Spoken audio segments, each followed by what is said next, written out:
Hello, everybody, and welcome to episode 9 of the RF Generation Collectorcast. As usual, I'm your host, Duke.Togo, and joining me, as usual, is my co-host. How you doing, Krabby?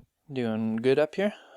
Yeah. We were just chit-chatting a little bit, and he's only only got like a half foot of snow. Yeah, our poor snowman in the front yard we had, he's melted now, falling apart. Yeah, you told me he kind of got decapitated, right? Yeah, we had a good snowfall, so we built the snowman, and then it got really warm, and he's kind of dead now. Poor guy. And not joining us at the moment for this part of the show is Bill. Bill is otherwise detained. I don't know if we ascertained what happened to poor Bill. It was I think we figured he got Zagnorge trampled him to death over the Skylanders display on the Black Friday sale here.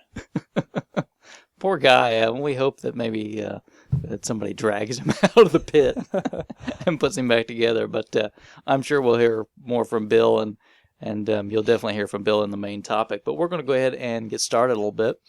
As usual, you can find us a couple different places. We are on Twitter. You can find us at Collectorcast. You can find us on Facebook, Collectorcast. Feel free to like our page. We post some stuff there and some little notes on Twitter.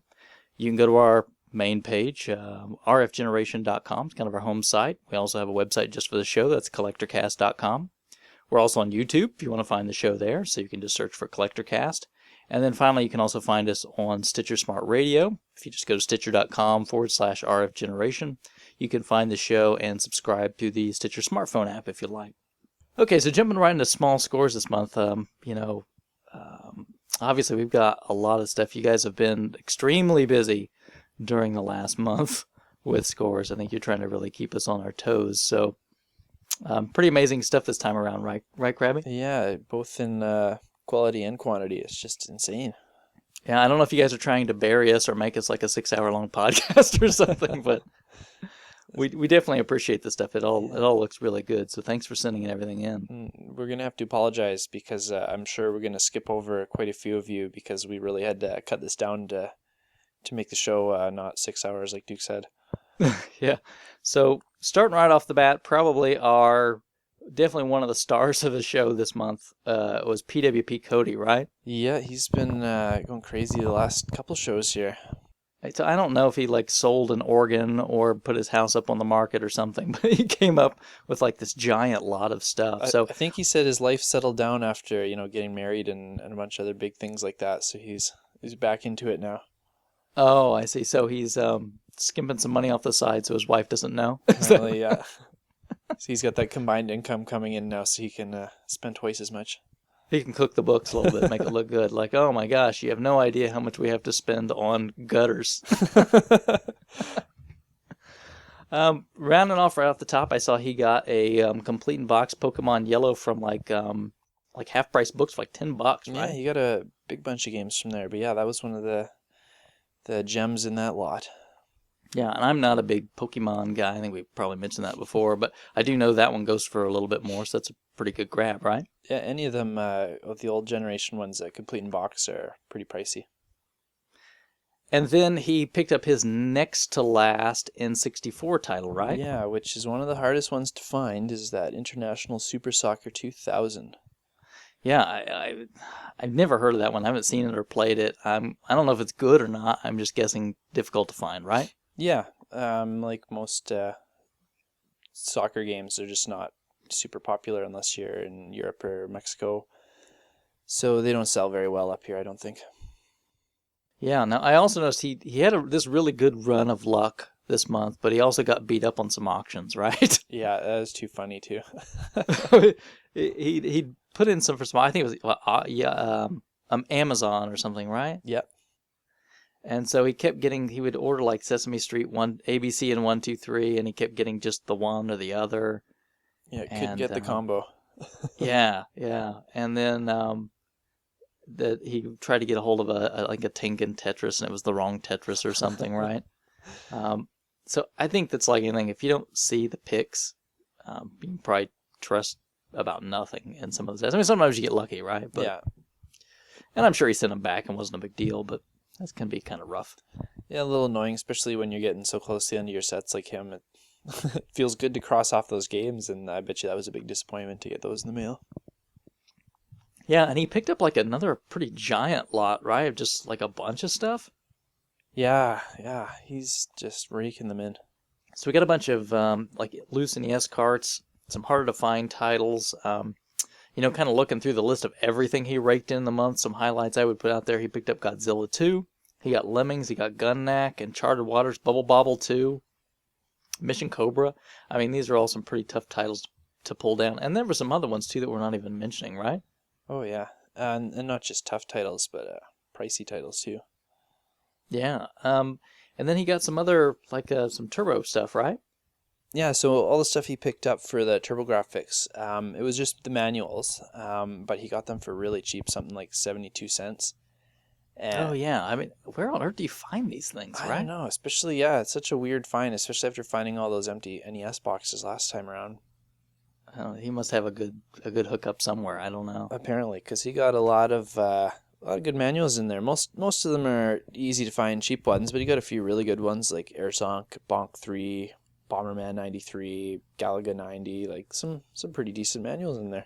Make it a lot easier to put a set together, right? Yeah, and most of the time you just get the manual and the hue card anyway. You don't actually get the outer box, which most people seem to be happy with. So if he wants to go the TurboGrafx route, he's gonna just save himself a ton of money. Yeah, that's great. Now, again, we probably pared down Cody's stuff a lot. He got a lot of other great games that were in there. Just, wow, for the interest of time, we kind of had to bring him down to scale a little bit. So, great job in picking a lot of that stuff up. Makes our month seem better too. Yeah, certainly. Doesn't make us feel too shabby about ourselves. Now, we had a newcomer to the site, so I guess I would pronounce it Driph, D-R-I-P-H. Yeah, it looks about right. He's just getting started, but he first time posting up. He picked up some nice Super Nintendo shooters, right? Yeah, I love R-Type. It's a fun one. I'm a big Gradius fan, so Gradius 3 is a really good one. I've never played Earth Defense Force, even though I think I've got it. Have you played that one? Nope, I haven't had a chance with that one yet. And the only thing, I don't know Atari real well, but he picked up Star Fox for the 2600. Yeah, that's a cool one. The only thing I would note is that I know Banana posted he said he was missing that one, so I would imagine it's probably going to be a little bit harder to find. Yeah, Banana's got a pretty good 2600 collection. Yeah, he does, and he's got some. He knows the obscure stuff a little bit more than I do. I have no clue. Yeah. I went shopping for him a little while back, and I just kind of like did a little video of everything. I'm like, you just tell me what you want, because I really don't know 2600 stuff, and he just kind of gave me a list that worked out really well. Who's up next? Retro Rage. What did he grab? Well, he posted his great pumpkin that he spent a lot of time on for Halloween there. This Mario themed one. Yeah, didn't he say he was like up to like really late at night carving that thing? Yeah, or something like 3 a.m. in the morning, but it looked awesome. I great job. Showed my son that while we were carving our pumpkin, and he wanted to do a Luigi one, so we tried to mimic him, but with a 4-year-old and my artistic skills, it wasn't quite up to par. Poor Luigi. Yeah. Maybe we should have tried one of the ghosts or something instead. Something easier next time. Looks like I also got a steal on a Dreamcast, right? Yeah, $5. That's basically giving them away. And it looked pretty clean too. A lot of times those things look a little beat up. But Yeah, and the one he got. they tend to yellow really easy, kind of like the old Super Nintendos too. But that one looked really good. Yeah, and the controller too with it. So Yeah. good pickup. And then a nice little SNES slot later on. He had about 8 titles in there, but he had like all good stuff, no junk at all. He had like Mario All-Stars, Super Mario World, Super Mario World 2, Mario Kart, Donkey Kong Country 1 and 2. Those are great playing games. Yeah. And I mean, it seems like the Donkey Kong Country has a lot of like love-hate relationship. It seems like there's people that really love that series, and then people just think it kind of pales. Yeah. I think it's pretty good, but it's not a Mario game. You shouldn't try to put it toe-to-toe with that, right? I've always been a fan. I've enjoyed them. And even if he's already got copies of them, they're really good trade items. Yeah, for sure. Now our favorite guy, Nine-Tailed Demon Fox, he picked up a real hot score right off the bat, right? It's probably he wins the month hands down with his Hannah Montana DVD game. Yeah, and not even like a video game, right? It's just like a DVD playing game. Yeah. So good job keeping up the flow on the stuff this time around. He did get some other things that are a little bit more gaming related, right? So he picked up some Pokemon cards and whatnot. Yeah, little Pokemon lot there. And what was that Battle Masters board game? Yeah, I wish Bill was here. He knows a lot more about board games than I think either we do. But Yeah, it was definitely. like a boxed Milton Bradley board game. So, I don't know much about board games, but it sounds pretty cool. Soul Calibur for the Dreamcast. That's one of the must-have titles for that system for sure. Certainly a star and looks great in VGA even now. I mean, it's a great looking title. And he also picked up, like, out of the blue, so he's got, like, Hannah Montana DVD games and Pokemon cards, and then he comes up with, like, a box Super Famicom and some Super Famicom games, right? That probably got a grin on your face, eh? Yeah, I was like, oh, it's pretty cool to see some import stuff. And I mean, there was, like, a couple of box games. I'm like, well, I didn't see that coming. Somebody else I don't even know if we've mentioned him on the show before, but he's been around the site forever. Bum Man, right? Yeah, he's been around the site for as long as I can remember. Yeah. He finally posted over there, and he picked up, like, this nice set of, like, really, like, early 80s computer mags. I know, Krabby, you were probably way too young, if alive, to remember any of that. But there's a lot of them that were in there. The ones that stood out to me were Enter Magazine and, like, K-Power. Back when I was a kid, when home computers were just kind of becoming the thing, especially like right after the crash, computers were the thing, and everybody was like typing their own programs in and in their own games in BASIC.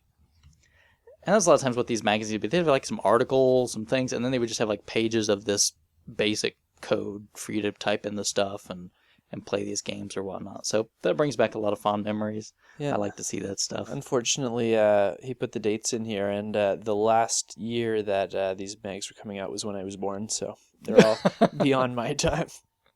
I will forgive you for not knowing anything, but no, it was pretty cool. It was a very special time, kind of, like I said, it was kind of that time when everybody thought computers were just going to take over and games were dead. Kind of before Nintendo really took over. Right. And then they did, and then those magazines all died out. Yeah, I was going to say, like, I haven't heard of almost any of these. I've heard of Joystick, that's about the only one. Yeah. No, I'm sure, I mean, obviously, into our, our European listeners, that's a totally different story, but, I'm sure all of you have heard about the U.S. deal by now. So, pretty cool stuff. I mean, it was pretty neat to see him pick that stuff up. Our old pal Razor Knuckles got like a really nice NES, like a NES, a couple controllers, I think like 3 or 4 Super Mario Duck Hunts for $5. Yeah, not a bad deal. No, it wasn't too bad. Didn't one of his friends give him a free copy of Halo 4? Yeah. Did he say? I think he said he was like maybe helping his friend out or something. Yeah, and gave him that. Yeah, but that game just came out like a month ago, so it's still worth quite a bit at the moment.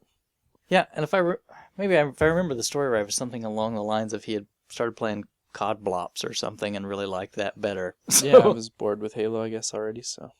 Hey, free games are awesome. Yep. And another person, I don't know if we've mentioned him on the show before. I mean, obviously posts a lot over on the site, and that's Newpoil, right? Yep. Yeah, he's definitely been around for a bit. And he got, I think, one of the most awesome deals of the month, if not the deal of the month. He picked up a Ms. Pac-Man cab, right? Yeah, the whole cab for, what, $25? $25. Yeah, he said it was in a little rough shape, but still, man, that's a good price. Yeah, I think he was saying maybe it wasn't fully functional at the moment, but he thought he could get it back up and running or whatever. But still, $25. I mean, come on. Ms. Pac-Man is not a cheap game to buy. No, even if you have to put $100 to $200 in it to get it going again, you're still making money in the end. Yeah, so great job on that one. He has a lot of other stuff that were in there too, but he got something that was pretty interesting for me to look at. I mean, do you know much about Odyssey 2 games? Just a little bit. It's definitely, like, we're talking about the Conquest of the World that he picked up, right? Yeah. Yeah, it's one of the coolest complete-in-box games from most any system that I've seen. It's just a really cool little set they've put together, and he was able to get the box and instructions for that one. Yeah, I think there was like a couple of those different sets with the Odyssey where it was like almost like a board game that went along with the game on the system on the TV there was or something. Another one like Quest for the Rings or something like that, I think it was. Yeah. There's a couple of really cool box ones to have, and yeah, he picked up one of those. Yeah, it looked really pretty nice too. And then he said his wife went on a business trip. I'm going to guess somewhere in Asia because he got a couple import Saturn games, right? Yeah. His wife just kind of picked him up as a gift. So, man, that's a cool wife, right? Definitely. Note next time, Famicom games are good. Just your old buddy Duke. So definitely, that was some pretty cool stuff that he brought in. Who do we got next? One of our newer members, Johnny Nintendo. I like the name. Yeah, that's a good one. And staying true to his name, he's been picking up awesome Nintendo stuff all month. Yeah, he got a bunch of like complete in box games, right? Yeah. One of your favorites, eh? Go 13. Absolutely. He also picked up, I was kind of odd, but he had in the mix like a complete in box Micro Machines for the Aladdin. I wonder if he kind of was meant to go for the regular Micro Machines and got that one instead, or maybe he's planning on pulling together an Aladdin set, but it's pretty cool. Couldn't say. And didn't he get a sealed Hudson Hawk? Yeah, I think he said he did some kind of a deal. Was it Nintendo Age or Racket Boy or somewhere? Yeah, I think it was Nintendo Age trade. I think he's been doing a little bit over there. Yeah, Hudson Hawk is not a real common game, right? As far as sealed goes, it's on the cheaper end, but a sealed game's a sealed game. They're pretty much always awesome. Yeah, definitely pretty nice. And then he picked up a couple really good carts, very uncommon. Right, yeah. He picked up, one of them was Jetsons, right? Yeah, and Fire and Ice was the other. Yeah, and you've, actually on your YouTube channel, you've done a playthrough, I know, of Jetsons. How about Fire and Ice? I've played it partially through. I haven't put it up on YouTube. It's really fun. It's one of the best puzzle games on the system as far as I'm concerned. Yeah, and really weird that they named it that, right? Because it's basically Solomon's Key 2, right? Yeah, it's like a spiritual successor type idea. But that's definitely a harder one to find and pick up. Jetsons isn't a bad game either. Not the best platformer on the system, but it's a fun one. Yeah, I kind of watched your playthrough a little bit, and it looked like it was kind of a little repetitious, but not bad, right? Yeah. And somebody we don't always hear a lot from here lately, but has a few oddball scores here and there is Mr. Red McKnight, right? Yeah, I've been patiently waiting for more Power Glove videos, and there's been nothing for so long now. I know, you're kind of disappointing us here, Red. Now, Red's a big Jag guy, so he's a big Jaguar fan, and he picked up Barkley Shut Up and Jam for the Jag. The Jaguar had like the weirdest titles, right? I mean, that one, and then like what? Was it White Men Can't Jump? Yeah, that one was out on a couple systems though, I think. It's just, I don't know, man. Just wacky stuff that came out on that. And then he got like a really good freebie, right? Yeah, how did he end up with that? I don't remember. I don't know. I don't think he put that in there. But yeah, at least if he did, I didn't get it. Free PS3 and the revision Slim model too. Yeah, and then like a couple of PS3, I think like you said, like Little Big Planet Collection or something like that. And there was another one, like a Yakuza game or something, I think. Man, free. That's awesome. Yeah, that's definitely the price you want to pay for that. Next, we come up to another heavy hitter this month, right? Really kind of cleaned up a little bit. Yeah, him and his damn pinball, he's hard to compete with every month lately, it seems like. Yeah, and I've never heard of this pinball before. I guess he said it's kind of a harder one to find, but it was Fathom, right? Yeah, I've never heard of it either. But he posted a whole bunch of pictures, and he's doing a blog of the restoration right now, and it's a really interesting looking machine. It kind of has this really mermaid kind of undersea vibe to it, right? Kind of like demonic mermaid, though. Those things have claws and fangs, and they're pretty terrifying looking. Well, yeah. Well, maybe you don't want to mess with mermaids, then. I would think if you're trying to sell a pinball, though, you'd want them to be kind of alluring or something. Yeah, we actually had a pinball machine pop up locally here that I asked him about, which I often do. And I always hope for him to say, it's a crappy machine, don't worry about it. But he's like, no, that one's on my want list. You better get that. I'm like, I don't have any money right now. What was it? Do you remember? I can pull it up again here. I do not remember. Well, while you're looking at that, let's talk about a couple of things that he picked up. I know he picked up like a large collection of some ColecoVision games, just some miscellaneous odds and ends. He picked up a couple Sega Master System Alex Kidd games, including the hard-to-find Shinobi World. I know Bill found that one a little while back, too. Right. And then a couple of, I think on Game Gavel, I think he said he got a couple Supercharger games. So you've heard of the Supercharger, right, Grammy? Yep. How odd of an idea was that, right? Like cassette games for the 2600, but I mean, I guess at the time that was the technology. Don't get me wrong, but one of them's like communist mutants from space. Sounded really cool. Anyway. So, pretty cool deal. I'm pretty glad. Did you find about that pinball there? Yeah, it was Firepower. Oh, Firepower is really good. I know that one. I played it a bit. Man, couldn't get it though, huh? No, when we get to my scores, I'll explain why I was broke at the moment. Yeah, listen to him complain. I had to go get some nice stuff. You'll hear about it later. Hey, I could have stacked stuff onto a pinball machine. It can fit in the corner, right? So next we've got nice guy 1283. What does I'm gonna guess it's like a birth year 1283. I hope. I don't know. You finally found someone on the site older than you? No, I'm older than that. And 1283? Come on. Oh, okay. I thought like December of '83 was what I was thinking. But he picked up a pretty cool Venice Beach there. Hey, you guys here? What? Bill? You guys here? Bill? Yeah. What? Where you been, man? Where you been? It was crazy. I was out, and I was trying to make it back here in time, and I just came back in. You guys already start? Yeah, and we were kind of worried about you. We kind of figured some kind of horrific accident or something must happen to you. So, well, what happened? Nope. It was. I have no excuse. I got caught up. My brother had previously saved the world, but then he was kind of taken into captivity, and I'm just trying to help him out. I went to the Tree of Life, but then it ended up being the Tree of Death, and I was in a whole different realm, and I just lost track of time, and I'm here now, and I'm ready to jump in. Well, that sounds completely plausible. Okay. Can you do me a favor, Bill? Yeah. Can you tell your brother thanks for saving the world? Yeah. Well, I'm trying to get him. He's in a little bit of hot water because they're not too happy with what he did. So I'm trying to have humanity resurrected, so I can say, see, no harm, no foul. So as soon as I can get that taken care of, I will let him know. Thank you. I would really appreciate being resurrected. So that's good. Thank you very much. You got it. I'm working on it. Well, we are really glad to have you back, Bill. We were kind of worried about you there for a minute, but it seems like a totally plausible story. So we'll move on. Totally my fault, and hopefully I can hop right in. Sure thing. Well, we were just talking about nice. We're trying to figure out if Nice Guy 1283 is like December of '83 or I don't know. I hope so. Those the December kids are cool ones. I'm a 12/12 myself.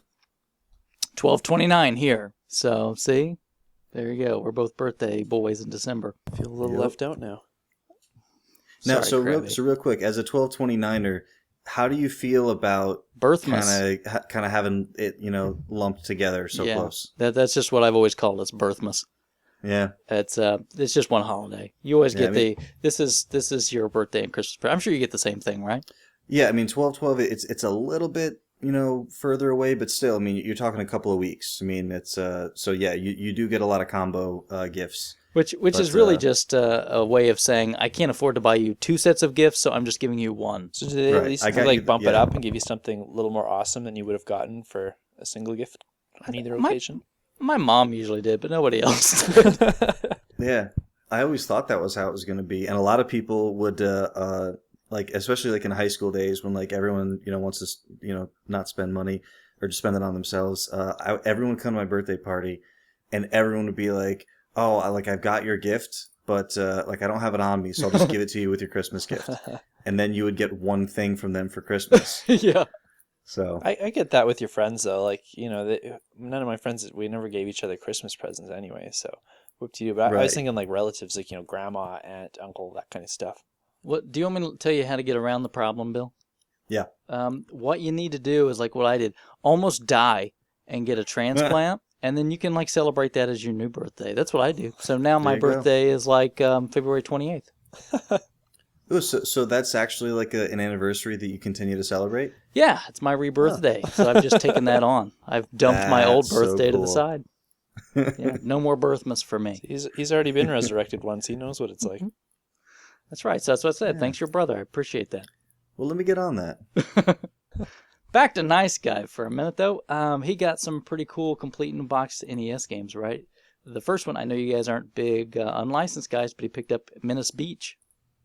Yep, from what I hear from my unlicensed buddies, it is very difficult to find complete, especially in that condition that he got it in. Yeah, it's like really minty. He even had like the Color Dream sleeve and the whole thing. So, I mean, it looked really great. He got a couple other ones too, right? Yeah, What else did he get? I'm a little jealous of his other two because I'm closing in on the end of my license set, and I don't have either of these, and he got them both. You don't have either of those? No, I don't have Cool World, and I don't have Frankenstein. And I'm a little upset I don't have Cool World because I'm a big Brad Pitt fan, so I need to get a copy of Cool World. Yeah, Cool World is in a lot locally to me, so I'm not. He's kind of asking a lot for it. It's but I'll see. I'll keep an eye out for you. Sounds good. Yeah, I'll watch too for sure. I don't see Frankenstein a lot. That's one of those weird ones. Both of those are kind of like those odd ones that they don't go for $1 million, but you don't see them that often. Yeah. No, but I imagine box though, complete like that, a little tougher. Yeah, definitely. Now, our old buddy Fleech, he picked up some CDI games like at random, right? Like at a value store or something. Yeah, I don't even think he's got a system, so I don't know how he even noticed them, but good find. I think he said like in his post that he was just looking around in the place and he noticed those and he like scoured the place for the machine, but he couldn't find it. Yeah. I think like one of the games was even like a PAL game or something. It was like really odd collection of stuff. There was a Clue one in there. I think Shadow chimed in and said it was from the PAL region. Yeah, strange. And you know what you do in those situations? You said it was like at Value Village is where I got it. Is that like a Canadian thrift store? I think I've heard it's in the States too, but it's definitely in. Oh, I've never Canada. seen one. Yeah. So sometimes what happens in those cases, if you ever see games like obscure games like that, and you don't see a system, like they organize at least at Goodwill, they organize all this stuff differently, and then the media tends to come out quicker than like the hardware does. So just ask somebody, say, hey, like I see these Philips games. Do you have some hardware back there that hasn't hit the floor yet? And because I'd imagine if someone drops off a whole bunch of games, they probably have the system in the same box. And I would imagine it'd probably get mistaken for a CD player or a DVD player. Yep, I've heard that for a lot sure. with CDIs. Yeah, they always end up with the DVD players. Yeah, and I'm kind of wondering too. Maybe he lives in Quebec, so maybe it's like a French game that somehow made it over there. Just a guess, no clue. Yeah, I'm not sure. I'm really on the other end of the country, so I can't speak too much about Quebec. Now Tiki413, he not only got some cool stuff. This I will see as we kind of move through that he also helped a bunch of folks out. So pretty cool stuff. He got some loose carts. There's a few that were there. He also got a VHS tape of the Ewoks cartoon. I don't know if either of you guys have seen that.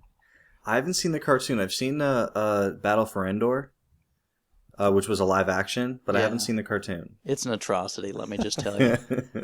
Mid 80s, after Jedi came out, there were these cartoon series they put out for a little while to cash in on the kiddies, and it's pretty terrible if you ask me. But I haven't seen that forever. Talking about the same quality as the Christmas special? Yeah, I mean, I'm probably talking like, I don't know, you guys didn't watch a lot of mid 80s cartoons, but just to say bad cash in, that probably hits it right off the bat. Now, he also got the Phantom Hourglass Collector's Guide. I saw that was pretty cool. Yeah, that's actually I actually really like that game. Like something about it, like made me stop playing it. Like the first, there's this weird dungeon where like you have to repeat the same levels like over and over. Like every time you go back to it, you have to do the thing you did, and then you go a little bit deeper. So it's I don't know, just something about that like really. Didn't make me want to keep playing it, but I enjoyed the game other than that. And he also got some little Hot Wheels, right? Oh, were those you guys the see cool, those? Like the old Atari themed ones and like arcade ones? Like Pong and like Breakout. Yeah, those are cool. Yeah, I don't know if those are still in stores or whatnot, but they look pretty neat. Like the whole kind of box design and everything was this retro's Atari deal, and like one of them even had like that wood paneling kind of look to it. That was pretty cool. If I see those somewhere while I'm out shopping, I will definitely pick those up.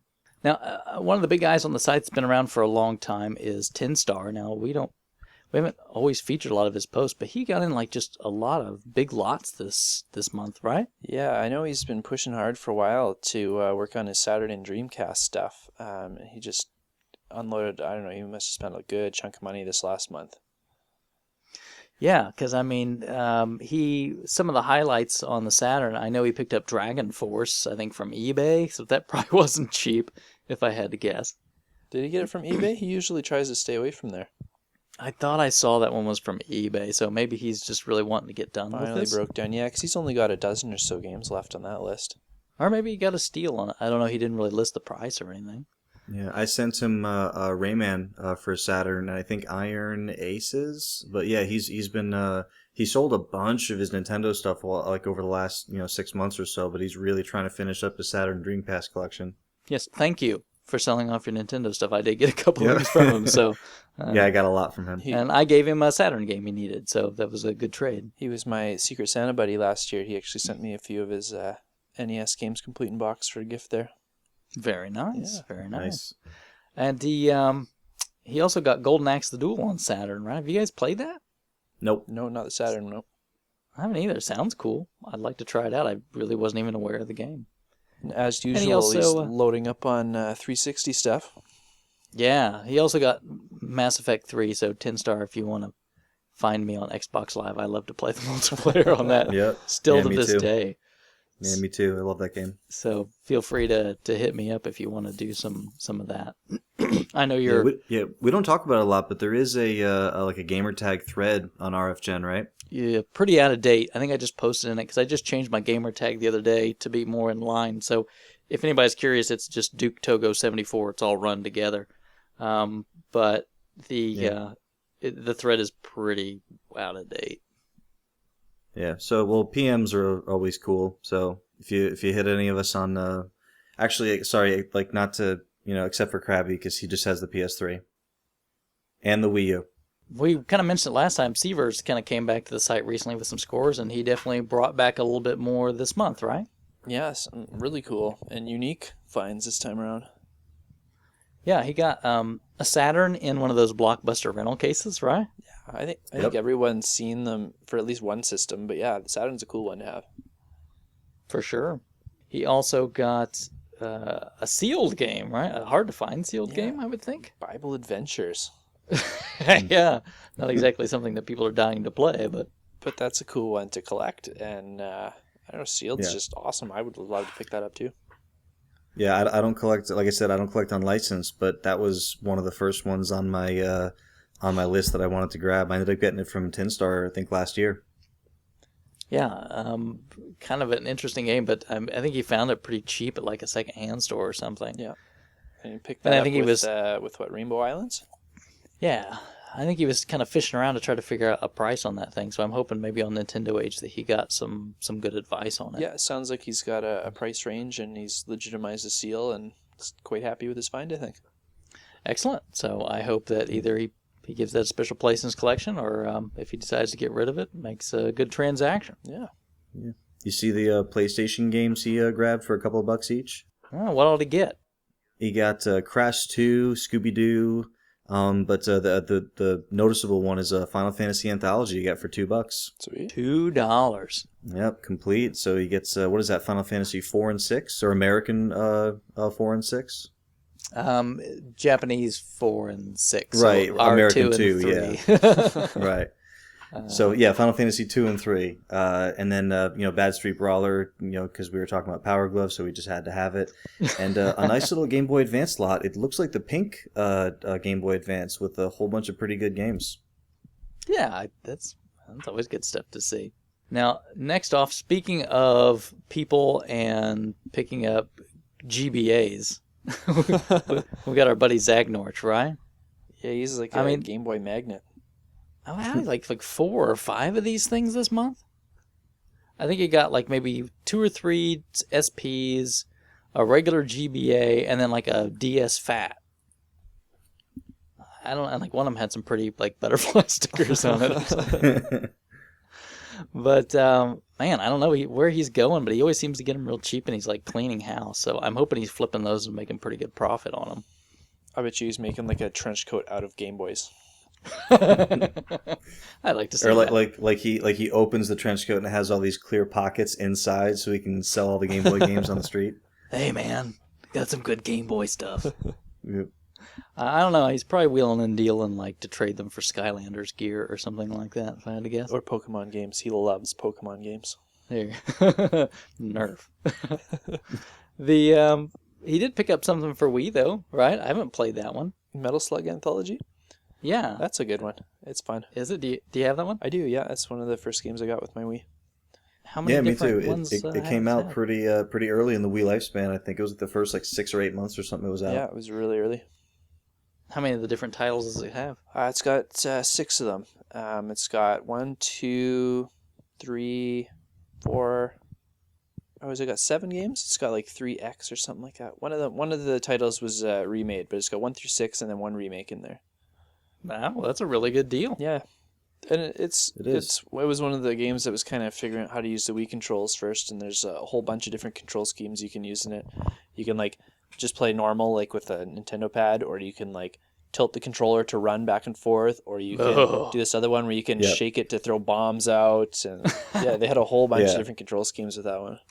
Well, Yeah, if you put the Wiimote on its side, like just kind of like like you would a regular controller, and you just kind of like flip the whole thing up to jump. Like there's a handful of different ones they tried, and like most of those weirdo schemes, like you try them for a few minutes and then you just shut it off and play controller style. Yeah, of course. I like the bomb shaker though. I did that one. So whenever I was at a boss, you'd just be like shaking it violently while you're playing.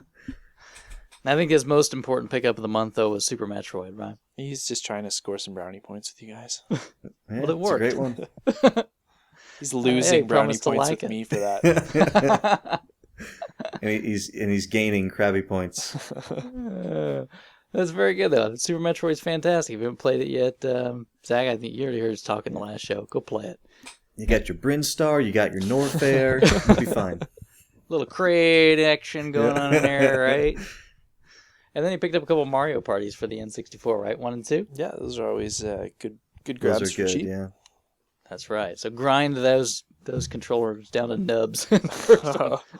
Go for it. Yeah, prepare for blisters. Now, Ryudo, I'm guessing that's how you'd say that. What'd you say, Bill? Ryudo? I think so. Or Hyodo. I'm not a great, Japanese style pronunciation guy, but I think you got it on the nose. I'm going to hope so. He picked up a TurboGrafx. Yeah. Now, is that an NES RF? Is that the same connector for the TurboGrafx? I think just pretty much an RF is an RF. It doesn't really matter. I've used them interchangeably. Yeah, the NES one Gotcha. does work on that system. That's what I've been using because I didn't actually have one. I've kind of just gone to not even using an adapter. I just use like an RCA cable with one of those little, adapters to plug right into like cable on the end. I don't even have the box Gotcha. switcher anymore. With like the 2 screws that you have to screw it into the TV with? No, I don't have that ancient thing. Thank you very much. But Oh, there's a wooden console TV at Savers the other day. It was $5. were you tempted? I was. It was like a 32. It was like it was so 84. You have to let the tubes warm up. Yep. The color kind of starts more like getting brighter and brighter as the show goes on. I remember having those old TVs, and when you would first turn it on, the picture would be like really blurry, and it would take time before it would come into focus. Yeah, I forgot about that. That was great though. That's what I And grew you up would with. come by and just kick it a few times to see if you could. You turned it on, then you had your cereal, and then you went back to the TV to watch something. Yeah, and it always had this hum. You would turn it on, and it was not like a TV. It's like this, just like this. So we grew up with one of those, and then when it finally died, we didn't get rid of it. We just bought a new TV and put it on top of that one, and that thing held our new TV. Yep. I think that was a Jeff Foxworthy joke at some point. Like one of those, if your television is sitting on top of a non-working television. It's pretty good. Okay, I don't know how we got into that diversion, but that's pretty good. Moving on, Sir Psycho picked up a nice NES lot, right? I mean, for the price. Oh, yeah. What it was like $1 a game, right? For like 20 carts. Basically, yeah, like 20 for $18. I mean, a little better than that, right? Yeah, or 18 games for $20. So barely over $1 a game. Oh yeah, okay. But Including good games. including the must-have for every NES collector. He got the awesome Silent Service, Silent Service, exactly. which is mandatory to come with every NES lot, along Yep. with Super Mario Duck Hunt. Got a few tricky games in there too, like Spider-Man and Rad Racer 2 and Tiny Toons 2. Yeah. Yeah, I've got a Spider-Man Sinister Six manual, but that's all I've got of that one so far. So And he got my favorite box art ever on the system, Iron Sword. You're a big Fabio guy, huh? I love that artwork. I remember I thought you were gonna say Roger Rabbit. Psh. I remember when I was a kid, electronic. I was there. I remember when like all these magazines are like Electronic Gaming Monthly and all this, right? Yeah. Mm-hmm. And I think it was like their second issue or something like that had that full cover of just Fabio on the front of the thing. And I would always as a kid, I would walk to school at the middle school, and that was about that age when those things started coming out, probably like 7th grade or so. And I would walk to school, so you would leave early. We'd go to the supermarket, like get like some pop, and we'd flip through the magazines. So I remember like all these video game magazines when they first came out. I was like, oh my god, you would sit and read through these things. It was awesome, but I remember that cover distinctly, strangely. It is very distinct. It is. You don't see an oiled up man every day on the cover of things. Not nearly often enough. on video game magazines anyway. But yeah, some cool things that he picked up. And then we've got Quackula, right? There's good, like, I don't know if he's flipping those or not, but I mean there's just good games in there. Bubble Bobble, Kirby. Life Force, I always had a blast with. Life Force is great. Yeah, Double Dragon 2. Yeah, there's good stuff in there. Yeah, good, nice grab. And then next up we've got Mr. Quackula, right? I just like saying that name, Quackula. He got some Nintendo guides, right? Like a lot of the old like Nintendo player guides. Yeah. I think he got this big lot, and he had those in there. I think he said he bought it maybe for like he really wanted Parasite Eve. If I remember right, it was like a Racket Boy auction or something, wasn't it? Correct. Yeah, it was. It was a bunch of manuals. It was a handful of those like Nintendo, like top secret Nintendo, Mario Mania, Super Game Boy. But yeah, some of the old Nintendo paper. Yeah, those are really cool to kind of sit back and thumb through every once in a while. Mm-hmm. And your favorite Final Fantasy is in there, right? I don't know. I didn't see which is Final Fantasy 3 in there. 12's in there. Oh, that piece of. Sorry. 12? No, 12 was good. No, I take that back. 12 was very good. 13 was the lousy one. Sorry, 13 was wonderful. Way better than 13 12. was the lousy one. Yeah. Love 13. This is the Super Metroid of Final Fantasy games. 12 was excellent. Very good. And he also got a Luigi's Mansion in there, right? Yeah. Yep. And then, I still don't have good that one. one. I see it everywhere, neither. but it's always overpriced. really? Mm-hmm. Huh. Yeah. Most I places I like told Duke $15 this or already, but something. I saw Pikmin 1 for GameCube complete at Goodwill the other day for $40. Wow. So I don't know what's going on over there. They also and all their N64 carts were like $3, except for the Ocarina of Time cart, which was 15. So I think they either are checking the internet or they have some kid working there now who thinks he knows game prices, and he is screwing me. So, dear anonymous kid working at Goodwill, Yeah, stop if we it. have a listener, who works at Goodwill and prices video games ridiculously, take a vacation. Quit. I'm gonna guess it's probably that eBay-itis, or maybe they're checking their own like Shop Goodwill like auctions or something. Who knows, right? Yeah, their prices can get up there. You're right. Yeah, sometimes a little silly. Now he also got a really cool. I think this is really a cool item. This is probably it might be my favorite find of the month. Yeah, it's really awesome. Yeah, what did he get? The MK2 cabinet. Yeah, I love that. Right thing, next to man. his That's fridge. awesome. Yeah, I love the picture in his house there. Oh, that was awesome. And someone was like, "Is that in your kitchen?" He's like, "Yup." He's like arcade cabinet and kitchen or fridge and game room. Yeah. Perfect. Just grab you something to eat, some Doritos. You're just right there, man. Yeah, I'm You don't not a have to go huge anywhere. Mortal Kombat guy, but two's my favorite, definitely. Oh, that's a cabinet that I Yeah. want. It's on like I have a list of like my like wish list of like 10 or 11 arcade machines, and that's definitely one of them. Yeah, MK2 is my favorite Mortal Kombat. The game is so much fun for me to still go play. So I'd love to have one of those things. That's really cool. Yeah.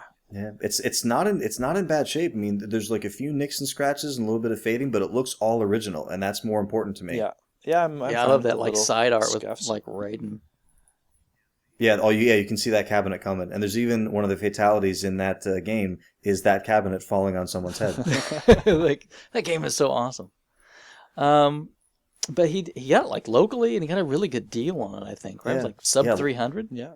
Yeah, exactly. Yeah, 280. He said. So he said, I think I did pretty well, and I'm here to confirm. Yes, you did pretty well. Yeah, great score, man. Good job. Somebody I don't know if we've ever mentioned him on the show, but he's been around RFGen forever, and that's Isrit, right? Yeah. He's been around forever. Most of his pickups lately have been downloadable stuff, so we haven't really highlighted a whole lot. Because you love downloadables, right, Crab? Yeah, they're my favorite. How Yeah, many no, we've how many been- downloadable games do you own, Krabby? One, One. And that is? Mega Man 9. Yeah, just because it was not Oh, possibly because- to ever get it any other way, right? I was hoping to support it, and then maybe they'd put a physical release out eventually, but they didn't, so I'm never doing that again. But didn't they release? I know that they released like a cartridge. I think it was either like a press. Talking about the press kit? Yeah, the press That just kit. had promotional stuff on it, no game. Oh, it wasn't No, a cart. if it was a cart, I would have shelled out like $500 for it if I had to. I would pay so much to have Mega Man 9 on a cart. I would agree. I would also go after that. So they need to kickstart that one or something, Yeah. right? It's all right. It's Capcom. Just hold on long enough. They'll do a compilation. They'll throw them in That's there. what I'm Not a hoping big for. deal. It'll happen at some point in time. I pretty much Anyway, back to guarantee it. Israel, right? So you're talking about Right, sorry. Israel. So what did Isra get? Well, Halo 4, like somebody else grabbed there, I think. And Yeah, a couple Halo 4, but yeah. And then I helped him out quite a while ago. It's been too long now. He's a huge Mortal Kombat collector. mhm. And there was a Canadian exclusive steelbook case for the last Mortal Kombat that came out. Cool. And so I worked with him, and I had some problems with Future Shop. Long story short, I would never deal with their online service again. Oh. But I ended up getting him the steelbook case, and then just over the course of the next year, I picked up a few other Mortal Kombat goodies. I thought they might be Canadian variants or just stuff he didn't have, and then I sent him a little Mortal Kombat care package not too long ago. Now, I have to say that if you have to name your store something, naming it Future Shop is a pretty good idea. I like it, right? Future Shop. Everything there has to be new. And now they start doing used sales, just recently. Oh, well. Nice try anyway. And then when you have to return something, you have to take it back to the future shop. So yeah, he helped me out when I bought a sealed Teenage Mutant Ninja Turtles for the NES, and I wanted to get it graded. And to save me the trouble with having to send it across the border a few times, I had it shipped to him, and then he shipped it to VGA for me, and then they shipped it to me. So he saved me a lot of time and headache. And so I just sent him all this stuff as like a thanks for helping me out with that. Because he never asked for anything in return. Yeah, he's a great guy. Yeah. Kind of one of the guys that help run RFGen, so yeah, glad to have you guys keeping the show running. Yeah. Yeah, no, it's weird because when you just said like, we haven't mentioned him like hardly ever, you're right. Like he's real big into downloadable. I think he's going after he's similar to Tin Star. I think he's an achievement guy. Yeah. So he plays a lot of downloadables for achievements. I think he plays a lot of Windows Phone games too because you get achievements on those. Mm-hmm. So yeah, we don't see a ton of him with physical stuff, but I think he's trying to get back into collecting. So hopefully we'll see some more stuff from him soon. Yeah, and he did some blog posts recently where he's just kind of going and doing some major inventory, right? Yeah. Right. So, cool stuff. Glad to see him kind of getting back in the game a little bit. Definitely. Somebody also I don't think that we've mentioned before is, well, Mumbo King, I think he's from the UK, gives me a good chance to mention, I know we get a few oddball downloads to the show from the UK, so, for those folks that we have over there and in other places around the world in general, love hearing you on the show. Feel free to come over and post some stuff. We'd like to highlight that. But he grabbed a couple of good N64 games. Cheap, right? Were those both in? Yeah, a couple of bucks. Yeah. Yeah, £2 a piece. Sorry, yeah, £2. Yeah, sorry. Or £2, I guess, maybe. I don't know. Yeah. I'm not going to fake trying to be British. Yeah. I think that's like 14. I don't even know how much money that is. 70 Now they have to register pesos. on RFGen so they can correct us. But he got Lilac Wars, which is... Is that Star Fox? That's Star Fox 64. And Scars, which I don't even know what Scars is for N64. Isn't it kind of like a Twisted Metal Vigilante 8 type like car battle idea? I don't know. Yeah, it's car combat. Oh, is it? Okay. Yeah. Did that get a US release too? Yeah, we definitely got it here. All right. I've never played it, but I remember seeing it. I always think, honestly, I think I like the idea of Lilac Wars more than I do Star Fox. What do you guys think? It's a catchy name. I like it. It's very similar. Like it's not really similar to Star Wars, but you just replace one word, and yeah, it's a space combat type game. But I think they're both cool. We need things to be very obviously spelled out to us here, though. We need to know the game is about a fox in space.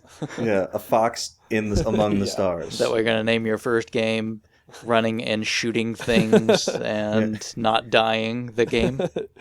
And now it's the Star Fox, but this time it's an adventure.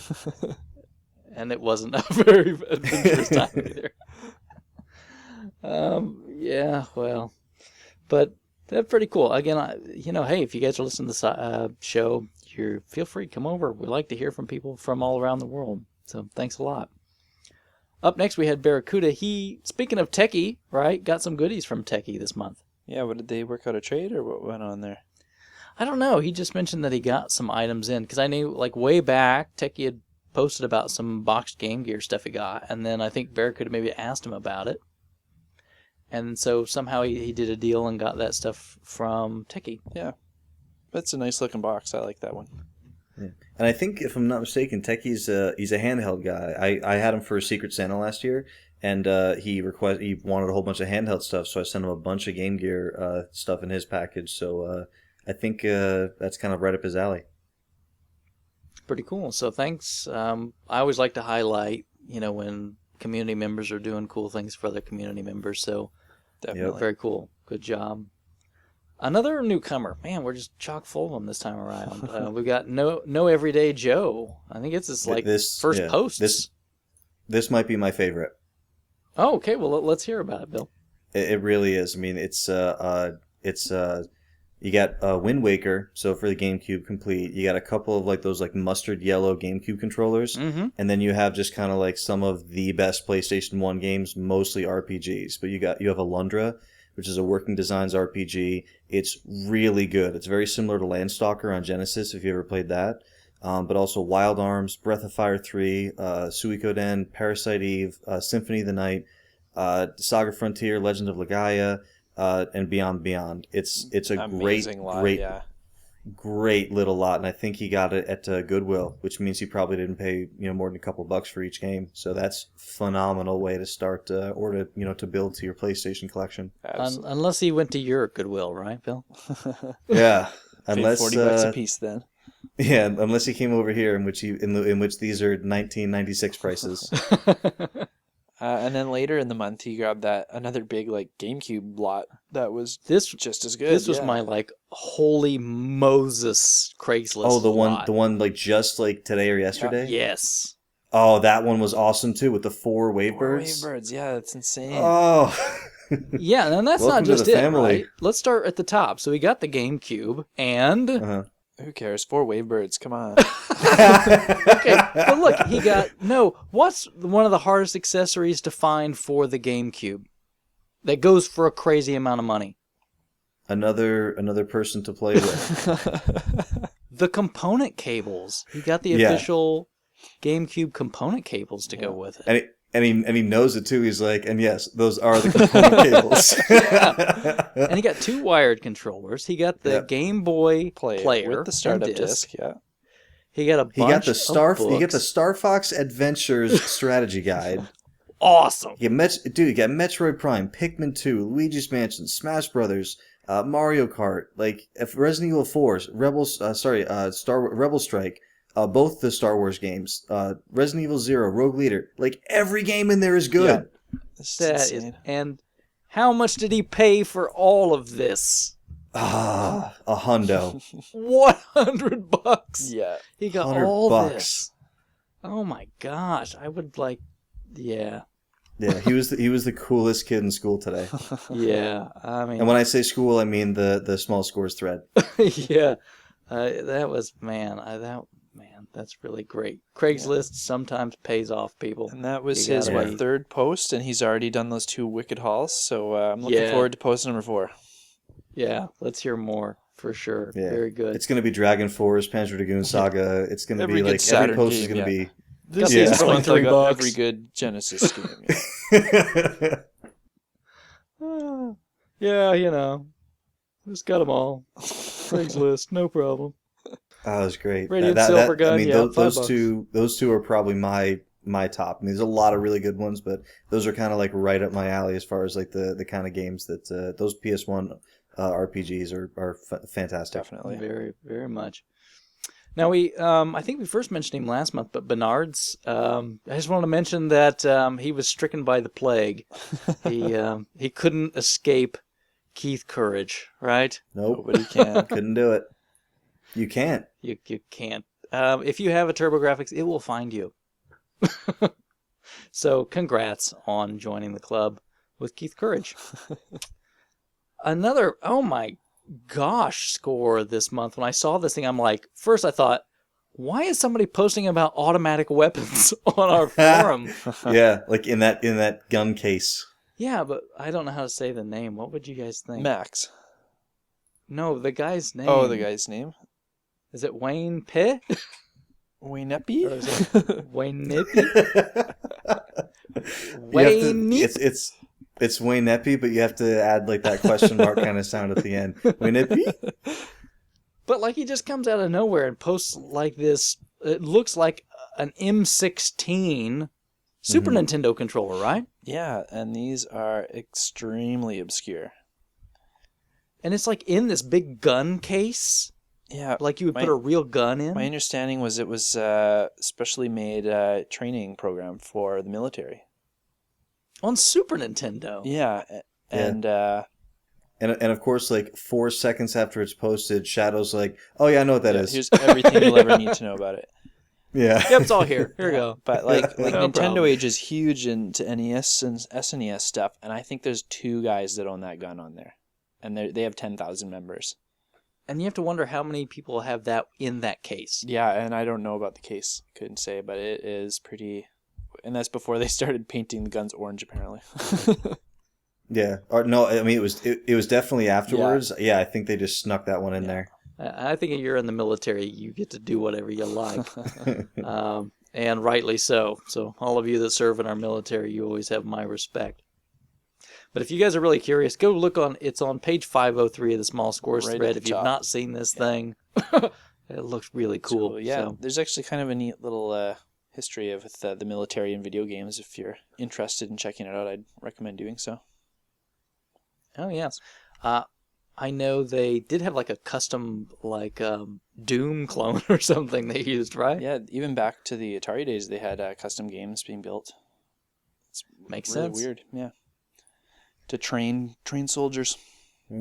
And the last Starfighter, when they put the arcade machine on Earth to find the best pilot Joe in Rogan, Trailer Park. right? Or, And no, they found not him. Joe Rogan. That's the Alex that's Rogan. Alex Rogan. Joe Rogan's the Fear Effect guy. So, mixed martial arts and all that. Yep. That would have been an even cooler movie, actually. Yeah, if Joe Rogan was the last Starfighter. Had to make all the aliens eat really nasty stuff right before he killed them. Oh man! So who do we have next? What, Burning Toys? Yeah, Burning Toys got some cool things this month. Yeah, some really neat little finds there. I picked up Secret of Mana, which everyone loves, of course. Of course. But I thought the really cool one was those monitors he got from his friend. Yes. Yeah, they're like professional studio grade monitors, Yeah, right? they're really neat casing around them, too. Really sleek looking. And I think the people always want those things because you can hook like RGB right up into them. Isn't that like the big draw? I think so, yeah. So those folks that are big into crystal clear, pristine graphics want to do the RGB mods and do all that stuff. Yeah. I'm sure that's right up their alley. And then we had Grey Ghost. Grey Ghost must be somewhere not too far from you, Bill, because it sounded like he got hit by the storm. Yeah, I've actually done a few things with him. I think he's in northern Jersey. I know he's in Jersey. I'm not sure exactly where, but yeah, they got hit a little bit harder than we did up here. So, but yeah, we're working on helping them. So I guess he got one of the biggest scores of all, right? That he decided to post. It's working water and power again? Yeah, the necessities of life. Yeah. Right. Power, That's pretty heat, nice. Lights, water. Definitely everybody that was affected by this storm, wishing you guys all the best and hoping everybody's getting back up and running again. And glad to hear, Grey Ghost, that you're doing well. He did also get a few other things, though, right? What, the world's second best movie after Sleepers? I don't know. I'd say it's given a run for the money, actually. Bill, are you in Weekend at Bernie's? If only. That would be But perfect. I'm sure somebody who was in Weekend at Bernie's was in something with Kevin Spacey, who was in Sleepers with me. So I kind of feel like I'm pretty close to Weekend Kevin at Bernie's. Spacey wasn't in Sleepers. Come on. Oh, sorry. Kevin Bacon. I don't know what that was my Joe Rogan slip of the night. Get your Kevin's right, man. I know. You I don't know acted why with the I guy was even- for God's sakes. I know we had the scene together. You guys were like right next to each other. But not only did he get the important stuff, the power and the Weekend at Bernie's, he got a hookup from one of our other buddies right at the site. So Nine-Tailed Demon Fox sent him over Weekend at Bernie's and a Splinter Cell conviction case for one of his games I think he was looking for.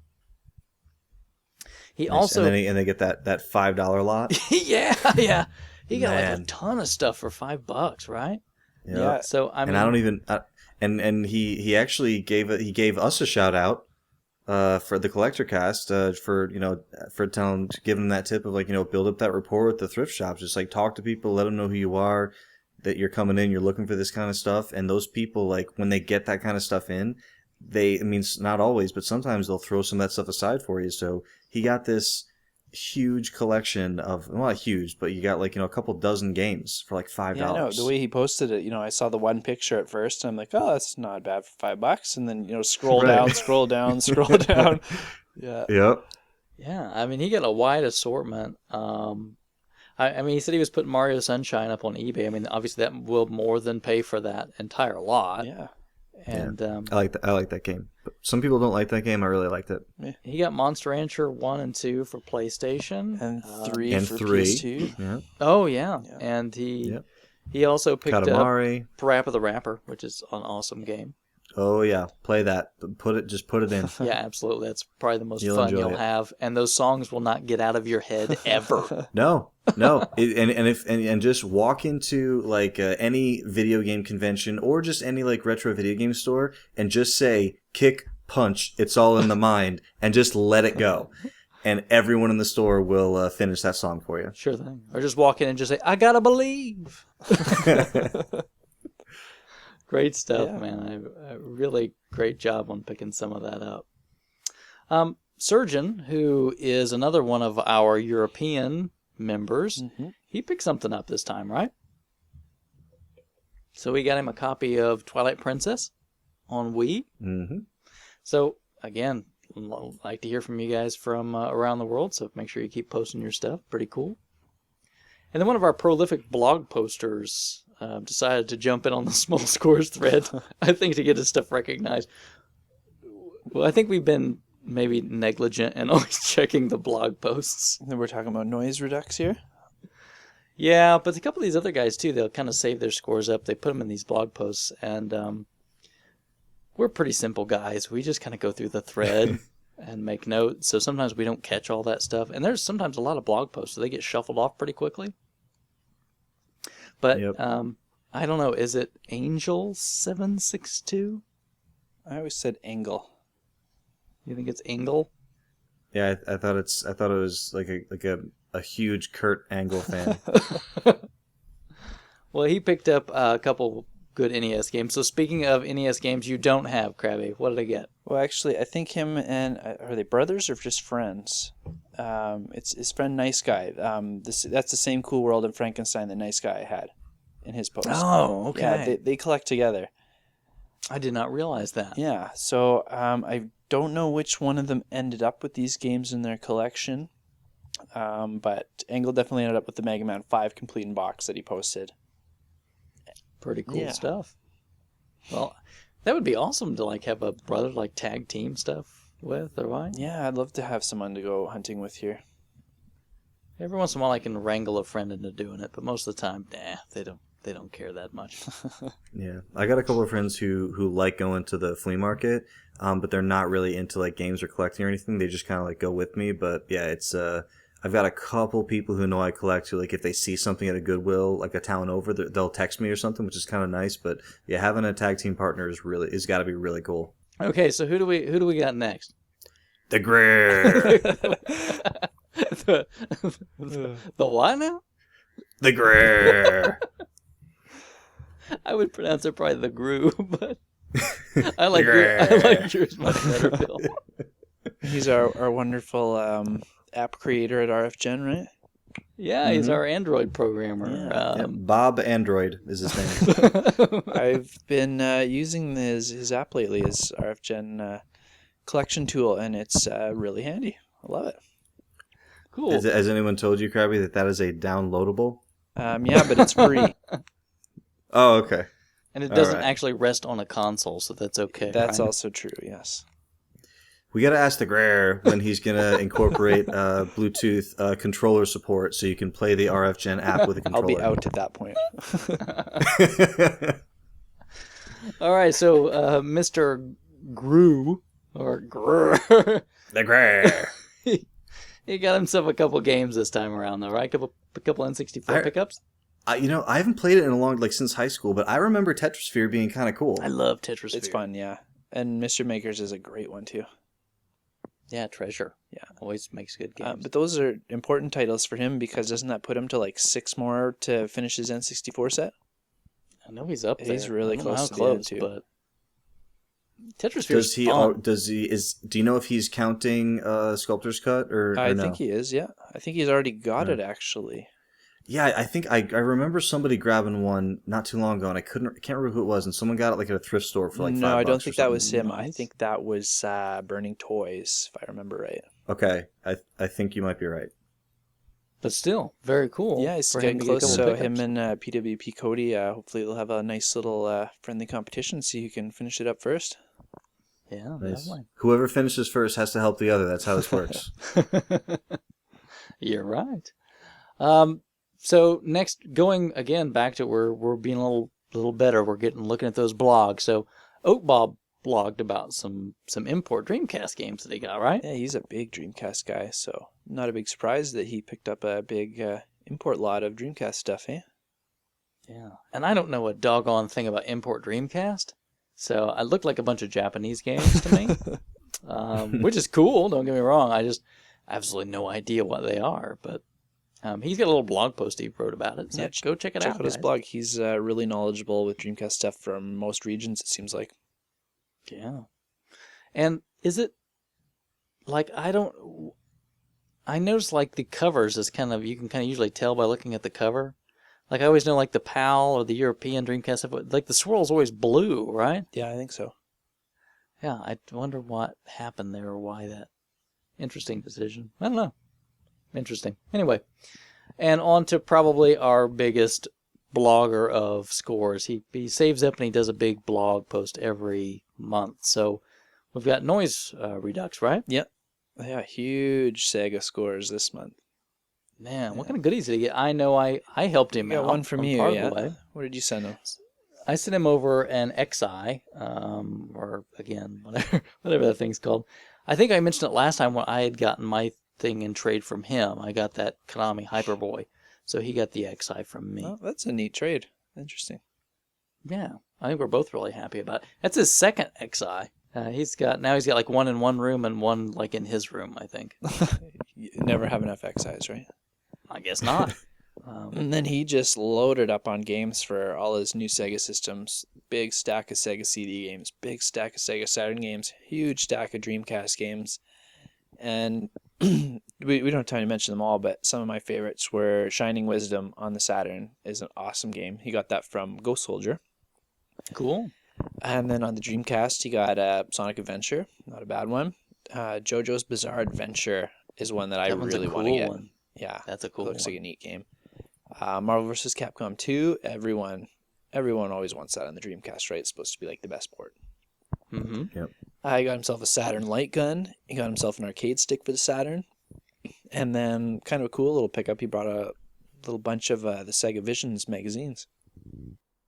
Yeah, now, wasn't he more dedicated towards one of the systems, and then like a while back he was kind of thinking about maybe I should branch out? Now he looks like he's just gone nuts, Yeah, right? he was all about the Dreamcast, and then he was asking, like, maybe I should get a Sega Saturn, and then now it's like, yeah, anything Sega that has a CD in it is just, yeah, he's all over it.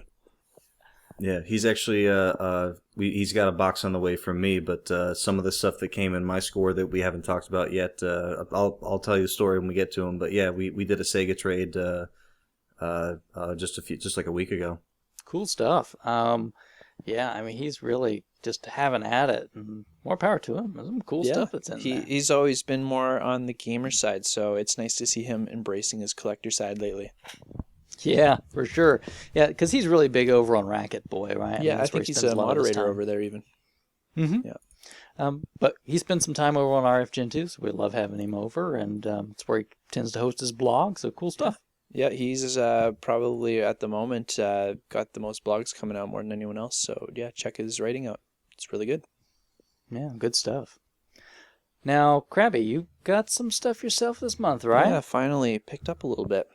Most of it from one of my buddies. He knows I collect. He used to collect, and he kind of sold everything off and kept what he wanted. So he sends all the other goodies my way now that come his way.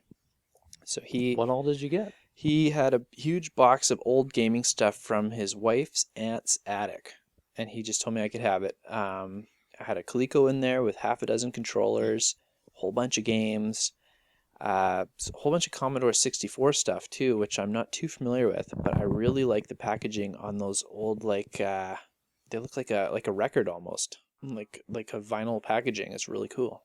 Flip it up and you got your floppies inside. Yeah. You like the big box stuff Yeah. that they would put out. So I had a few of those, a few actually Commodore 64 cartridges, but no cart reader. So I'll have to figure out how to try those out eventually. That's just the system itself. The Commodore 64 is like a keyboard. The computer's all on the keyboard. And you plug the carts right into the keyboard? Is there a slot on it? Yep. Oh, okay. Slot in the back.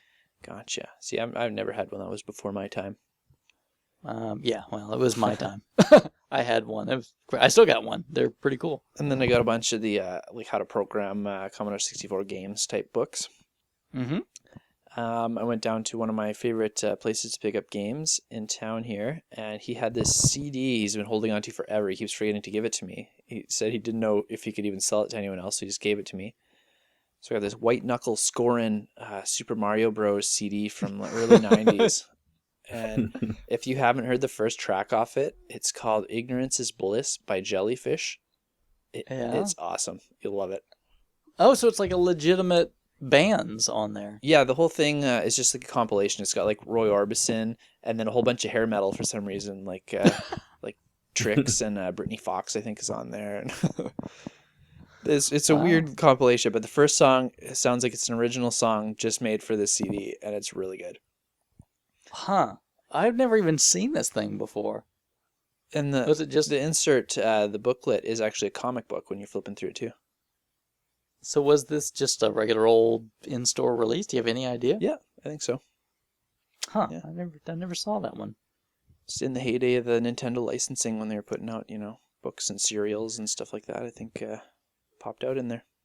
Has it stopped? They still seem to be pretty good at licensing things. That's true. Nope, more power to them. Yeah. The same buddy that gave me the big box of stuff, he had a complete in box Super Scope he was telling me about in his closet that he was going to dig out That's for me. awesome. And his box was really beat up, he said.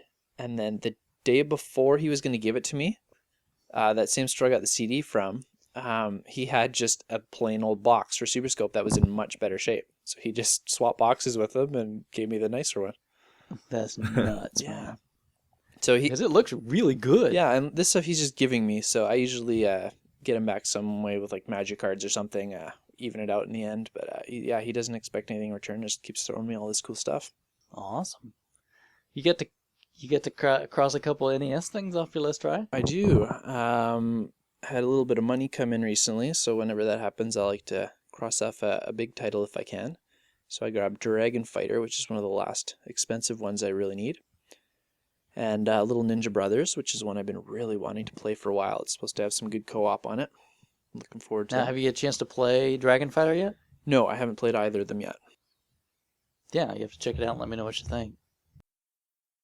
And then we were at EB Games pre-ordering the Adventure Time game for 3DS for my son. And my wife noticed they had a huge clearance rack of games for like $1. So I ended up getting a whole bunch of sealed, like Buzzword, a lot of the singing games like High School Musical, and I don't even remember all of them. I just grabbed them because they were $1. They were like the big cool boxes to display. Yeah, some good stuff that were in there. Yeah. I mean, like a lot of the, like with the buzz things with all the buzzers and the whole thing, right? Yeah, the big like blister case packaging. It's kind of neat. Yeah, and then my biggest, most exciting score in a while is these display cases I bought from our Zellers as they were closing down. Yeah, now is Zeller's like a really big chain in Canada, or? Yeah, have you heard of the Hudson Bay Company? Yes. Yeah, they're related to that. Oh, okay. Yeah, but they recently got bought out by Target. So all the stores across Canada are converting to Target. So they're selling everything off. Wow. Yeah, so I bought those. I ended up getting like a Sin and Punishment for $5 too, sealed one, just because they're clearing everything out for like 90% off. Awesome. That's a good game. It's awesome. I've already got one, so the sealed one's like going to be a like trophy in my collection. Yeah, so I got these 5 cabinets that are just kind of generic gaming cabinets, but I finally have places to display my big stuff like my Neo Geo box or my Steel Battalion controller that I've just been like hiding for a long time. And then I also saw there was like an imprisoned child in one of those, right? he just came with the case. Yeah, I don't know. Figure out what to do with him later. And then my favorite case though is the Game Boy Advance case that I got with it. It's really cool. It plugs in and illuminates. It's got a little part cut out where you can plug in a demo machine for Game Boy, and it's got this really, it's hard to see in pictures, but it's got this nice little etched Game Boy Advance silhouette into the glass. That's cool. Now, I think we had kind of talked a little bit last time we'd chatted, but are you going to try to get what you need to put a demo GBA on there? Yeah, and it shouldn't be hard from the looks of it. Everything seems to be working. So I've just got to figure out how to cut these locks and get into it without damaging the glass, because I unfortunately didn't get the key with that one. Well, the retro shop close to me, if you want like some box GBA games, I mean, they're nothing exciting, but they don't charge a lot for them. So if you want a couple to throw in there for display or something, let me know. I can tell you what they've got. We'll see. I might even just put NES stuff in there. I think I can fit a whole collection in there. Oh, awesome. Yeah. And or I guess not lastly, but I was hurting for another power pad. Mine stopped working, so I bugged Duke, and he sent me a brand new power pad, and it happened to be the Nintendo brand one, because I already had the Bandai one, so I've got both of them. And a few more NES games that I've been needing for my collection. The real gem there being Mickey's Adventure in Numberland. That's a really awesome, great to play title. I bet you're just itching. Oh, I'm right? gonna dig into Numberland and Letterland. And what was the other one? Sesame Street Countdown. Looking forward to that. Oh, yeah. Yeah. That's action-packed. And like a few other members on the site, I picked up a Wii U on launch day, and I've been having a blast with it. I could spend way too much time making this episode longer talking about it, but I'll just say try one out if you haven't already. They're a lot of fun. I went to our Target has a kiosk Yep. with one, and it has like you pick up the gamepad and like you scroll through like all the different games they have on it, and every single one of them there's a little play demo button and it's grayed out.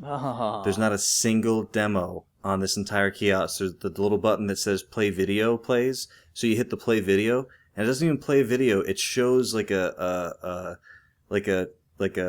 collection of still images, like one after the other, of like people enjoying playing that game. That So do you is think they just horrible. haven't bothered to set the demo unit up properly or something?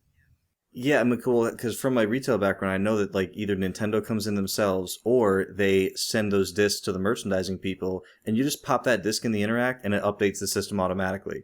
So either the Nintendo rep hasn't gone in, or the Target employees haven't been updating it. So I got to find a store that's actually got one because I'm not prepared to drop $4 on that just yet. Yeah, definitely pick up Nintendo Land. That alone is worth it. It's so much fun. Yeah, I didn't get a chance. I've not even had a chance to play one yet, but I definitely want to give it a try. I mean, I'm not going to lie to myself. I'm sure I'll get one at some point. I'm just not sure I know I will exactly too. when. I'm Yeah. going to probably guess maybe sometime early to mid next year once there's some really great titles I really want. And like they mentioned before, check out the RF Gen Arena sub forum. It's got all our everyone with a Wii U's got their codes in there, so you can add Crabmaster 2000 if you want. Yeah, no more friend codes, right? Nope, they got rid of that. It's the same as the other systems now. You have your name registered to the Nintendo network. And I know this doesn't affect Krabby, but it's one of the things that still is kind of weird to me.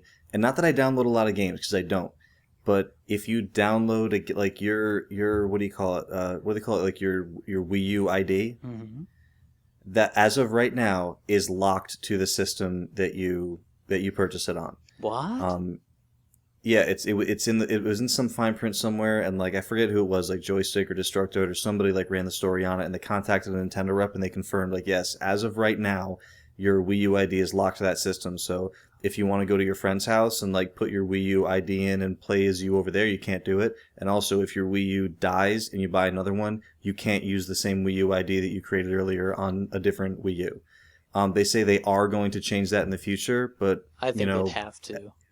yeah, that's a weird thing to have it locked to a single piece of hardware, but at least they're working on getting better. Yeah, I think they're planning for a big update in December because they didn't end up rolling out the TV part of it at launch like they planned. So I know they're doing an Okay. update for that in a week or two here. So maybe Gotcha. something like that will pop up with that. Right. Yeah, I mean, like Duke said, I know I'm gonna have one. It's just I want to feel, I want to feel way better about it than kind of like the weird uncertainties I have about it right So now. most of the Yeah. online stuff doesn't factor into my decision at all. So I could completely Exactly, understand apprehension to some of their online problems, though. I just think with all the kind of weird stories I've been hearing, I'm kind of content to let them get some firmware updates out there and get the bugs ironed out. I'm okay with that. Yeah. It's not going anywhere. And I really want Bayonetta 2, so I'm okay with waiting until that comes out Yeah, anyway. that won't be till January or February anyway, I think. Yeah, no problems at all. Now, I'm kind of curious now, because you get Mega Man 9 on your Wii, right? Yep. So are you going to go through the whole rigmarole of the transfer? No. You're just going to leave it on your Wii? Yeah, I'll still keep the Wii around. I'm not planning to get rid of it, so I'll keep all my saves on there, and that's the only Right. downloadable game I have, so I don't see the need to transfer over.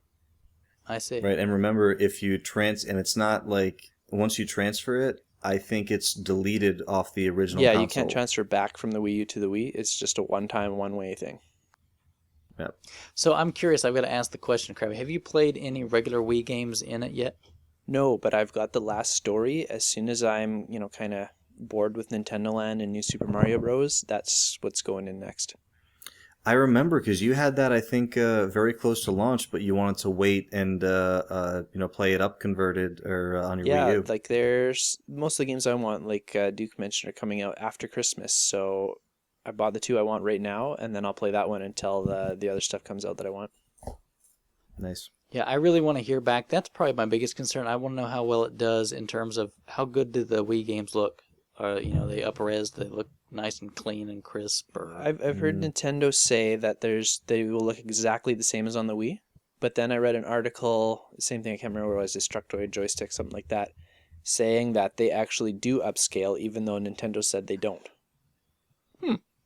I'd like to check it out. Yeah. I mean, I'm kind of curious. Still got a couple Wii games around I've not finished up. So Yeah, if I have enough time too, I've got Xenoblade Chronicles I haven't torn into yet either, so I might have a RPG Fest this Christmas. Sounds good. Yeah, Xenoblade's an enormous game. Great. Well, man, Krabby, sounds like you had a pretty doggone good month with all those cases. Yeah, I had because of the cases, I had to pass up on a cool little pinball that popped up locally, but hopefully another one will come up in the next year here. Yeah, those things always seem to pop up from time to time, so I'm sure. Now, I got a few cool things myself this month. When I looked, you ever have that time, guys, where you're like, I don't know, you just kind of think, I kind of had a couple decent things for the month, and then you look back on it, you're like, wow, what? Did I get all that stuff in this last month? That seems like your month every month. Come on. It's got to stop here at some point in time where I'm just literally going to be, I can't get that lucky that many months in a row. I got to cross off one of the real big ones for me, and that was Gimmick for the Famicom. I've been watching for that game for a really long time. I've kind of had I didn't know that was a thing. Yeah. They also did a Scandinavian NES release, Mr. Gimmick. That one's pretty pricey, isn't it, in comparison? It is. Oh, and don't get me wrong, Gimmick is not cheap. But isn't Mr. Gimmick like twice the price of Gimmick? Mr. Gimmick's pretty silly. But then I think it's kind of suffering from that NES fever that's going around right now. Sure is. Yeah. But, I mean, rare Famicom carts unless for, of course, the ultra rare ones, but most part don't seem to be as crazy price affected as like some of the NES stuff is right now. But I picked that up, and it's a great game. I haven't had a lot of time to tear all the way into it, but it's really high quality. Just somebody on Famicom World posted that they were, looking to sell that, and they also had a cart Castlevania, which, if you know Famicom, collecting cart Castlevania is hard to find and expensive, but couldn't afford them both. Definitely wanted Gimmick, so I got that taken care of. Being the Castlevania guy you are, I'm surprised you went Gimmick over Castlevania, even though I know you wanted that Gimmick. Yeah, it's just the big draw about the Famicom cart Castlevania is over there it was a disc system release, and then like towards the end of the NES they put a cart version out. And the big draw of the cart version, it has an easy mode, and it's rare, so it goes for considerably more money, especially when you can find it here for a couple dollars. Right. And I've got the disc system copy, so eventually maybe, but it's got to wait. I was really happy about that. I'd stopped at my local shop, which I talk about all the time, Game Exchange. That's not too far for me. If you guys have a Game Exchange around, you should go to it. Trust me, you're going to find, if it's anything like mine, good people and good deals. But there I picked up a copy of Chrono Trigger, so I've been watching for a copy of that. It seems to always to me to be more than I want to pay online. You know what I mean? Yeah. I've not checked recently to know what it's going for, but it seemed like it was always like around $60 or something. So I got a good deal on a Chrono Trigger. I also picked up a copy of Super Smash Bros. For N64. I didn't have that one. I grabbed that one too.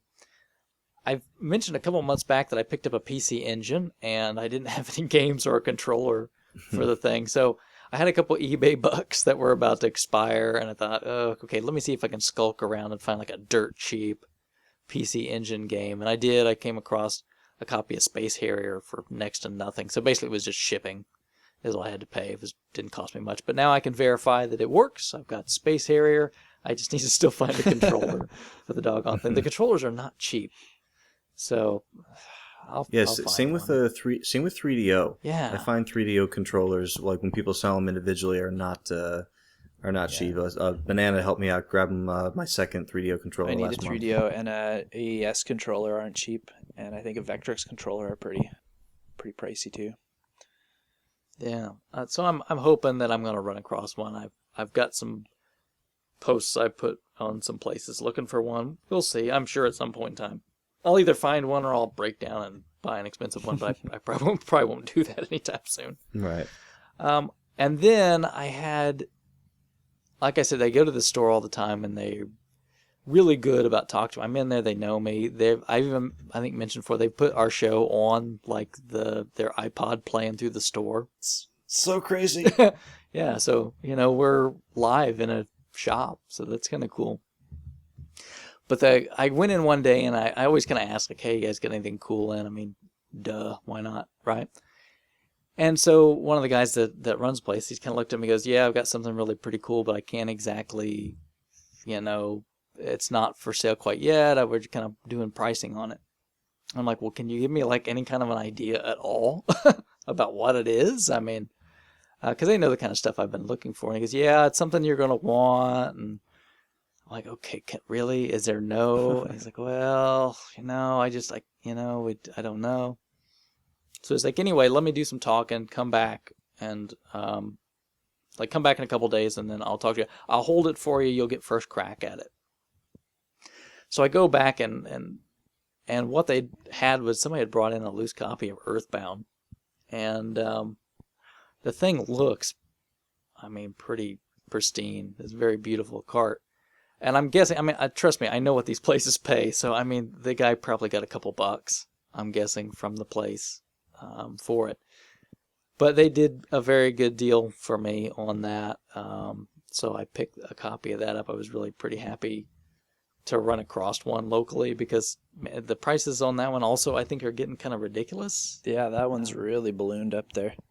Yeah, and to me, what doesn't seem to be, it's not a very rare cart, is it? Nope. It's just popular. Yeah, but I don't know if the prices, I don't know any other popular cart that jumped up that high. Final Fantasy VII did for a while, but it's kind of went back down and become reasonable again. But anyway, it was really cool. Honestly, I want to see what the hype's about. I want to play the thing here at some point in time and see if it lives up to what everybody keeps saying it is. And I guess I'll get my chance to find out. It's a fun one. I hope you like it. Yeah, I'm definitely going to check that out. Some good deals. I got some from so Krabby, you sent me a little gift in the mail, so I get this unexpected little package from you, which I really appreciate. No problem. So I opened this up, and Krabby's got like the pre-order set for the Castlevania Portrait of Ruin for DS. It's like this little fold-out thing. It's really kind of cool. It's like this Velcro flap with like the Castlevania, looks like a wax seal on it. And you open the thing up, and it's got like a special stylus and stylus holder thing. It's got the music CD. It's got like a little art book and everything that came with it. Yeah, I've got one of those. It's really cool. It's got like a little chronology of the series. It's actually a pretty cool little pre-order set, and that little it's got a little plastic case that'll hold the first two. Like at the time, there were only two. Is that what that is? I thought it was like a stylus holder. No, yeah, that's you pop that open. It can hold two DS games. So at the time, Portrait of Ruin and Dawn of Sorrow were the only two Castlevania DS games. So that's where your Castlevania games would go. Oh, see, I'm obviously going to keep it kind of in its original condition and whatnot. So I didn't try to tear it apart to figure out exactly what that was, but. Yeah, it's a little 2 DS cart case. Cool. Well, Krabby sent me a little note in there, so that was really cool. I really appreciate you kind of send that gift over. You really didn't have to do that, but thank you very much. Anytime. Yeah, like I know we've mentioned it before, but Duke does a huge majority of the legwork for our podcast, so I wanted to thank him for his hard work, and I know he's a big Castlevania fan, so I hope that finds a home in his collection. Yeah, and this next thing that you sent me that was in the box too, I don't know how on earth you found out about this. Sneaky. Because, okay, so Sensei Man that has posted, and he sold over on Famicom World. I bought plenty of stuff from him. I think lots of people did.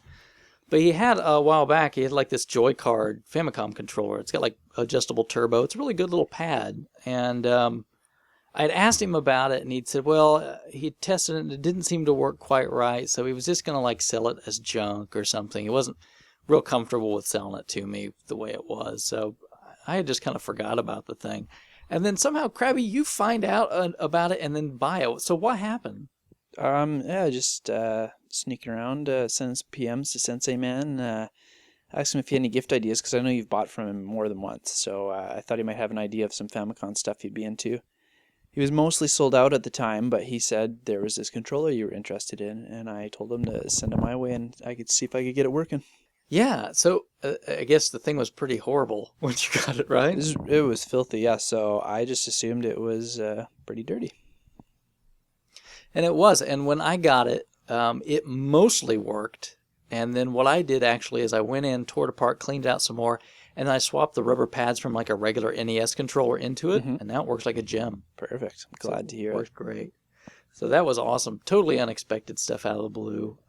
Thank you very much. That's pretty cool. And I've used that controller to play quite a bit, actually. Right on. It's a good little controller. I like it. Glad it's getting some use. Because I, unlike you, don't mind cheating with rapid fire. And then from Techie, I did a trade with Techie, and I finally got a copy of Super Mario RPG, so I don't have to whine like a little girl every show. Yup. No. Now you have to find a different game to whine like a girl about. Don't worry. I'm sure I'll find more. But So that was really you cool. really like hit the trifecta there for SNES RPGs, eh? I did. I don't think there's any other. Okay, well maybe like Evermore and then EVO or whatever. Yeah. Or EVA, or however you're supposed to say that. But those aren't really too much on my radar, I don't think, in terms of wanting to play. So no, I think I got the really cool ones, definitely. And then like my biggest long distance trade I've ever done, which honestly was more of just let's just see what happens. A couple months ago, I did a trade over on Famicom World with a guy that lives in Bulgaria. He PM me, is like, hey, you've got that complete in box Super Mario 2. I really would like that. Would you want to trade some stuff? And what he's got is like a bunch of like pirate Famicom carts. I guess really big in certain parts of the world. It's just knockoffs.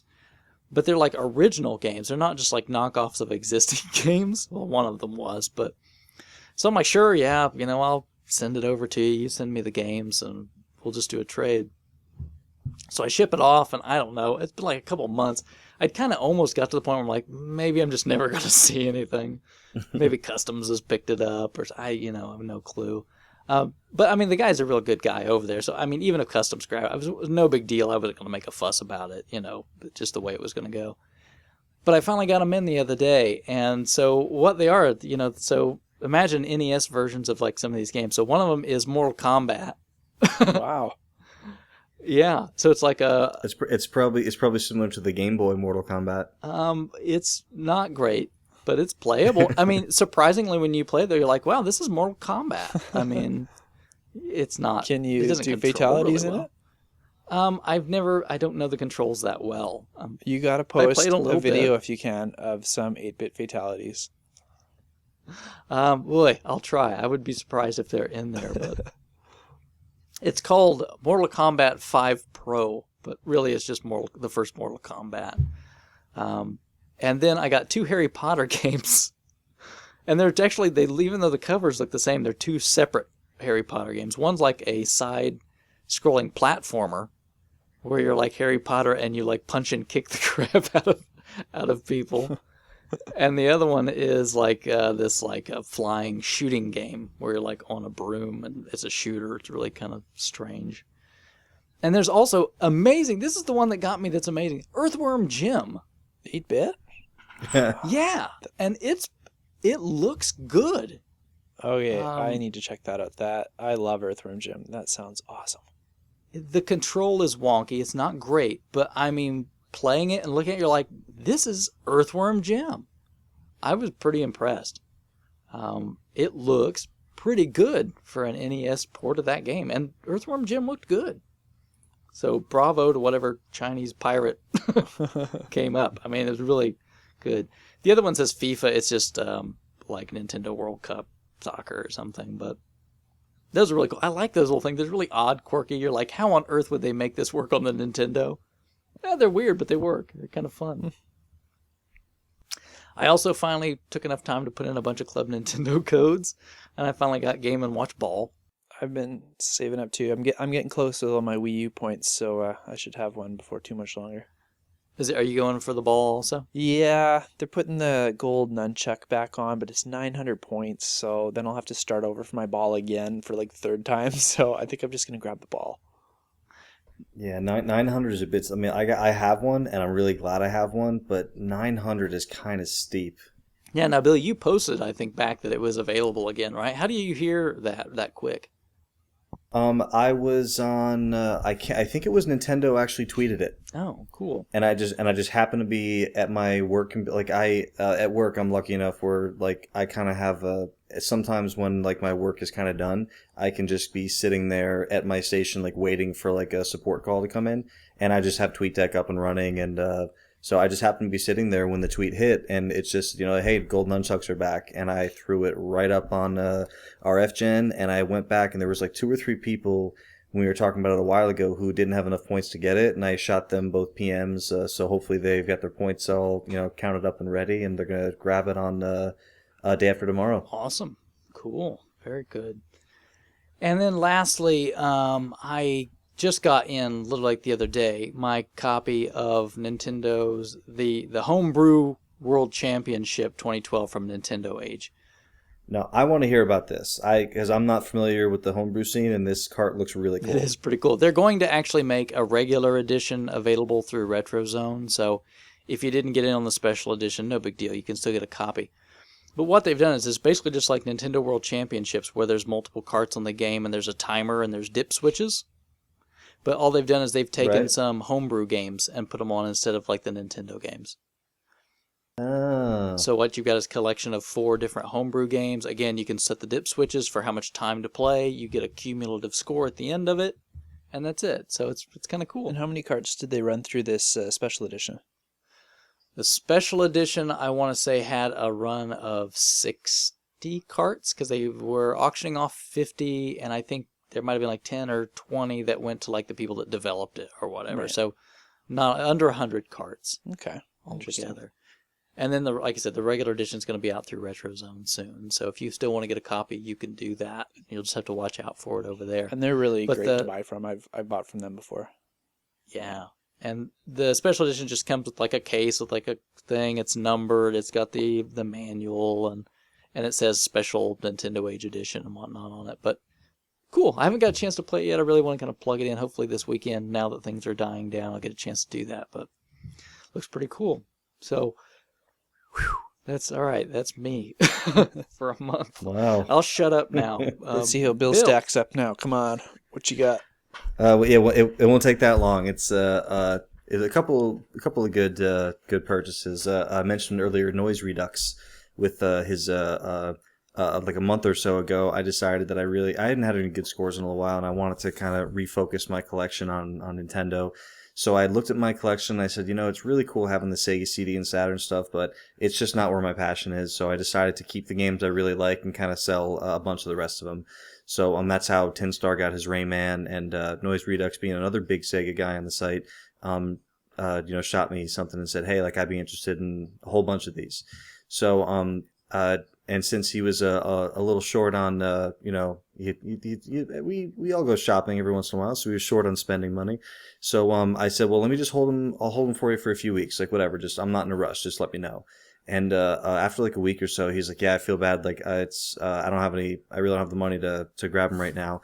But he said, but I do have an Starland credit, and I noticed that you want some NES stuff. So do you want to go shopping on Starland's website, and I will ship that stuff to you, and then you ship me the Sega stuff? And I said, this is my kind of guy. Yeah. This is let's make a deal. Yeah. So I went to the website where he had a large-ish credit, and I picked out the dollar amount that we agreed on, and he had them ship the stuff straight to me, and I'm shipping him his Sega CD games. Awesome. Saturn as well. So Galactic Attack, Bubble Bobble, Rainbow Islands. A couple other Saturn Sega CD games, and I ended up getting a couple of Ultimate Mortal Kombat 3 for the Genesis complete, which I've been looking for a while, and it's in really, really good shape. I saw the picture. Crazy. That looks good. Yeah. I didn't realize that was it's kind of an elusive one, kind of later in the lifespan, cardboard. They don't hold up quite as well, but very nice shape. Crazy Taxi 2 for the Dreamcast, How to Win at Nintendo. Jeff Rovin. Those Jeff Rovin Those books. books are so awesome. And oh my god, and I'm just leafing through it, and it's great because there's no pictures. You have to read about and it's great because it's like all the stuff that you kind of know as like as a Nintendo kid is like common knowledge. Like, yeah, like you have to punch King Hippo in the face when he opens his mouth, and you have to hit him in the stomach. But the way he writes about it, like I really try to put myself back in like 1985 or 86 or whatever, and read this book. Like, a lot of people will try to go after King Hippo. He's got way too much stamina for that. Like, it's really cool reading about all these old games. So I really love to get the other ones. Castlevania 2 description in there. It's just this huge wall of text. There's like no indentation in it. It's nuts. Definitely worth picking up the other copies. I think I'm actually gonna just like, I don't know if I'll read cover to cover, but I will definitely pick this up and read like a random like game, a few pages here and there. It's really, really interesting. And he did like some Game Boy ones too, so check him out. Yes. Yeah, he's done a bunch, but he's great. Also grabbed another hockey game for the growing hockey collection, NHL Blades of Steel in '99 for the N64. That one's all these are complete, actually. Okay, now tell me, Bill, So, I got a question, because I saw that game actually in that retro shop the other day. Is it good?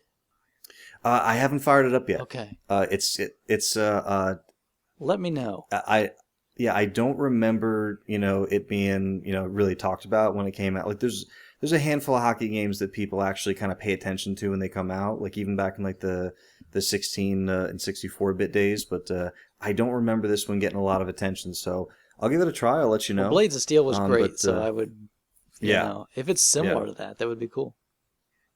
Yeah, it's I mean, having not fired it up, I can't say, but I don't know. I just have this. People who know me know I'm a hockey guy, even though we don't have any hockey right now. But I do have this kind of growing subset of NHL games, and they're really easy to collect because they're not expensive. So you can find them for like $1 or $2 most places. So then you just end up with this great, kind of like a little hockey set. So, but so the Mortal Kombat, Crazy Taxi, How to Win Nintendo, Blades of Steel, and I think Othello. I think those were the ones that all came from the Noise Redux sale trade. Well, yeah, and you know what it was? I pulled up eStarland. Okay, if anyone from eStarland is listening, you need to make your site so that I can just look at games that have like the box instructions and the cart. Like, they list every single game, and you can't look at all. You have to like look at like 10 items at a time. Oh. And also, like, underneath it, it'll say like no box, no manual, no box, no manual, no box, no manual. And so you have to like look at it was just a really bad way to browse around. But yeah, I just went down and I looked through like all 300 games they had, and I just picked out like the only ones they had complete that I didn't already own. And Sky Shark. Oddly enough, they had Sky Shark, just the box and the cart, and I had the Sky Shark manual, so that completed that one for me.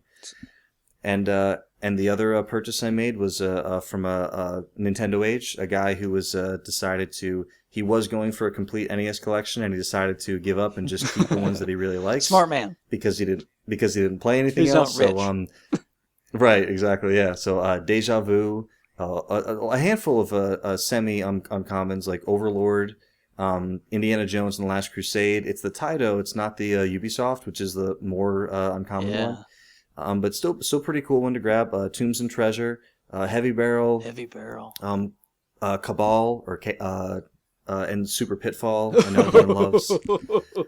So so a good little, and then a couple of common, American Gladiators, Operation Wolf. A couple of common ones, Wall Street Kid. But it's just nice to get like a nice dozen and a half complete games to clean up and throw in the collection. You should play Wall Street Kid and let me know what you think. I like that one. Yeah, no, I've actually heard from a few people they like it. I think we've mentioned before on the show, I thought it was rare because the first time I saw it at a flea market, I had never seen it before, but then come to find out, like, no, you see these things fairly often. Yeah, how did that thing get to be a common game, right? Who goes, I'm going to buy for Jimmy Wall Street Kid. Yep. Wall Street Sounds great. I want him to be smart when he grows up. Yep. I actually really like Deja Vu, believe it or not. Like, I don't know if I have a feeling that a lot of kids may not have liked it, like, because they're expecting like action or platforming, and then you get this game started and you're like, what the hell is this? Like, what are we doing here? But I actually really enjoy Deja Vu. Cool. I've not played through it. I think Krabby and I have talked about maybe doing a playthrough of that sometime. Definitely. Now you got a little bit more there, right, Bill? So Krabby, who decided, you know what? since we don't have Black Friday here, I'm gonna give a Canadian Black Friday a gift package to my co-hosts over here. So and this is really cool. 'Cause what was it, Crab? Like a month ago, you had picked up NHL Slapshot at like a GameStop. Yeah, it or was something? along with all those Buzz games that I got for $1. They had really cheap, the big boxed NHL Slapshots with the thing to stick your Wii remote in. Yeah, and so again, like I was actually working at Best Buy when this game came out, and I remember looking at it and thinking, oh, that would be a really cool one to grab, and just to throw in, again, like my little kind of little hockey collection. So and I totally forgot that I had another NES lot, just a local Craigslist lot. It was like three like Nintendo decks and like maybe like a dozen, maybe a little bit more than that, like pretty common carts. And like the same day, the package from Krabby showed up, so he sent me a black box game that I didn't have. It was is weird. It was an FCI black box game though. It wasn't one of those Nintendo black box games. And when you were talking about your favorite cover art earlier, I thought you were going to say It's this up there. game. The Hide Lied. Kirby loves box, Hide Lied. Oh man, it is good, and that is a dragon and a man. And they are just going at it. It's and believe it or not, I've never played that game either, so I'm actually gonna fire that one up and play it. Let me know if the first little blob in the game kills you or not. Okay. Oh, kind of like was Super Pitfall? Yeah, I died it's in the like first go, enemy. and you're dead within 5 seconds of turning it on. Yeah. I think Deadly Towers was like that for me. I turned it on, and like enemies are like flying across the screen and like hit me, and I was like, oh, this is not gonna be that kind of game. So, but NHL Slapshot, and I'd have to do a little bit of research, but there is French on the cover of this game.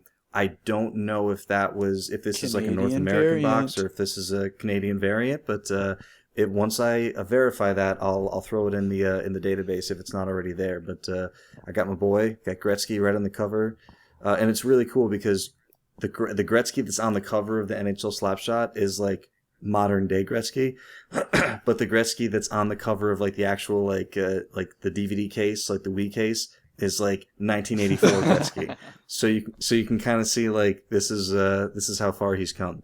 But it's actually pretty cool. I fired it up just real quick because like I threw it in the Wii and we were actually like heading out to something, and it's the best when like Sarah comes down and we have to go somewhere and she's like, "Are you ready yet?" I'm just playing a game. But it's even better when I have like a video game hockey stick controller and she walks in and she's like, "Are you ready to go?" And I'm like imaginary slap-shotting pucks at the TV. Just go, "Oh my God, I'm married to such a dork." Yeah.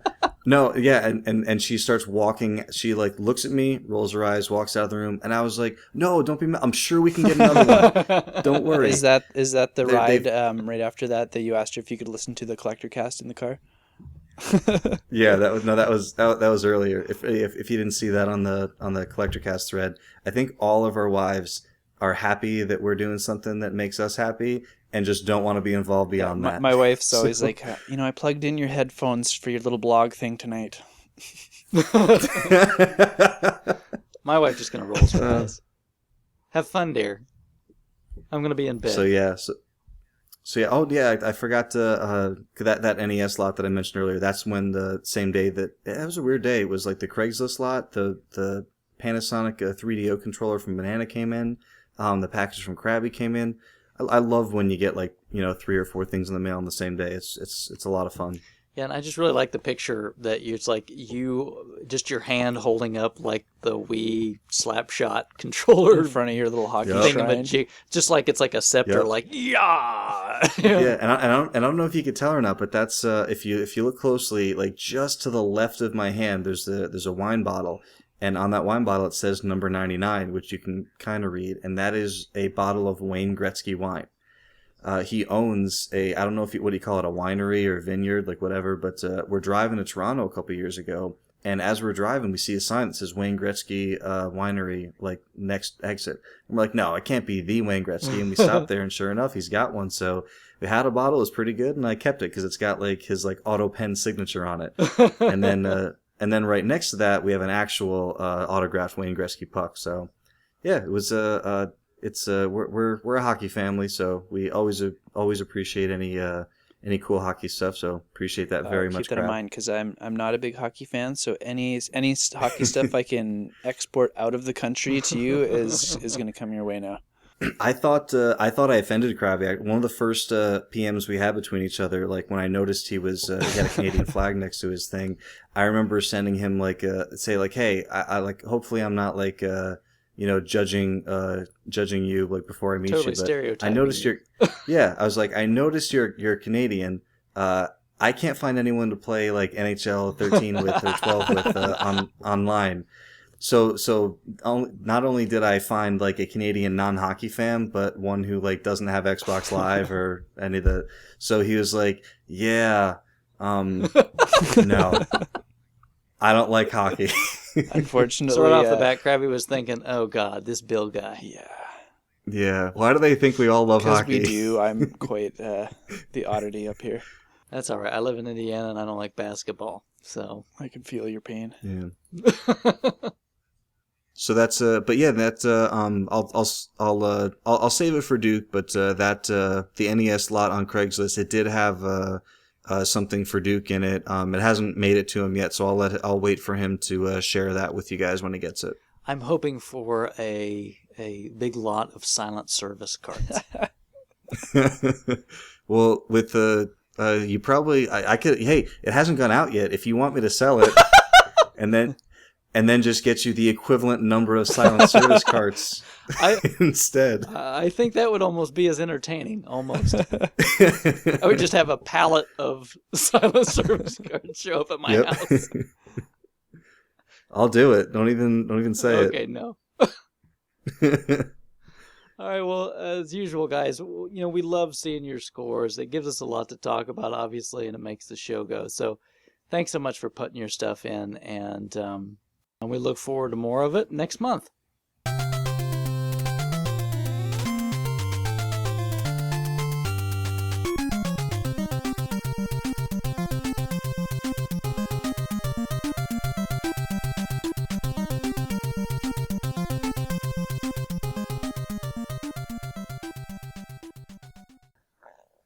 All right, well, everybody, we wanted to take a moment to talk a little bit about a first in a series that we'd like to do that's about just getting started collecting with different systems. So, and we're going to start by kind of dragging out all of our favorite, and that would be the NES, the Nintendo Entertainment System. I think kind of the reason we kind of thought about this is that it's kind of scary. We were talking, and at least I know definitely I'm old enough that there are people that are starting to collect now that weren't alive or were extremely young when the NES came out and really don't have much exposure to it. Yeah, it's. I mean, it's not one of those things where I feel old about it or anything, but it's just one of those things that since I grew up with it, I just kind of take it as a given that that's how people grew up, like with a Nintendo in the house, and just to think that like my sister-in-law was born in 95. So, it's just crazy for me to think that, then like that was such a big part of growing up. Like I still remember the Christmas when we got it. I remember the Nintendo games we got every year after that. We got a Nintendo game when we got good grades on our report card. Like it was part of growing up. Yeah, and so Krabby, you've got like this gaming thing, right, that you've at least had a few people show up to. I mean, do you have anybody that's young enough that really just doesn't know NES much? No, they're all close to my age or older. There's really no youngins showing up there.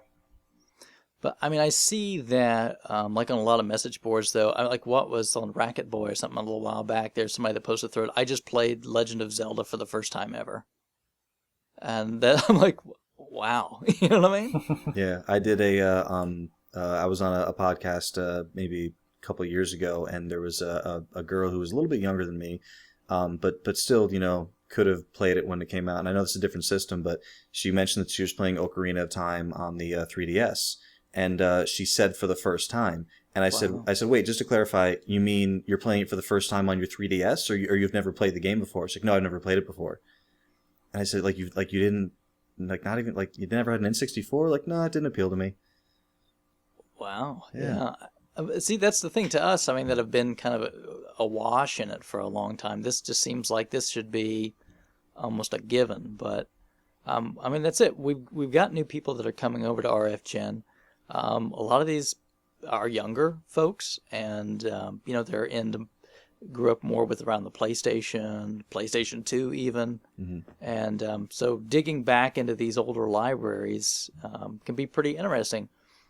So kind of what we wanted to do is just kind of give you, as a listener, an overview. Now, for some of this, for you people that listen, maybe this is old hat. You'll just go, okay, well, NES, yeah, I got it.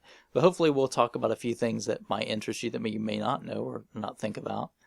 And really, we're going to try to appeal to those people that maybe are just picking a few games up in a lot or kind of getting started, what to look for. So let's start by talking a little bit about the systems itself, right? So when I'm just kind of curious. So Bill, you said you remember getting your system. Do you remember what it was? Was it like deluxe set? Was it action set? Absolutely remember. It was the deluxe set. We had Rob the Robot. We had Gyromite, Duck Hunt, Mario Brothers. I remember playing it at like cousins' houses. And my parents grabbed a couple extra games as well. I remember being at like my cousins' houses and playing like at the like the Thanksgiving parties and the Christmas parties like that year, like before obviously before Christmas. And I remember playing specifically Castlevania. I asked my cousin, can I play Transylvania? And he said, well, you can play Castlevania. And so I played that. I remember playing Punch-Out and dying and getting so upset and then having my cousin have to like, no, you can do it. Come on, do this. And he was like coaching me through it. I remember all the memories start to blur together, but like, playing Ninja Turtles and like me and my brother waking up early to, run downstairs like every morning, like that we could. It just and being so young, I didn't realize the Nintendo was attached to a television set. I thought that the television set was part of the Nintendo.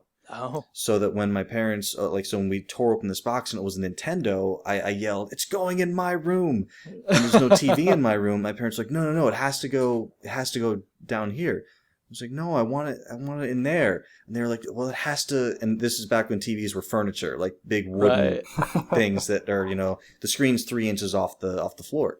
Oh man, it was just a fantastic time. We were in Metroid and baseball, and like I remember going to holiday parties where were like 30 or 40 people, like in their 20s and 30s, were crowded around this little TV having like baseball tournaments, and it's like it was just the coolest thing. And there's just that entire time period just really cemented Nintendo. The NES in particular is just probably my best gaming memory time period of all time. Wow. Yeah. Do you remember what year it was that you got it, or can you estimate? I've been looking for literally months now. I keep bugging my dad. He's got all the home videos, Awesome. in the attic somewhere, and they're supposed to. And most of them are listed Christmas. Like the Christmas tape is listed, but he said he showed some people like some of the videos, so they're like kind of like out of order. So he's in the process right now of taking those Christmas videos and like converting them to he's got an iMac, and he's like throwing like a movie montage together. So once I get all the Christmas videos organized, I'm gonna create like a little history of my Nintendo Christmases video and throw it on a blog or something. But That would be fantastic. Yeah. That's great. So what about you, Krabby? What was your exposure in the beginning? A used action set from a distant cousin who was leaving town. Yeah. My dad bought it for cheap. And yeah, we just had what came with the action set, nothing else. So just Super Mario Brothers, or? Yeah, once we'd beaten Mario Brothers, which we had a great time with. We really didn't touch it, and then we went to visit one of my closer cousins for the summer, and I saw him and his friends. Like, he was older than me, so he was always the cool cousin who had all these awesome toys, and just everything he did was amazing. And him and his buddies were playing Mega Man 2 when I went over there. And I sat and watched them for like hours, and then I really didn't know the Nintendo had other games for it. I thought it was played Mario and that was it. I'd love to come back to that. I'm gonna make a note. So I saw this game and just blew me away, and then he takes me upstairs after all his friends left because he can't look too uncool hanging out with the young guy while they're there. And he's got, stacks of tips and tricks guides. He's got a power glove. He's got, a dozen games sitting there. Like, it's just unreal. He just showed me all these wicked things you could do. He showed me all the, like, we'd beaten Mario, but I didn't know, you could get fireballs when you're little. So he's showing me these things and warp levels I didn't know about. And it's just unreal. So do you have an idea about what year that was, or around what time frame? That would have been about 89 or 90. Okay, so a little later after it had been out for a while. Yeah, that's why we got it used from our relative, because it was they probably got a Genesis or something by that time. Cool. Me personally, my cousin, my dad used to live in Oklahoma, and I would go out there for the summer and spend like a month. And my cousin he had gotten for Christmas an NES with Super Mario Bros. He got, the deluxe set. I mean, he had, the standard deluxe set. And so he must have gotten it right off the bat, and it doesn't surprise me because they had money. But so he probably got that Christmas of '86, and we played it like summer of '87. And I don't think he could probably peel me off that thing. I mean, that's all I remember that summer. Just every instant I could, we were sitting there playing. And so, of course, when I got back to town, all I wanted for Christmas was a Nintendo. And but for Christmas, we were not wealthy people, so I didn't get the deluxe set. I got the control deck with Super Mario Brothers. And I also remember for that Christmas, very vivid. I also got Rad Racer and Star Voyager, which is horrible. Yeah, I've never known anyone who had Star Voyager except for, like back then. I mean, it was atrocious. I tried really hard, but I never could figure it out as a kid. And I also got another controller, but it was like this Epix controller. We'll talk more about some of these things a little later. It was really kind of weird controller. And then I got, because my birthday is like right after Christmas, so I got some birthday money. And so I went out and after saving up a little bit, I remember I picked up the original Mario Brothers, and then Zelda. And then once I got Zelda, just forget about it. And then eventually, I think Metroid that I picked up. But my cousin, being a little older than I was, so like next year when I go back out, of course, this is getting old to him, and he doesn't care so much. So that was great because I just got like a ton of these games from him. They didn't really care about. I got his Rob. I've got, Gyromite. I got Ring King, Pro Wrestling, and stuff that he didn't really care too much about. And I don't remember. I traded him some other junk that I didn't care about. And that's why I think I mentioned before, I've still got that Rob that's from way back then, which is pretty cool. Yeah, I mean, we've all said it before, but I think one of the coolest things is having something that was actually the thing that you had when you were younger. And unfortunately, I don't have anything that I had when I was younger. Maybe a couple things, but I don't think anything from the NES era. So I think it's pretty well established that the three of us are pretty sincere Nintendo people. But so if we're gonna start talking about if you're gonna start getting into Nintendo and you maybe didn't grow up with it. So we mentioned the hardware that we had. There's the action set, the deluxe set, and there are all of the different variations are listed in the RFGen database. So the only main reason it's actually not a hardware variation in case you're looking for different sets of hardware, it's really just the bundle. And the only way that would really make sense to a collector is if you're going for system boxes. Yeah. And everyone loves system boxes. They're really cool. So you just got to have the room to display them, especially with Nintendo boxes. They're slightly larger, just because of how big that toaster is, and the Rob that goes in there, and the set with the power pad packed in was kind of a big box. So those are things you can look for if you're trying to get like a system box display going. But I would say that the action set is actually fairly common box to find and not terribly expensive. Do you guys say that? Yeah, if I used to say things, it's usually action sets anymore. Yeah, that's definitely the most I've found up here too. I'm just saying, if you're looking, so there's the original launch set, which that's all you could get in the beginning, right? Had Rob, which is basically what turned into the deluxe set. Right. You got Rob, you got Gyromite, you got the Zapper, you got the control deck, and then you got the 3 separate carts. You got Duck Hunt, you got Super Mario Brothers, and you got Gyromite. And then they've seen, I've never seen this personally, but I've seen pictures now on Nintendo Age that there was a variation of that deluxe set that actually had Stack Up stuck in it. Yeah, I think I remember pointing that out to you a while back, and I had never seen it before. You had never seen it before. We thought it might have been like a clamshell, like a bundle deal, but there's actually like a sticker on the box that says Stack Up included, like in the box. Yeah, I would say those of you out there, if you're ever out and you're doing your hunting, that would probably be, as far as system sets, a launch set and that stack up set would probably be like the holy grails of box sets to find. I love the launch set box. It's got that really awesome Rob face on it. Yeah, just that, the big Rob face. So originally it ended up becoming the deluxe set. So the original sets didn't say the word. That's what, when you look in the database, you'll see deluxe set without the system picture, and it doesn't say a deluxe set on it. And then the later ones did say deluxe set. Yeah, and then you also had the action set, which we've talked about, which was just the deck, Super Mario Brothers, Duck Hunt, and the Zapper, which later on became like the combo cart, Super Mario Brothers, Duck Hunt, right? And then you had the control deck, which was just the system. You didn't even get a game that came with that one. Yeah.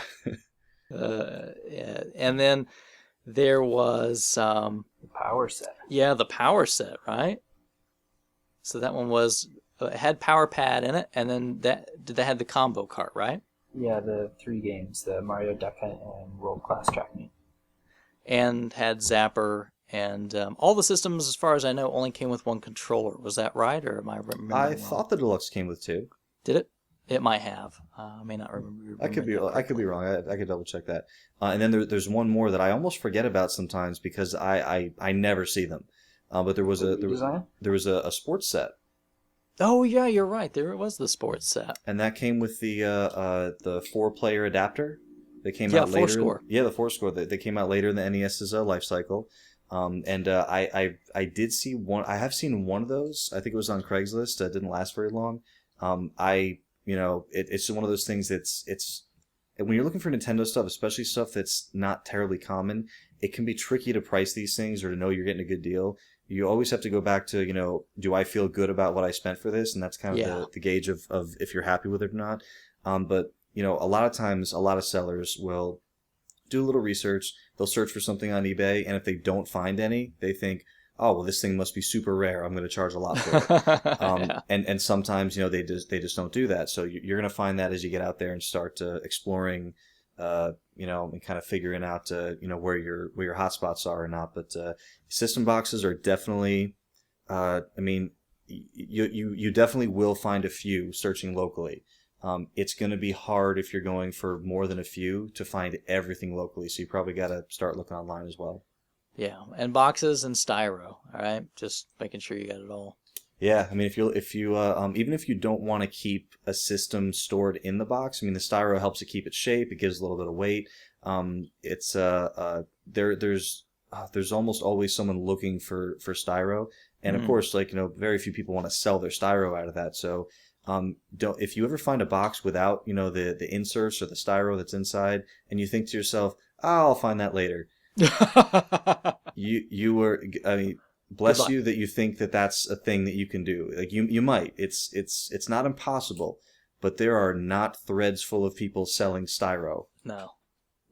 It's a matter of fact to the point where I'm almost shocked that people don't reproduce the styro. But yeah, I mean, you got people like Tusk who do the just the little styrofoam blocks for the games. Yeah. I mean, even if it's something where, if you're not going to store a system in there, it doesn't need to have all the same like nooks and crannies. It just needs to be generally the shape of the folded out box. Yeah. There's actually a couple that you're forgetting too. There's the challenge set with the Mario 3 pack in. That's right. Oh, that was a later one. Yeah, it was late. And then there was the basic set that had no game and just the system. That was just the control right? deck. That was the control deck. No, there was a separate one just called the basic set. Now I just remember that being called the control deck. I'm pretty sure the control deck. That had Super Mario Brothers, right? The control deck. Yeah, and the basic this set one had no game. Oh, it just I see. had Just a the bare system. console. Yeah. Okay. That probably was a little later than too, right? I think it was a couple years in, but I don't think it was really late. Not like the challenge set. And then you have the top loader, the two. Right. Yeah, but Everyone's before we get to the second variation, I just want to go real quick back to something Krabby said, where and I've heard this before, and I never really thought of it until recently. Is that it just how synonymous Mario was with Nintendo, and how there are people and families and large groups of people who thought that there weren't other games. It was just the Mario machine. You would just turn this machine on, and Super Mario Brothers came up. After you blew on the cartridge about 15 times. Well, that's all we had, so that cartridge didn't come out of our machine. Right. You just pushed power and you played Mario. It was like, what is that door on the front for? Oh, it's like if you got to air it out once in a while. Don't worry about that.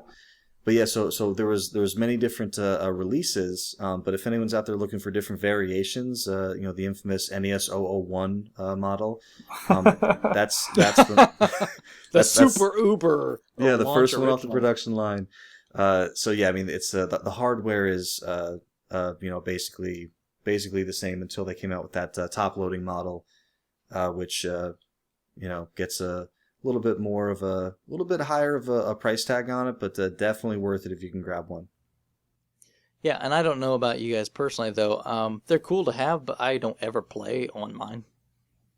Yeah, you know why? When I before I had a Famicom, I would use it to play play Famicom carts because because it's easier to with the carts being shorter and everything with the what do you call it, the adapter cart.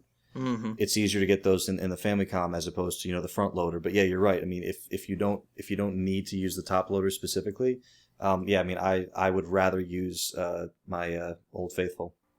That's the only reason I want a top loader right now is to use that converter that Banana sent me. Or we could just get you a Famicom. Yeah, or we could. They're pretty cheap, Krabby. It's just not a big deal.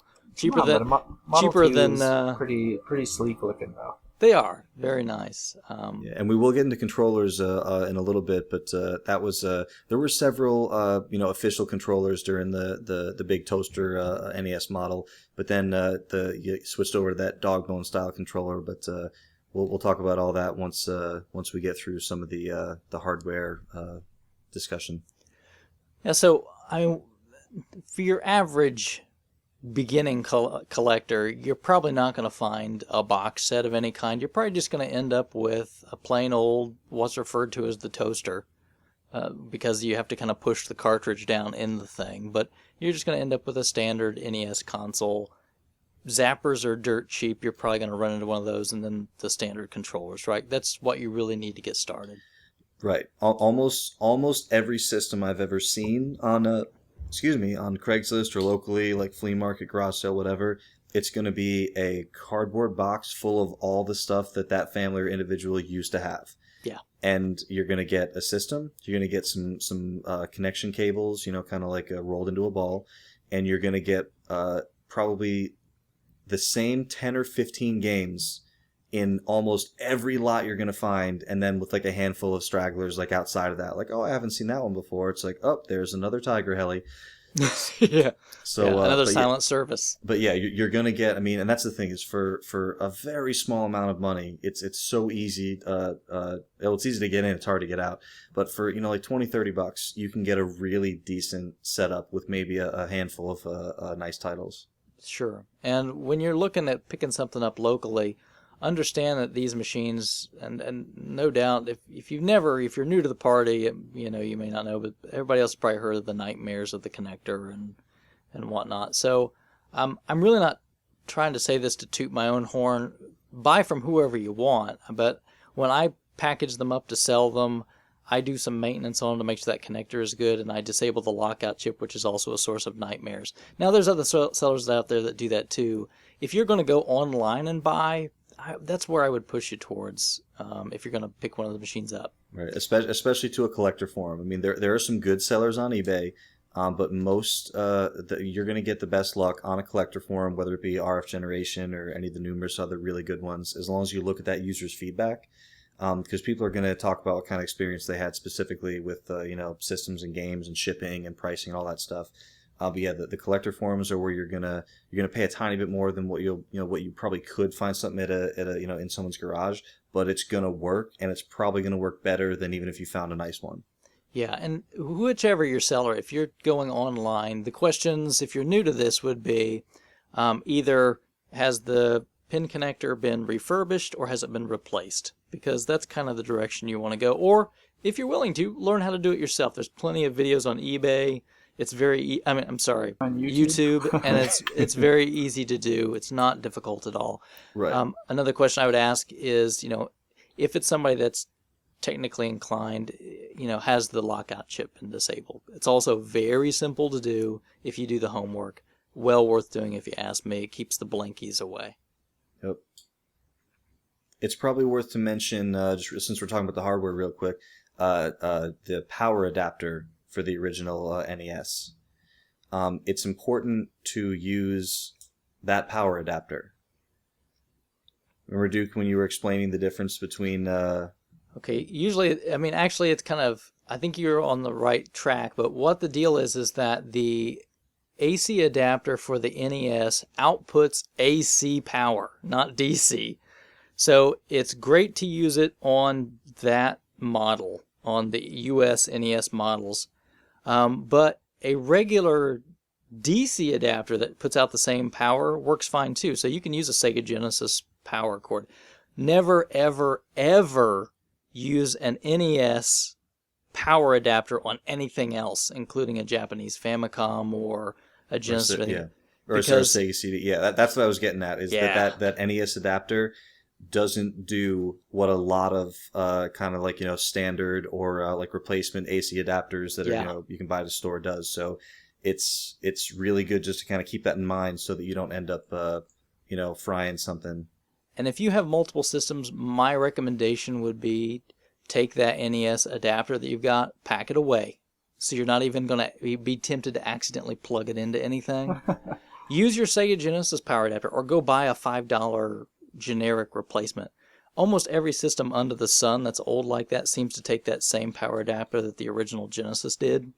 So it's a good investment anyway. Right. And so the Genesis was the same one for the I believe the Sega CD and the Master System Model 1.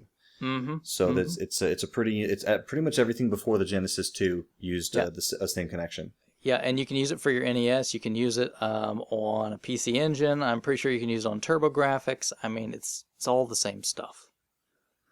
So yeah, beware. I just hide those things when I get them. I don't, and I'll sell them to people when they want them. That's fine. Just don't mix that thing up. Right. So as far as controllers go, by far the most common is going to be your standard old square Nintendo controller. Yep. Yeah. And you're going to have those, at some point, especially if you're buying lots, systems in lots, because sometimes that's the only way you can get someone to sell you their games, is if you buy everything they have. So you're going to end up with duplicate systems, lots of controllers, extra power cables, and you can, definitely trade those away, part those out, sell those to kind of, feed the habit, so you're, not just spending money and not making any back. So you're going to get a lot of regular NES controllers, but there's a handful of pretty interesting, both first-party Nintendo controllers and as well as third-party controllers. And I think, Duke, you have a keen eye for additional controllers for the NES. I do. I like to collect quite a bit. So, there's a wide range, like Bill mentioned, of first-party controllers. But there's a couple things you want to keep in mind about this.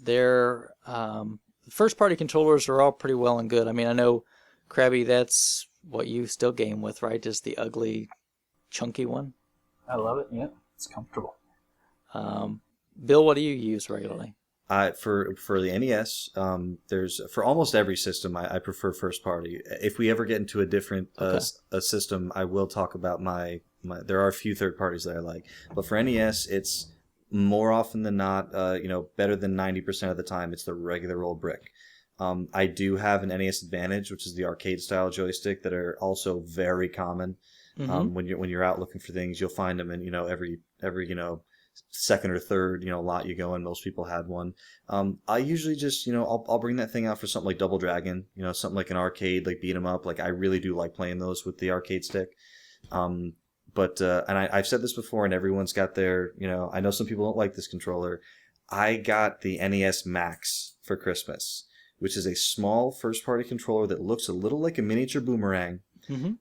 It's very simple. It's got like two, the A and the B button, and it's also got like a A and B turbo.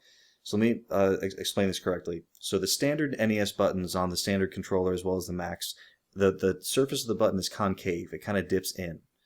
And that's kind of how I like my buttons. The turbo buttons are convex. They kind of bubble out towards you. So I kind of got used to the different tactile sensation that I got from that.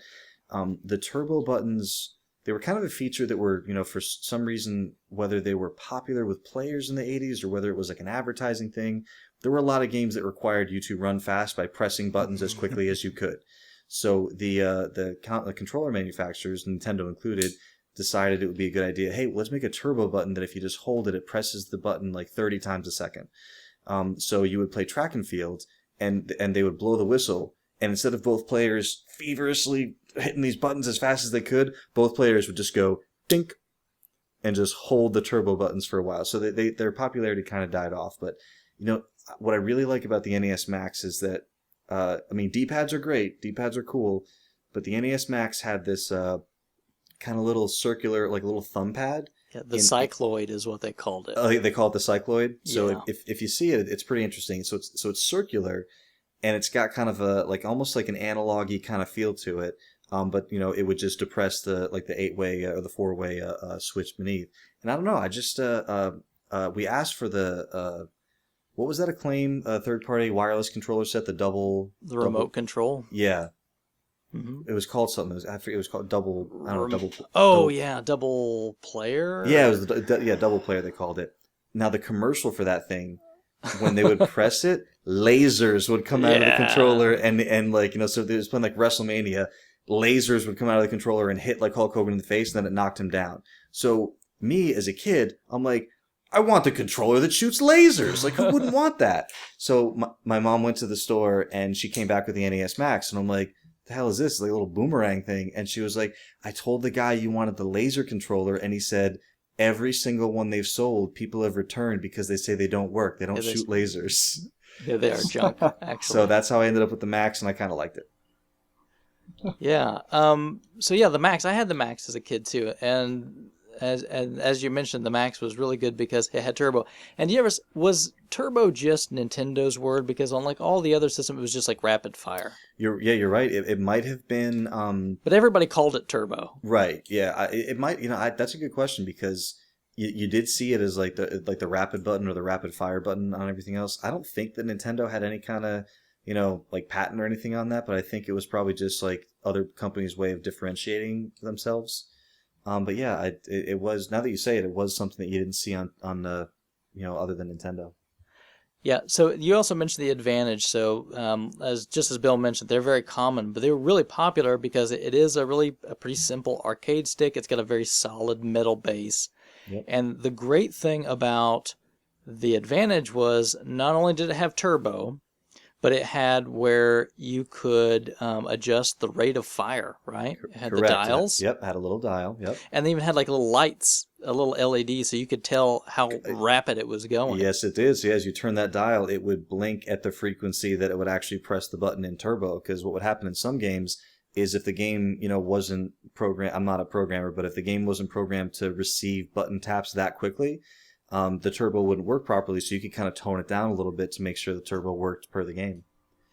They also had a slow-mo button. Yeah, there you go, slow-mo. Yeah, that was the big thing. Which for the NES, how did they accomplish that? it's just rapid-fire pause. Yep. Oh, so good because because like on 90% of the games for the NES, pause is pressing the start button. Yep. So if you just press it rapidly, and I think one of the cool, I guess you have to say cheat because it is a cheat. But which Mega Man was it that if you fired the weapon and paused and unpaused, it would keep hitting, but the weapon wouldn't move? The first one. It was one. And the other ones too, like if you do it just right with the sub menu, you can have things go through you. That's right. And not Yeah. hit you. So if you, I think rapid fire, slow motion with the advantage. It's instead of you hitting the start button yourself, you could just plug in your NES Advantage, turn on slow mo, and just hang on that B button. Yeah. And now, Krabby, you kind of think that's all cheating, right? Yeah, but that's another discussion. So wait, Krabby. So you think that slow mo on the NES Advantage is cheating, but you don't think getting fireballs when you're small is cheating? That's a glitch. That's different, Yeah. right? So you had like the standard NES controller, you had the Advantage, you had the Max, and then eventually when Nintendo redesigned the NES, they came out with what's lovingly referred to as the dog bone, right? Very lovingly. And the dog bone's called that because if you look at it, it's dog bone shaped, but it's just the same thing as a standard NES controller. It's just got nice rounded bits instead of harsh edges. I mean, Right. functionally speaking, it controls just the same. Do you guys have any feeling about whether that's better or worse than the I original? don't like that the A and B buttons are diagonally placed instead of just horizontal.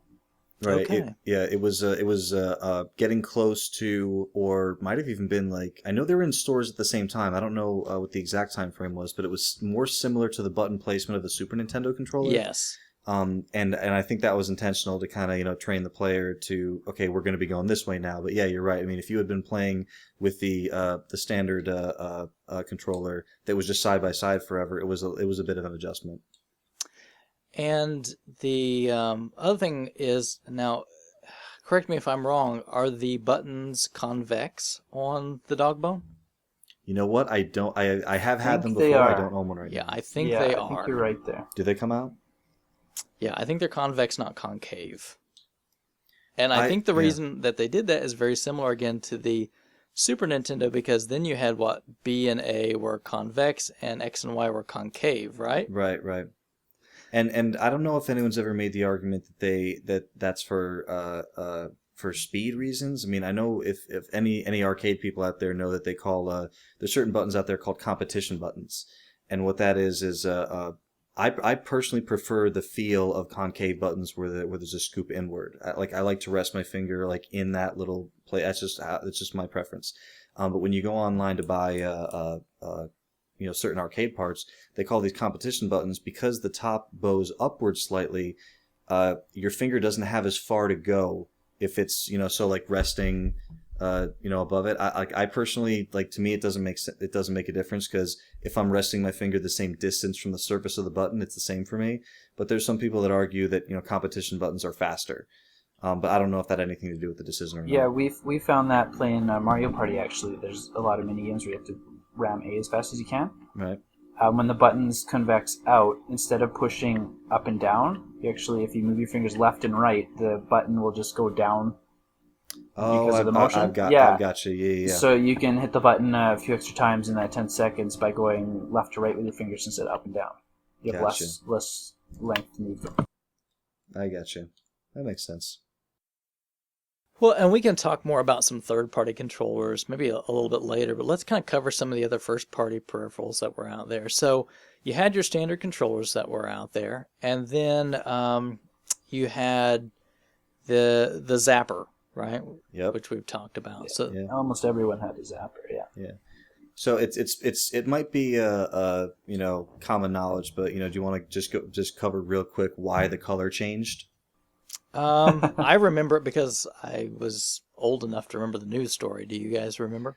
I do not remember the news story. I had a gray one because that's what my thing came with. Right. And it was a while later that I noticed orange ones out there. Yep. And being as young as I was, I didn't really think too much of it, and then I didn't find out till years later. Yeah. I So didn't even know there were gray ones until I started collecting. yeah. So there was a shooting. There was a kid that had a toy gun, and the police could not tell it was a toy gun, and they shot and killed a kid. And anytime, I mean, when I was small and growing up, toy guns looked like real guns. That was the objective. I Mhm. mean, there was no way to tell them. I mean, unless you got very close. Yeah, or unless you touched them pretty much, because you could tell if they're made of plastic or whatever. Yeah, or even a lot of them were still metal. Mm. So that's when you started seeing everything they were required by law after that point then to use that fluorescent orange, at least on the tip, like you would Right. see those. But most of them just switched over strictly to that fluorescent orange. And it was just to tell the police this is not a real gun. Yep. So it's kind of a shame, and I don't know why on earth no one ever thought of that before, but Yeah. it took a tragedy to kind of lead that way. So Yeah. that's why you'll see them. But I don't know about you guys. I see them both kind of equally in frequency. I do too. When I first started collecting, I had this idea in my head that the gray ones were slightly harder to find, and I don't know why I thought that. I think that maybe I just saw a whole bunch of oranges in a row. But now that I've been doing it for a little bit longer, I really do see them both about equally, and it's important to note, especially for anyone who didn't grow up with this thing, that the zapper, as they call it, or most light guns, they work off the way that a CRT television operates with the scan lines and the refreshing and the electron beam moving through, so it can tell where the shot is. So these zappers are not going to work on any projection TVs, flat panel televisions. You will have to use a tube television if you want to experience the light gun games. And some of that too has to do with the lag. So like a lot of modern TVs, there's a chip that processes the signal before it's displayed, so there's a tiny lag. Right. And that can't happen for those light gun games to work. So even on some really late CRTs, they still won't work because there's an enhancement chip that's going in that's kind of doing some work on the signal. That's why you'll still see like some of those TVs, even like the CRTs, will have a game mode. That game mode is to bypass that chip. Right. Now, Krabby, where you're at, is that same thing? Is like Zapper's pretty gray and orange pretty equal? Yeah, now that I've been doing it for some years, I've probably seen close to 50-50. Yeah. So then there was also Rob, right? So we've kind of talked about the deluxe set, and Rob, or Robotic Operating Buddy, was the gimmick for the Nintendo. There are I think a grand total of, what is it, 2 games? Yes. Period. Yep. That's it. Anywhere. Even in Japan. Right. And here's the thing with Rob. Rob is really cool, and if you can find one just display on a shelf, he's a really, really cool dude.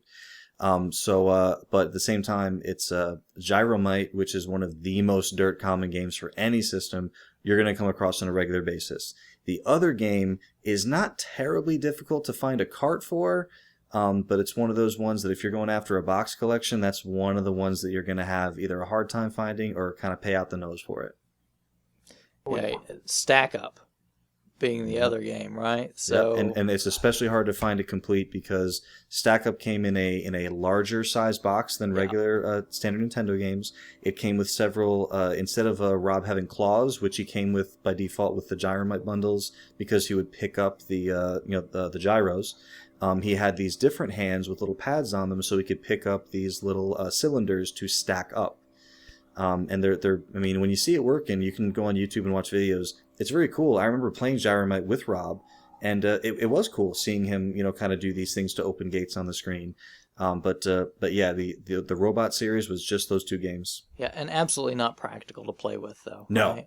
No, it was little. You put the controller in a little tray, and for Gyromite anyway. And then when he drops there's a gyro spinner that gets this thing spinning up.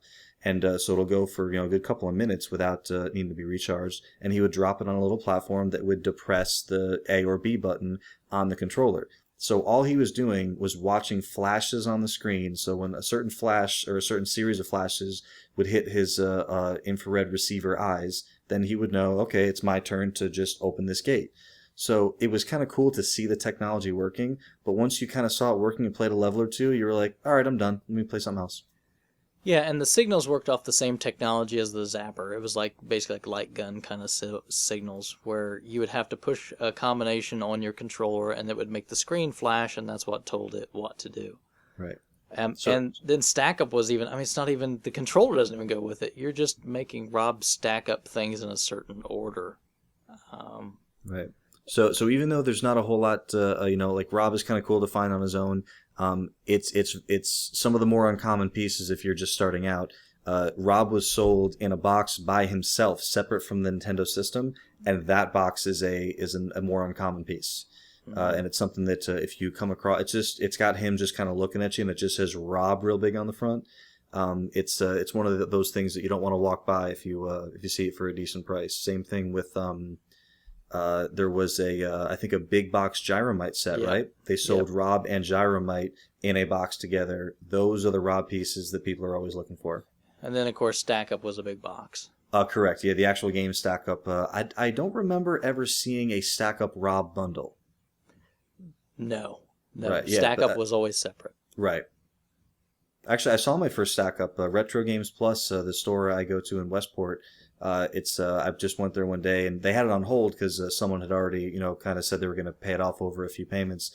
But I was able to hold my first, complete copy of Stack Up. It was kind of a cool moment for me. So see if that ever comes in my hands again. And if you guys are interested, Gyromite setups are not terribly hard to find. They're not cheap to get all the little pieces, but Stack Up sets are pretty hard to find in the U.S. Yeah. It's easier to actually find the Stack Up parts in Japan. So if you don't mind importing, the color scheme is a little different, but if you just want to play the dang thing, you can find it a little easier if you're willing to import. So then we had, after that, Krabby's favorite, the Power Pad, right? Yeah, might be my second favorite. Okay, so how much weight did you lose that week that you were just playing Power Pad games? Oh, like 100 pounds. So tell us about the Power Pad, Krabby. So the Power Pad was brought up by Bandai first, and it's just plug it into your controller port, and it's a big mat. Kind of looks like a DDR pad for those of you that are probably more familiar with that. And it's just got a whole bunch of numbered buttons on one side from 1 through 12, and kind of a different color scheme on the other side with less buttons. Very few of the games actually use that side. But yeah, most of the games that came out for are kind of sports games, like track and field type events, where you basically run on this pad, your feet pressing the buttons to make your runner run or jump, or any sort of other events, triple jumps, stuff like that. Yeah, like hurdles. Yeah. Yeah. There's a few of them a couple games that use it a little differently, like Eggsplode Short Order, where they have you doing kind of like Simon Says type stuff on them. Oh, that's cool. I never played that. Yeah, there's like a Simon Says type game, and then one where it's like a quick reflex where every button on the pad represents something on the screen, and you've got to touch it before it explodes. Oh, that's cool. So it's Yeah. it's almost like a whack-a-mole type thing. Yeah, very similar to that. So like something will come up and you'll have to kind of hit everything before it's too late. Exactly. Yeah. And then the only one that did kind of a really weird scheme was Street Cop, where you actually held the controller in your hand while you stepped on the pad. Ooh. So you had to walk and run and change direction with the pad, but you had to like beat the enemies down by hitting buttons on the controller. So there's a connect right there. Yeah. Yeah, and then your favorite, Dance Aerobics, right? Yeah. Which is almost like a non-game? Yeah, pretty much. It's got some aerobic stuff. There's a goal to it, so you can kind of classify it as game. But then there's also these music parts to it where it plays a melody, and each button on the pad represents a different note, so you try and recreate the melody. Yeah, and that original pad that came out from Bandai was called Family Fun Fitness, right? Right, and then Nintendo bought the rights. Was the family fitness mat? What's on the mat? Do you guys remember? I don't remember. Does it just say Family Fun Fitness? I did own a copy of Family Fun Fitness, and I thought that it said like for use with the Family Fun Fitness mat. I could be wrong. Yeah, I've got Athletic World with that's for the Family Fun Fitness. So you'll find that too, because there was the 2 games for the Bandai Family Fun Fitness mat, right? Everybody knows of Stadium Events. If you've not heard of that, you will. Right. If you just do any kind of Google search for like I want to collect every Nintendo game, Yeah, you're going to get a whole bunch of results that say, good luck, you're going to have to find Stadium Events. And then there was also Athletic World, which Yes. came out again later. But right, which was so because it was Series 1, right? And then because Stadium Events is labeled Series 2. yeah, Athletic World came with the pad. Right. And then Stadium Events later. Because basically in Japan, in the Famicom, it was only the Bandai thing. Nintendo never put a pad out over there. So I don't know why they decided to bring it out over here, but they did. So Crab, did you mention was it Super Team Games one of them? Yeah, that was one of the few. I think there's only half a dozen games for the pad. So I know I've mentioned it before if you've listened to the show, but one of my things that I really like doing, since I am going for a complete Nintendo set, whether or not that ever happens is not the point. The point is I like doing it. I like going for it. So like when I break up a system like the Nintendo into subsets, it kind of like, instead of, my one goal being, okay, I want to get all the Nintendo games and either you hit that or you don't, I like all the Nintendo black box games, which we'll talk about what those are, and all the, the Konami games, or all the, and it doesn't have to be a publisher, like, so Power Pad games, or you could, want to get all the 4-player games. So, just kind of break it up into sets. So if you think the Power Pad's a nifty little thing, go after those, half dozen or dozen Power Pad games. And if you're not going for stadium events, which World Class Track Meet is the exact same game. Not exactly the same. Different title screen. Title screen, exactly. Okay. It's the same game, though. The game part. Gameplay, yes. Yes. I will, okay. I'll give you that. So if you really want to play Power Pad, though, the Power Pad games are not expensive. Nope. It's very affordable. Yeah. Yep. I think the most expensive one's maybe $10 on eBay. Yeah. Not Yeah, bad at all. and even the Power Pad itself, if you're just looking for a loose Power Pad, those are not hard to find or expensive. No, just grabbed one for Krabby the other day. Yeah. Yeah, it's actually, a lot of the games are similar, so you don't need to like get them all if you're just playing them. Just like grab one sports game and then try some of the weirder, quirkier ones. But they're really fun and they all work fairly well. So we've kind of mentioned this other peripheral that's out there from Nintendo, and that was the 4-score, which allowed for 4 players, right?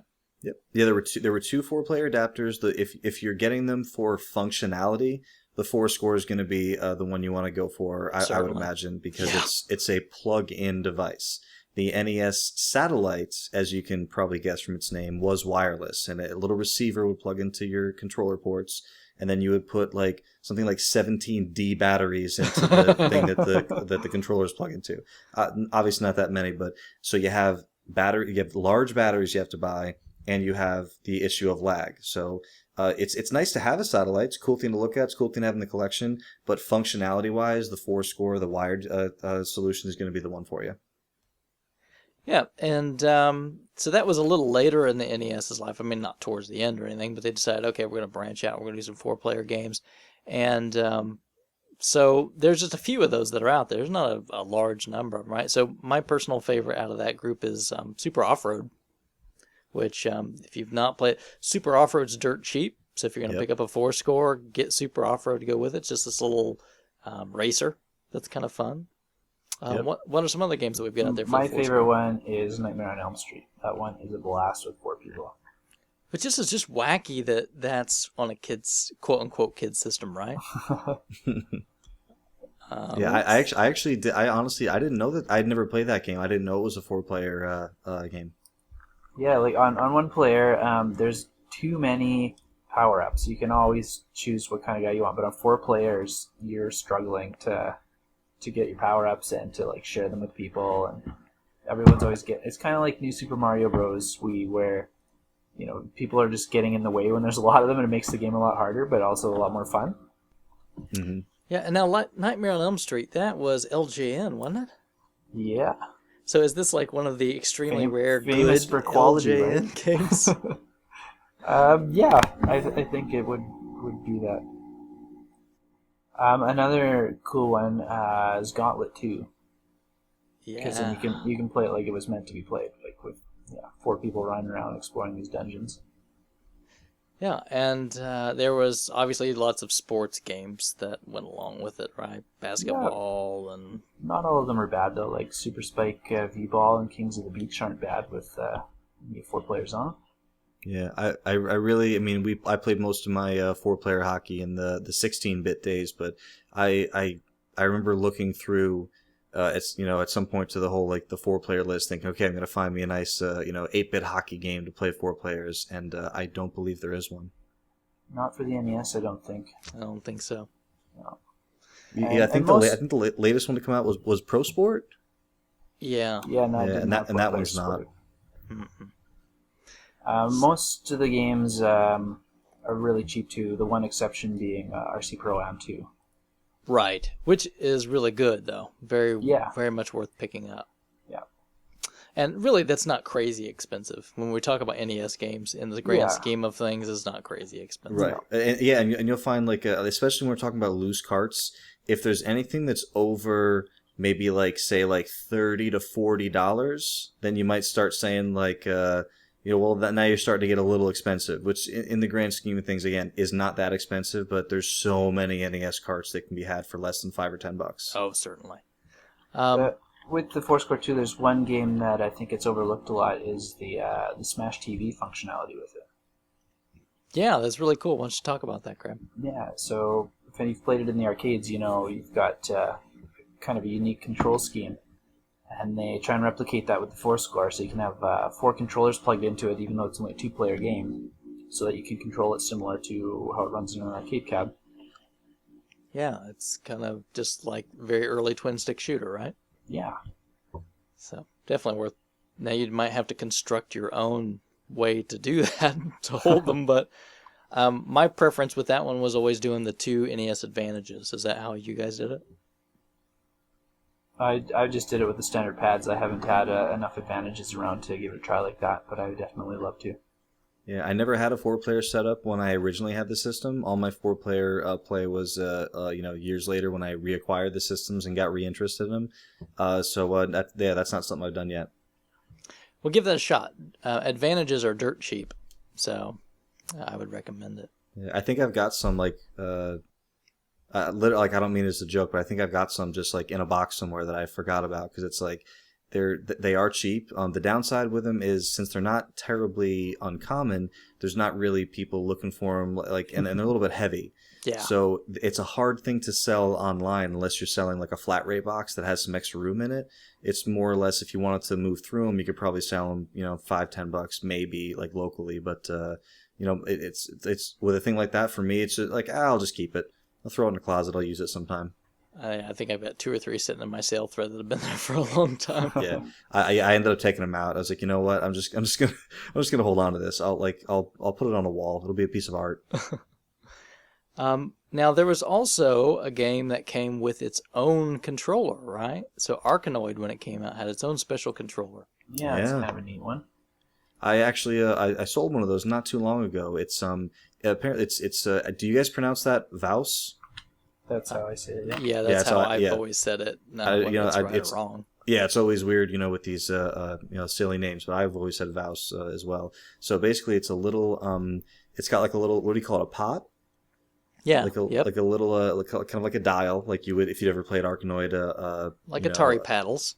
Correct, yeah. So like a little spinning knob, and I think just a single button, and it had a little. Kind of a little hole that you could stick like a flathead or a screwdriver into to kind of adjust where the center was on the pot, because if it moved at all, then maybe your paddle wouldn't go all the way to the left or all the way to the right, because it wasn't a like an endlessly spinning knob like you would find in some arcade machines. It had a left max and a right max. Mm-hmm. These things are very temperamental. Yeah. So if you're trying to find one so if you want to find one in working order, just be very careful. But it's a fun way to play Arkanoid. Yeah, and there was really, you had Arkanoid, and in Japan they came out with Arkanoid too, but here in the US that was it. Just Thunder and Lightning. Again. No, wasn't Arkanoid 2 on the Super? Yes, but in Japan there was actually an Arkanoid 2. Oh, I didn't know that. Mm-hmm. You could play Thunder and Lightning on the NES with it. Right, you're right. I take that back. You're right. Okay, so 2 NES games. I actually really, really, I don't know why, I've always loved the NES port of Arkanoid. And it's weird. I play with the standard controller, and I still really love it. It really makes a huge difference when you use the paddle. If you ask me. Yeah, the one that when I mentioned before that I had sold one, so I had one. And I had played it with and here's another tip in case you don't have the Arkanoid manual. You have to plug the Arkanoid Vaus controller into controller port 2. Right. And then plug the regular NES controller, any one of them, into controller port 1 to actually select 1 or 2 players and then start the game. There's a lot of people who think their controller doesn't work because they're plugged into controller port 1. Much like the Zapper, right? Zapper, same thing. And the power Controller pad. point 2. Yeah, Right. And power pad. Right. So yeah, we should have mentioned that. So but yeah, so the one that I had, I adjusted the pot best I could. I adjusted the pot so that the center was roughly like when it was in the center of the screen. But then when I went all the way to the left, it didn't go all the way to the left on the screen. Same thing with all the way to the right. So I ended up selling it for not very much. And they said, hey, the pot's a little temperamental. Maybe if you blow the dust out of it, do some work on it. I just want to let you know, that's why I'm selling it cheap. So dude was pretty cool with it, and ended up being happy. But yeah, I mean, definitely if you find one that works, it's a very cool way to play that game. Yeah, and Arkanoid itself, the game is dirt cheap. Oh yeah. Yeah, and the controller, controller a little more. Yeah, if I mean, whenever you talk eBay games, like eBay is gonna kind of be the max. But I've seen them go for like loose work, like people claim have to have working controllers, between like $35-$45 somewhere. Yeah, there. that's about right. Okay, then we can move into something that was kind of quasi Nintendo. I mean, it wasn't technically released by Nintendo, but it kind of almost had like their blessing, and that was the Mattel Power Glove, right? Oh yeah. Oh man, it certainly had the wizard's blessing. Yeah, anybody that's seen that monstrosity. All right, so yeah, it's I'm old enough to have seen The Wizard starring Fred Savage in the movie theater. Well, of course, since I was old enough to own an original Nintendo as well. But in case you don't know, it's something that I thought was a really good movie when I was a kid, and then I saw it again recently, and I was like, wow, I thought that was really good. That's horrible. This movie is awful. So basically, it's about we won't get too far off topic. It's about video games, and they go to a video game competition. It at was the Super end. Mario Brothers 3, the commercial. Yeah, it was a really, really long Mario 3 unveil. Yeah. So, but yeah, basically there's a kid in this movie who is supposed to be like just the super like 12-year-old badass Nintendo player. And like he's got like a group of lackeys that like open up his power glove from a briefcase, and he's trying like my favorite line I remember. I guess at the time there were only 96 or 97 Nintendo games out at the time. So when he's like, "Oh, you want to play Johnny in this thing?" and he's like, "Here, pick a game. I'm good at all 97 of them." and then the girl's like, "You have all 97 games?" Yeah. So obviously many more were released, but yeah, Power Glove. I owned one when it first came out. I could never get that thing to work. Yeah, I got one for Christmas as a kid. It was when I mentioned my cousin having the cool stuff upstairs in his room, Power Glove was one of them. And after the little Mario doing Fireball's trick, he showed me he could beat the level with his Power Glove. That thing is a monstrosity. It's really horrible. Yeah, well, I know we'll hopefully there'll be Sega shows later, but I mean there are worse peripherals to have been released officially by companies, but yeah, I mean the Power Glove, the thing that I had going for it, it was just so cool looking. It didn't matter what it did. Like just looking at this thing, you just wanted one. I mean, like the thing when you look at like a U-Force by itself, you don't think, "Oh, I gotta have that thing." But when you look at a Power Glove, what does it do? I don't even care. I just want that. Like some of the other peripherals we mentioned, there's only 2 games designed for it too, so it's really Super Glove Ball. Glove Ball and Bad Street Brawler. Mm-hmm. And it came with like a whole instructions on like how like you had to program it like Code by book. what game you wanted to play. So it's like if you want to play Mike Tyson's Punch Out, enter code 764132 height, and you're like, okay, you entered that code in, and then it had like a little like I think it was like 3 sensors with like 2 like plastic bars, and you would like hang it on the corner of your TV because you had like little infrared things at the knuckle area of the glove. So It was actually sound. oh, it was sound. I didn't know that. Yeah. So it played a sound, and then it would like a sonar It's type like deal. ultrasonic sounds. Yeah. Oh, I didn't know that. Yep. You So- have emitters on the 3 things, and then the glove has like mics or whatever that pick it up. Interesting. So like it's like, okay, to punch, move your arm forward. So you would just be there like moving your arm forward, and little Mac would just be like doing his little shuffle. And then like you would kind of like throw up your arms like I don't know what I'm supposed to do, and then he would jab. And then you're like, oh, okay, so let me try throwing up my arms again. And you just ended up waving your arms around, and the game didn't work, or at least I could never get it to work. Yeah, and you knew that it was doomed when you knew it was going to be so bad because on the arm of the controller they have an actual D-pad and buttons. Yep. Yes, and that's the thing in the Wizard when the dude like beats the I forget what game he plays with it, but Rad instead Racer. of like it was Rad Racer, he was racing a lap, but I feel like I remember him like he was moving his arm around a little bit, but he was also had his left hand like on the buttons. So I was like, is he just playing the game like with the buttons? Yeah, it's what you just ended. Eventually, you'd be like, I can't make this thing do it here. I'll just push B. Yeah.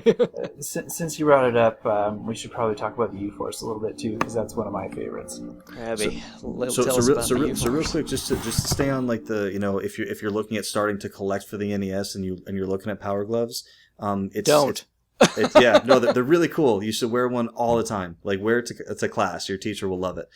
They actually do come in a couple different sizes. They do. So if you find it in a box, which I was lucky enough or unlucky enough, depending on how you feel about the Power Glove, to find one complete in the box, and it had big letter L on the front, and I said, I didn't realize they came in different sizes. So just one of the things to be on the lookout for. I believe the large is the most common, and I don't know if there was a small. I know there was a medium. I think mine's the medium. Yeah, there may don't hold me to this. There may not have been a small. I've never seen one. I don't know. But I have found people looking specifically for the medium one if they want it for if they have smaller hands or for like their girlfriend or like whatever the case is. So I think the medium one is slightly. Nobody has a slightly girlfriend more looking expensive. for a Power Glove. That's true. Nope, just wives. Right. We're all taken. Hey. No, but I would say if you're a starting collector, that's kind of a novelty pickup is the Power Glove. It's not practical. Don't really pick it up unless you just want it for the novelty factor. But it'd be a cool Halloween costume if you go with the Power Glove and a zapper. Not really. You'll just get beaten. Well, at Rad Racer you will. So back to the U-Force, Krabby. So tell us about the U-Force. Yeah. It's a nifty little motion sensing controller. I forget who put the darn thing out though. Anyway, like to use Mike Tyson as an example, Was it Broderbund? Might have been. It's this looks like a laptop almost, like an early laptop. It was a Broderbund. Broderbund, yeah. Nice. Okay. So it's got 3 different ways you can play it. For Punch Out, you'd sit it up like you would a laptop, and there's sensors in the top screen and the bottom screen. So you hold both your hands over top of this thing, and if to dodge, you like move them off the sensor so that it can't sense your hands, and to punch, you actually punch towards the top sensor. And like the Power Glove, it's got codes in the manual. You've got to put all these dip switches into place depending on what type of game you're playing. And then for something like Mario, you lay it out flat, so it's like a table, and you just slide your hands over top of the sensors at different parts to run and jump. It's really weird. And then it's also got this stick you can jam in it for games like Top Gun. And the buttons on the stick just flip these little mirrors over to reflect the sensors back down, and that's how you're shooting stuff, and you just turn your hands with the stick to steer around. It's kind of a neat thing, but like Duke said, it's really a novelty. Yeah. And the thing didn't sell very well. I remember towards the end of its life, you could find boxed U-Forces for dirt cheap in clearance aisles. So, I mean, there's not a truckload of them out there, but I still don't think they're worth very much. Yeah, I mean, I've seen them boxed at Retro Games for, I think you're selling them for $30-$40. That sounds about right. Sounds about right, yeah. Because it's just really, you don't want to play any games with this thing. Right. Oh, it's a thing you'll put on the shelf, and a friend might say oh, that thing looks weird. What is that? And you might break it out once in a while, but it's not like people are going to be coming over to play games with it. No. Oh yeah, right. We do that. we challenge each other.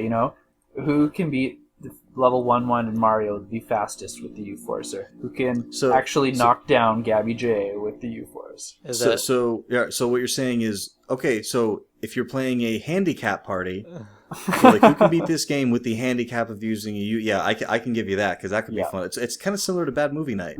Or you could make it a good drinking game, right? Right. The last major, I guess this is not a controller, but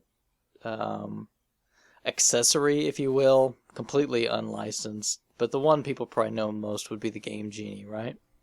Oh yeah, Oh, yeah. that's got to be the most one. Everyone I at think- least knew someone that had one. Yeah. Right.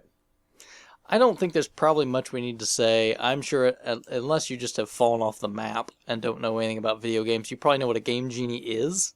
Right. If you don't, if you're newer, it's nothing wrong with you. You probably heard of a Game Shark. Yeah. Action replay. Or the Pro Action Replay or the Action Replay. I think they actually still sell Action Replays for like the DS and certain systems. Yeah. But yeah, it's just very simply a small device that you slide your cart onto. In this case, we're talking about the NES. So the NES cart would slide onto it, and then you would do some something you're really not supposed to do. You would then jam the entire thing straight into your Nintendo. Exactly the way that Nintendo warned you not to do. Yeah.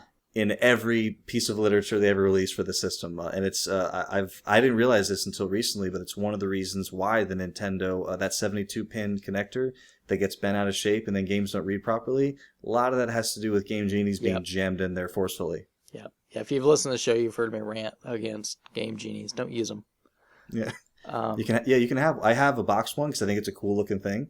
I like the box art on the thing. It's got like that a digital guy kind of like coming out of the system holding up the Game Genie logo. But yeah, I'm never gonna put it in my system. Yeah, it's so much to the fact that Nintendo tried to sue them and get them barred from selling it. I imagine probably because they got tons of phone calls about having to fix broken Nintendos. Yeah, or because remember at the time you had like the NES tip hotline.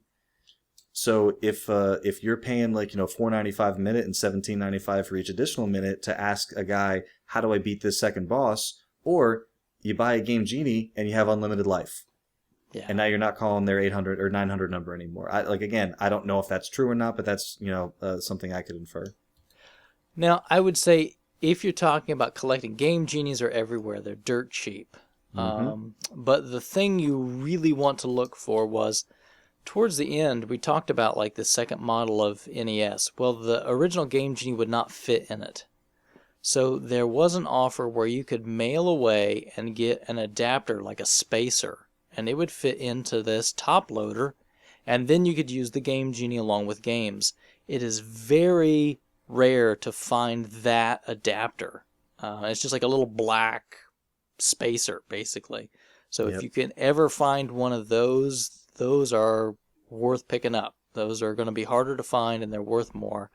The Game Genie itself, who cares? You'll find 1 million of them. Right. So I think that probably gives you a good idea of like some of the major peripherals. Now we can talk about a few others that are in there. There's some that you'll probably never see as a beginning collector, and some of them that I might just recommend. So third-party controllers. Do you guys have anything that you particularly like? Hands-free. Hands-free. That one's cool. Yeah. So tell us about the hands-free controller, Krabby. I believe it was made for hospital use for people who were either paralyzed or just had no use of their arms. Yeah.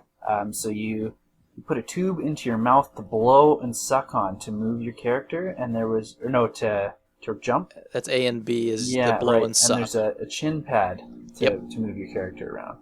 Real quick before you go any further, Zag, I know you're writing your highlights of the show right now. Can you please just behave yourself for the next few minutes? All right, keep going. Sucking and blowing. But that was very limited release, and those are kind of hard to track down, right? Yeah, I haven't seen a whole many of those. I'd love to get one, but I'm not sure I'm willing to pay the price for one. Yeah, so as a beginning collector, you'll probably never see one of these. But if you do, make sure you grab it. At least if nothing else, it's not practical. But if you don't want to hold on to it, you could definitely find a market to buy it. If somebody was maybe connected to a hospital or something at that point in time, it's probably how they came across that eventually. Yeah, I mean, there are, like, working in the medical field myself, there are lots and lots of rooms filled with storage in any medical building, and most medical buildings I've ever been in. There's always like that room or like that one like entire segment of a floor that's like, what is this? Oh, this is just old crap that we like, because no one ever throws anything away. So I mean, it's it's not unheard of to find something in storage like that. Sure. And my personal favorite, if you're going to buy like third-party controllers, there's a few of them that are out there. I would really highly recommend tracking down a controller called the Joy Card. The technical name of the thing is the Joy Card Sansui SSS. God, why on earth did they name it that thing? But just look for Joy Card. There's no other one in the U.S. anyway, other than that Joy Card. And it is really just an extremely comfortable, very well built pad. It's got built-in rapid fire. It's adjustable a little bit. It's pretty good. Bishu was a company that made a lot of peripherals in the U.S. and put those out. So they made some sticks. They made this little driving controller called the Zoomer, which was kind of cool. You had like suction cups. You would stick it down onto like a table, and it had like actual steering wheel and fire buttons on it. So that was pretty neat. And they also made these little game pads called zippers, and they came in different colors. It was kind of thing. They were like these 80s colors, which are coming back in fashion, like hot pink and like this neon green. Yeah, those are big with the snowboarding crowd. Yeah, okay. That's They left fashion. No one told us okay. But they like came in blue, yellow, green, pink, I think was the different colors. Those are actually really good too. I'd recommend picking those up. Camerica also made some peripherals that were unlicensed. So they made a couple joysticks. They also made a gun, which is really hard to find, but it looks like a revolver. It's actually got like a cocking hammer that you can use. I've never seen that. Yeah, I've Fun got. for, like, Hogan's Alley? Is it kind of like the Lethal Enforcer gun, but with the actual hammer? Yeah, but it actually looks like a gun. Oh, really? Yeah, I've got one of those. So it's kind of cool. It's a neat little thing. You won't find them very often, but if you do, kind of need to pick it up. It works effectively, though. I mean, just like the Zapper.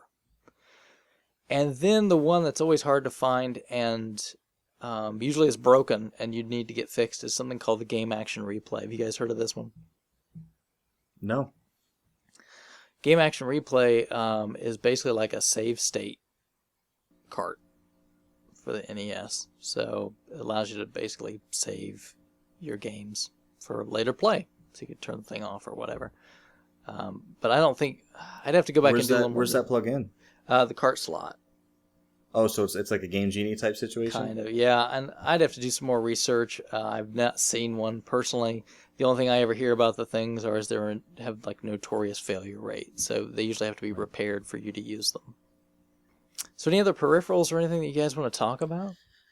I don't know if you mentioned the laser scope or not. No, I forgot about the laser scope. Yeah, so the laser scope, I can't speak to it because I've never actually played one or held one or seen one.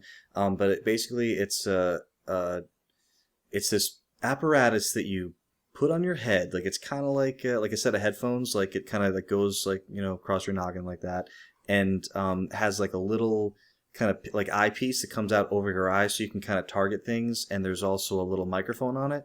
So again, I've never played with one, so I can't really speak super expertly on it. But there was a Konami game. I think it was a Konami peripheral. Yes. It was so Konami has this game called Laser Invasion, and that's the only game I've ever seen with the piece on the front that says compatible with the laser scope. So I don't know if it actually is compatible with anything else, but it looks cool, and I would wear it around the house. So I've got one. I've never actually tried to use it, but I've put it on my head.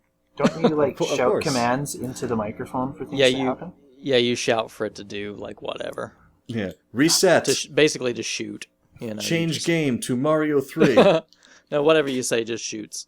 That's what it does. Oh yeah, I think you said that before. Where like you say shoot, Or and then like it whatever. shoots, and then you say whatever you do, don't shoot them. They're friends, and it just shoots. Yeah. Everything is shoot. I've never actually taken the time to try it out, but it does look kind of really Terminator-ish on your head. Right. Or what was that? Again, sorry, I don't want to get sidetracked, but The Last Starfighter. Yeah. I remember they had these things where like the eyepiece. I'm not talking about the game. I'm talking about the Last Starfighter movie that the game was based on. But yeah, I remember these guys in there that had these little eyepieces that like when they wanted to fire, that the whole thing would kind of like flip out and open up so they could like target something. And I remember thinking like, oh, is that what a laser scope is? Yeah, it also didn't sell very well, so you're not likely to run across them very often. And I would say again, as if you're starting out and you're building your NES collection, it's just a novelty. It's not worth Yeah. or not Yeah, worth finding. if you see one and it's included in a lot, yeah, grab it. But if someone says, "Oh, and also I have this Konami laser scope for $100," Yeah, no. And it's really not worth a lot of money. I don't think it's very No. desirable. Yeah, I mean, I like same thing. I want one, but I wouldn't pay more than like $10 or $15 for one. Yeah. So, any other peripherals that you guys want to talk about? I think we I should think we hit the majority get of to the games now. So Yeah, Well, I think we hit most of them. I think we've got one more thing to talk about in hardware, and that's regions, right?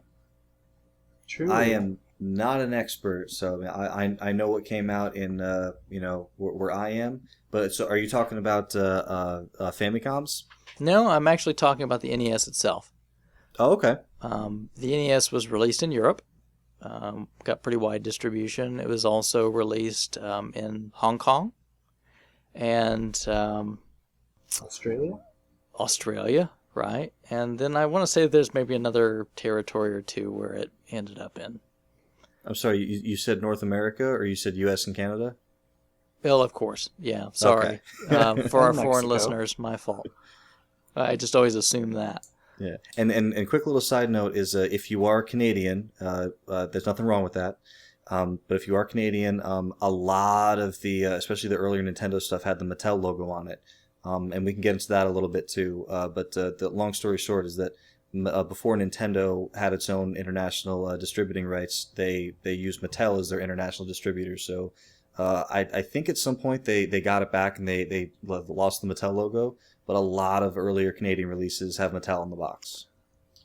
A lot of European releases also were Mattel. Oh, really? Oh, so Mhm. I didn't realize. Yeah. So we won't go forever into this, but the big thing to note is that games use lockout chips. So different regions, games are locked out. So even though the carts look the same, can't play them in the different region systems. Very easy ways to defeat that. Just disabling the lockout chip. In Europe, you had everything as PAL, so you had basically PAL A and PAL B, depending on what region you were in. So you'll see these games, PAL A, PAL B. Quite a few of them do work on a US console if you've either disabled the lockout chip or you're using a top loader, because the top loader doesn't have the lockout chip at all. It really just depends, because a lot of programmers were really lazy, and when they brought their games over from NTSC regions, they didn't really bother reprogramming them for Europe, so they'll play just fine in the US. There is some, though, that were coded specifically for Europe, and they will not play properly on a US system. So it's fun. You can import a lot of those games and still play them. I've got quite a few European games and whatnot, and they're great. Okay, so we've talked a lot about hardware, and now let's talk about games, right? I mean, so usually these days, if you're buying Nintendo games, I mean, usually you're going to buy them in lots, right? Especially when you're starting, that's the best way to buy them, I think. I wouldn't onesie and twosie them, no. Yeah, as the only person currently on this show who is not like less than 100 games away from a full set, yeah, I mean it's even though I'm going for boxed games, it's now that I'm up over like around the 300 mark, it's starting to get trickier to find large lots without lots of the common games that I already have. So it's starting for me to get to the point where I gotta kind of, I can buy like 5 or 6 at a time, or like 8 to 10 at a time. But yeah, if you're just starting out, yeah, do not go to, whether it's eBay, Collector Forum, wherever, don't go someplace and just bid on a single game. Like it's the most expensive way to do it. Unless you love that game. Right. Unless it's, I mean, again, it goes back to if it's worth it to you, and if you are happy with the price you paid, even if even if you tell someone, oh, I paid this much for this, and they'll tell you, you really paid too much for that. As long as that doesn't bother you, you go for it. Yeah. So assuming you were starting again from scratch, you had no games, what kind of things do you look for when you're picking up a lot? See, it's weird for me to give this kind of advice because so many people when they get into it, like they had it when they were a kid or they remember playing it when they were younger, and you want those games, like you want to play Contra, Legend of Zelda, Battletoads, like whatever it was that you played, but going for giving advice to someone who has maybe never played the system, it's hard. I mean, like, it seems weird to have to tell someone, yeah, go back and play the original Super Mario Brothers. But I mean, it seems like a no-brainer, but no, Super Mario Brothers is one of the most dirt common games you'll find for this system. But I really, really, really feel like everyone, and it sounds crazy to say this because I feel like everyone should have already played it. You should sit down and play Super Mario Brothers from beginning to end. Yeah. For me, if I were telling somebody to get started, I would say Craigslist is your friend. Absolutely. You're going to find somebody that's trying to dump off stuff out of their closet. They're probably going to have a couple decent titles in there that you can get started with. And again, we're talking about, this is a show for collectors, so we're going to assume that you will want some of those other games other than just the star titles that are out there. So that's a great way to start. And yeah, that's what I was gonna say. Just make sure your lot's got 2 or 3 games you want to play, but make sure it's also got a bunch of stuff you've never heard of. Yep, and play the things that you get. Yeah. It's depending on where, it depends on where you are, and it depends on like how hot or cold the market is. But you should not have any problems finding a Nintendo lot with anywhere from like maybe a dozen to maybe like 20 games with a handful of controllers, peripherals, like all the controllers you need to get started. You can find deals for less than probably $60 to $75 tops. There's always gonna be people. It depends on the games, and it depends on the quality, and if it's boxed and a lot of other things. But just make sure the kind of the temperature of the market before you throw a couple $100 at something. yeah, and I would ask for some picks. You don't want to get games that dogs have chewed off and the labels are half gone. But I would say, surprisingly, even when I buy sight unseen, most of the games look fine.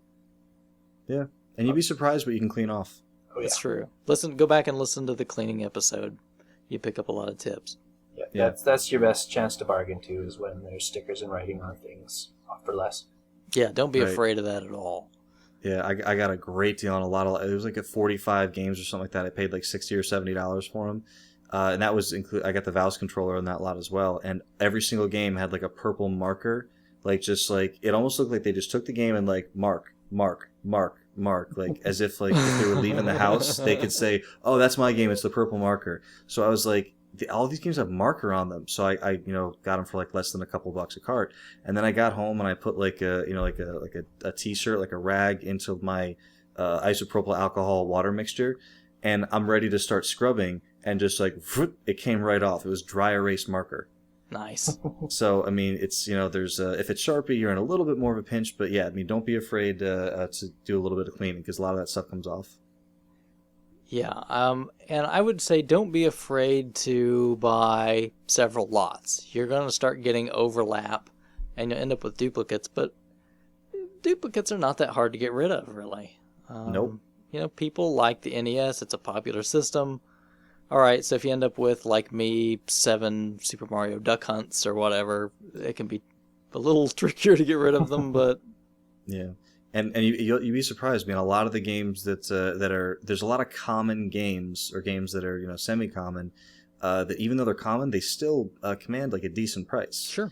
Like you'll find a lot of Contras and Legend of Zeldas, and like some of the staples, and even though like they're things that collectors already have. Like when you go on a collector forum, every single person in that forum, like, with the exception of maybe like a couple of people just getting started, already have a lot of those titles, but they still command a price, whether you want to do a couple sales on eBay or do your own Craigslist lot, to start to kind of sell them locally. But yeah, if you were to buy, several lots, kind of clean them up, get your collection started, and then start a collection of duplicates or things you're going to trade or sell, you could even kind of build that up, a little bit, until you have like a decent collection of kind of trade bait, as we call it, and then make yourself a thread and just start seeing what you can get piecemeal that way. Yeah, so pay attention to the good playable games that show up, because like you said, Contras, Battletoads, Final Fantasies, Mario 3s, those are Yeah. really easy All to the move, Mega Man. all great trade Yeah. items. Yeah. Yeah, you will see Mega Man. You will see. I mean, that's the thing. Like, there are games that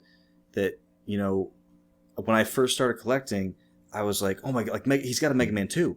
Mega Man 2, like no one has Mega Man 2. That's like one of the best Mega Men, And it depending is. on who you ask. Yeah, exactly. I knew Gravy likes that one. It's three, you guys. But yeah, so it's when you start, you're gonna start seeing like, oh wow, Metal Gear, or oh wow, like Mega Man, and then you're gonna start to realize like, yeah, that is a really cool game, but it comes up way more often than you would think. So you really are gonna be able to move those depending on where you want to start trading. Yeah. And just be patient. Unless you've got money to burn, picking things up through lots and working trades and stuff can get you pretty far in this library. Yes. Now, Another thing we should mention right away too, I think, is that there's two, I guess more than two, but everyone kind of knows what the gray Nintendo cart looks like. But there's a lot of different looking cartridges, the unlicensed ones. We should kind of point out the differences between the two. Yep. The Atari story.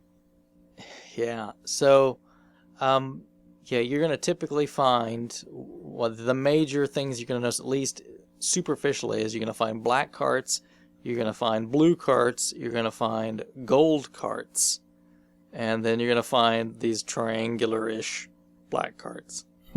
The big thing to keep in mind, though, is that we could probably spend forever talking about the individual games that are out there, but generally speaking, from a collector standpoint, more people want to collect licensed than unlicensed, right?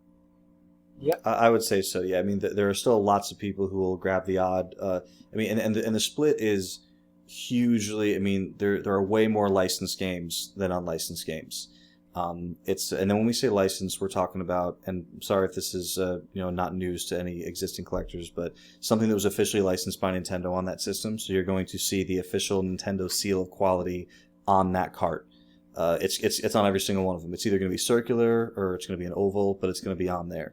And then you have several other companies that released games for the Nintendo that had no permission from Nintendo and were not licensed to release things for that system. The major ones being Camerica, Tengen. Tengen.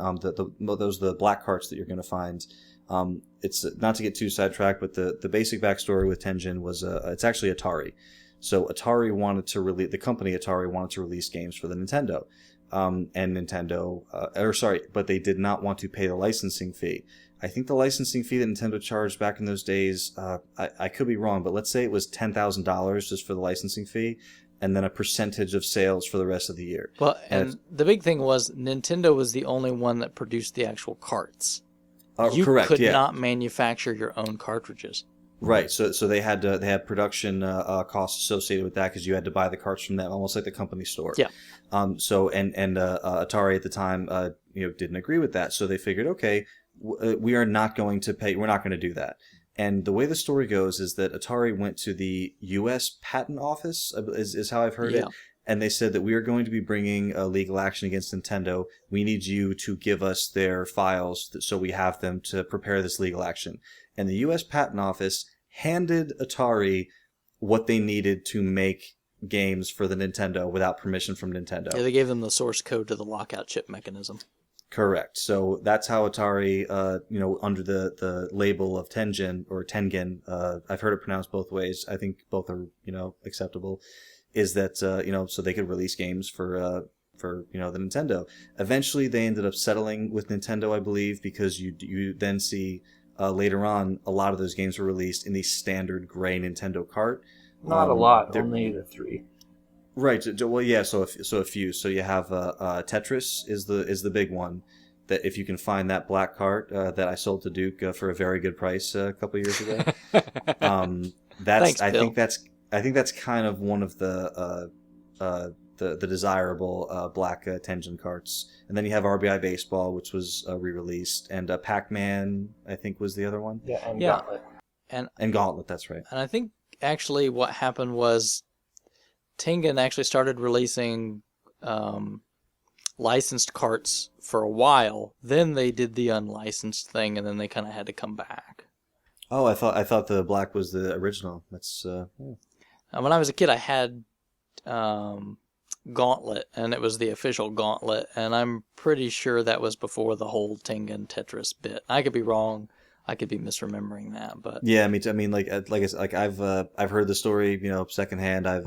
So it's I haven't done the research, but in a nutshell, there was a legal thing between Nintendo and Atari, and that's kind of where those black carts came from. yeah. And then you had like the others, like Color Dreams was a big publisher of unlicensed carts, and they used like really wacky ways to get around the lockout chip mechanism. So they'll say things like, some of them had like Aren't there dip switches on some of the carts? some Camerica carts there are. Oh, Chimera. Sorry. So you said Color Dreams. Yeah, Color Dreams, usually they would use like a special chip to try to zap, send an electrical jolt to the lockout chip and basically knock it offline so it would let the game work. So some of those will say things like you have to press reset X number of times or something to get it to work. Right. Yeah, Camerica, those are usually the gold carts. Like some of them do have a switch. And all that switch is doing is that same sort of thing. You're turning on or off that lockout defeater. Mm-hmm. Because the top loaders, you didn't have to use that, so you didn't have to fool with it. I think I remember, and I could be wrong because you're more of an unlicensed guy, but I think I remember looking at the back of a cart and it says, try in position 1. If it doesn't work, try position 2. Yeah, and that's what that is. It's try to start it without the lockout defeater, and then if that doesn't work, then try it with the lockout defeater. That's basically what they're doing. Gotcha. Now, in PAL territories, you had a different idea. A lot of them would have special carts that were made. So it's a bit like Australia and stuff, you would see this. So there was a manufacturer called HES. So some of their carts always worked by kind of piggybacking on a licensed cart. So they would either have the cart that would fit into the NES, and then it would basically have like a lip that came up with another cartridge connector, and you would plug a licensed cart into it, and that would allow you to play.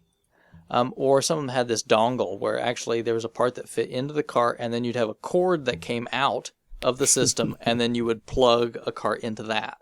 I've never seen these. Yeah, so you'll see some of those things that are out there in some foreign territories. Interesting ways to get around it. Right. So a little bit. So we talked a little bit about the different types of carts and some of the different companies you'll see out there. So as far as playability and collectability, so when you're looking at games, outside the realm of licensed NES games, what are some of the ones that you think would be great to pick up, just playability wise, just fun games that aren't terribly expensive but are fun to play and easy to find as far as unlicensed goes? That's tough. A lot of them are not Duke's very going to good. say anything Wisdom Tree. Yeah, Wisdom Tree were Christian games. They were, no offense to Christianity or anything, they just weren't very good games. It's one of my all-time favorite NES games is a Tengen game. Which one's that? I have put, and it's just a simple game that I love. It's a sports game.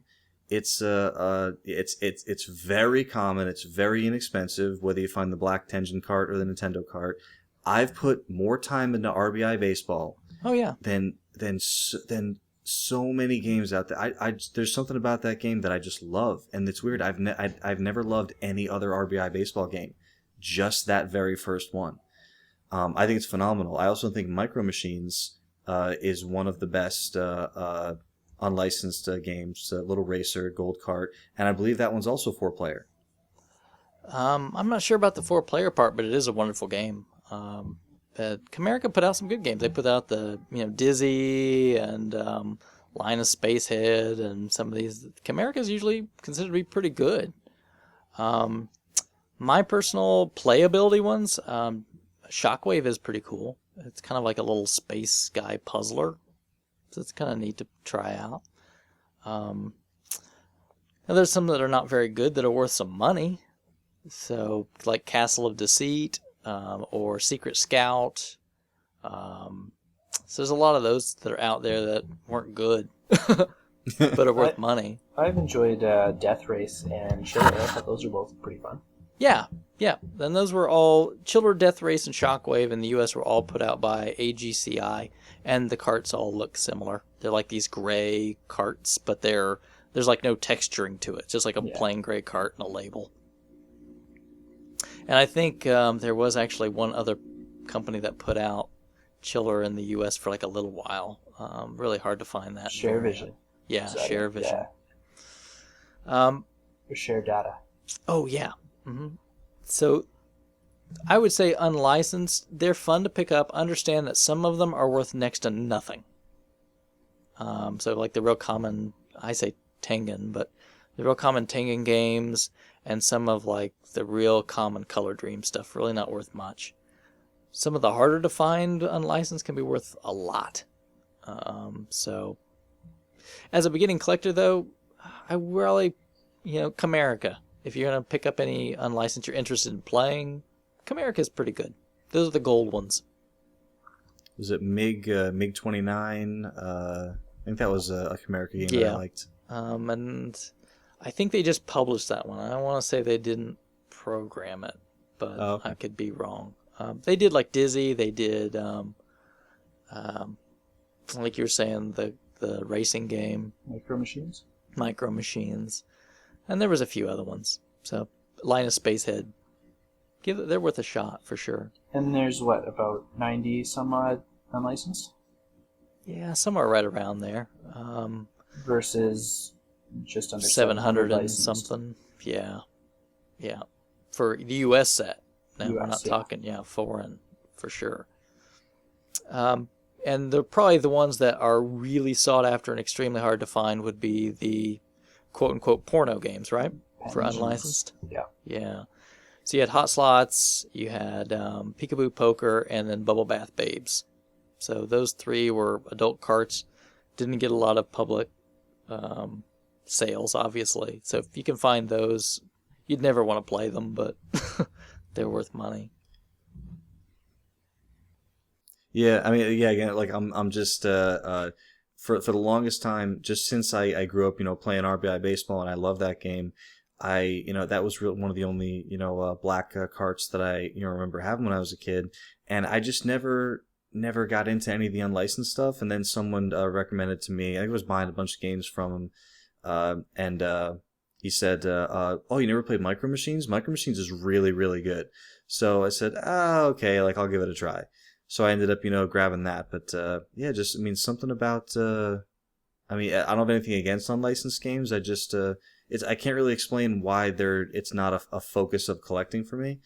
But they're just one of those things that I never really kind of latched onto. Sure. Now, Bill, we've kind of, we've talked about this a little before. Now, I am a loose cart collector, and Krabby, you're a primary loose cart collector. And Bill, you are a crazy nut job that wants to go for complete. Yep, I'm still young, so maybe we'll see. So, obviously, much more difficult to find complete games where you get the box, the instructions, the styrofoam piece in it, the whole shebang, plastic right? baggy posters, maps, mail away cards, Nintendo Power. That's an interesting. So there's some people who differentiate the term CIB that it's thrown around a lot of places.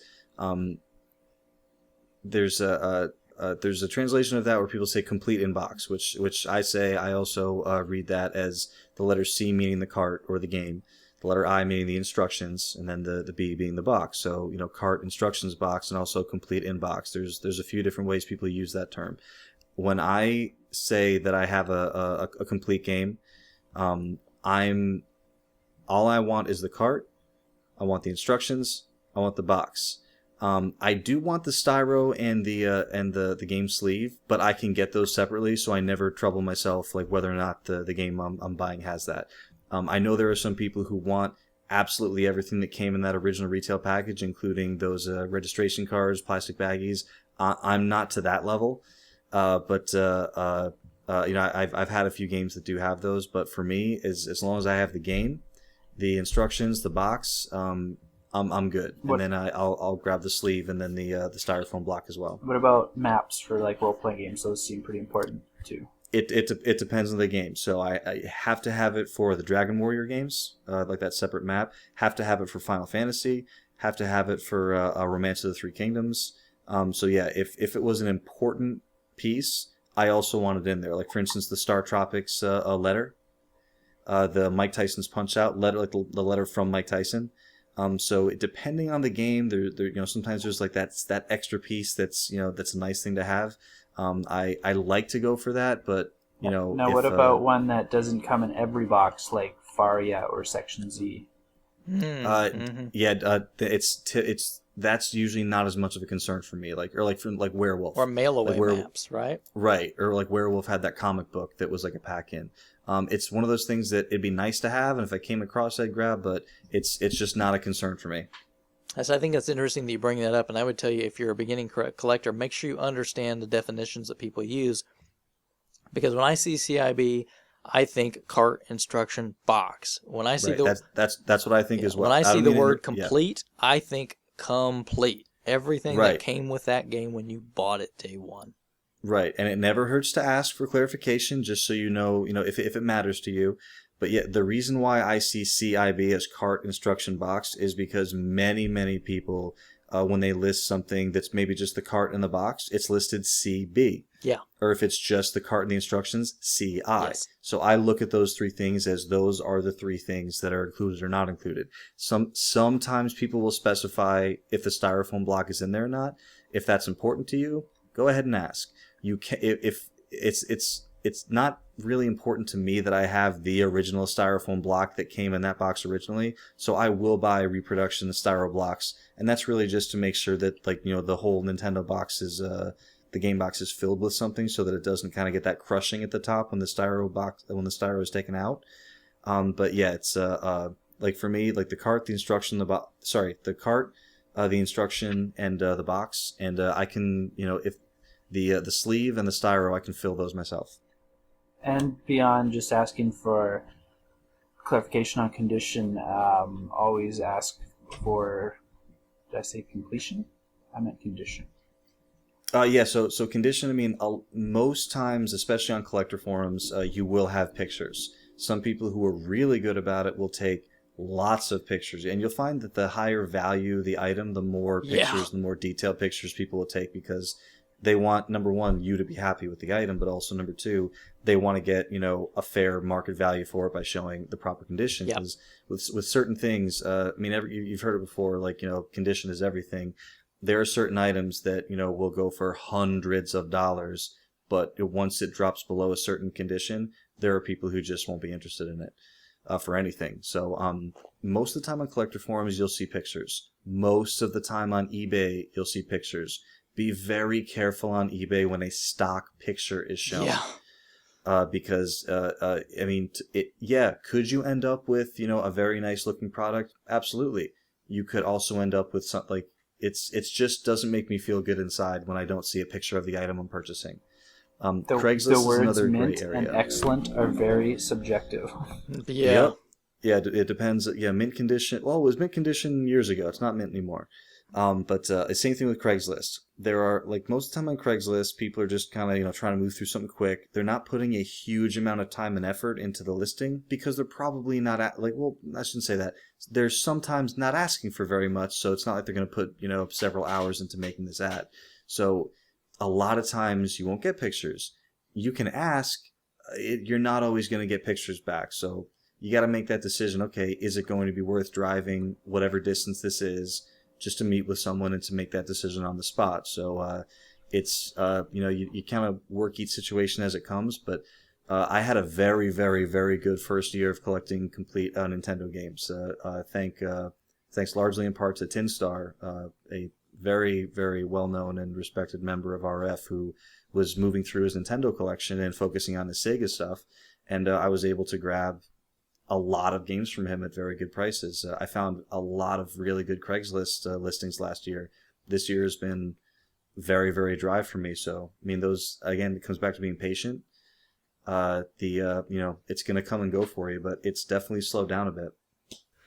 All right, so we've talked a lot about some hardware and stuff. We've talked a little bit about some different game categories and whatnot, but let's talk more about like some titles and things to watch out for. So if you're new to the NES, what are some quality titles that you should look for? Maybe that are, let's talk about some good games first, and then we'll maybe talk about ones that are a little bit more valuable that we haven't hit yet. So what are some, like, what do you guys think considers to be some great games that are maybe not too expensive or easy to pick up?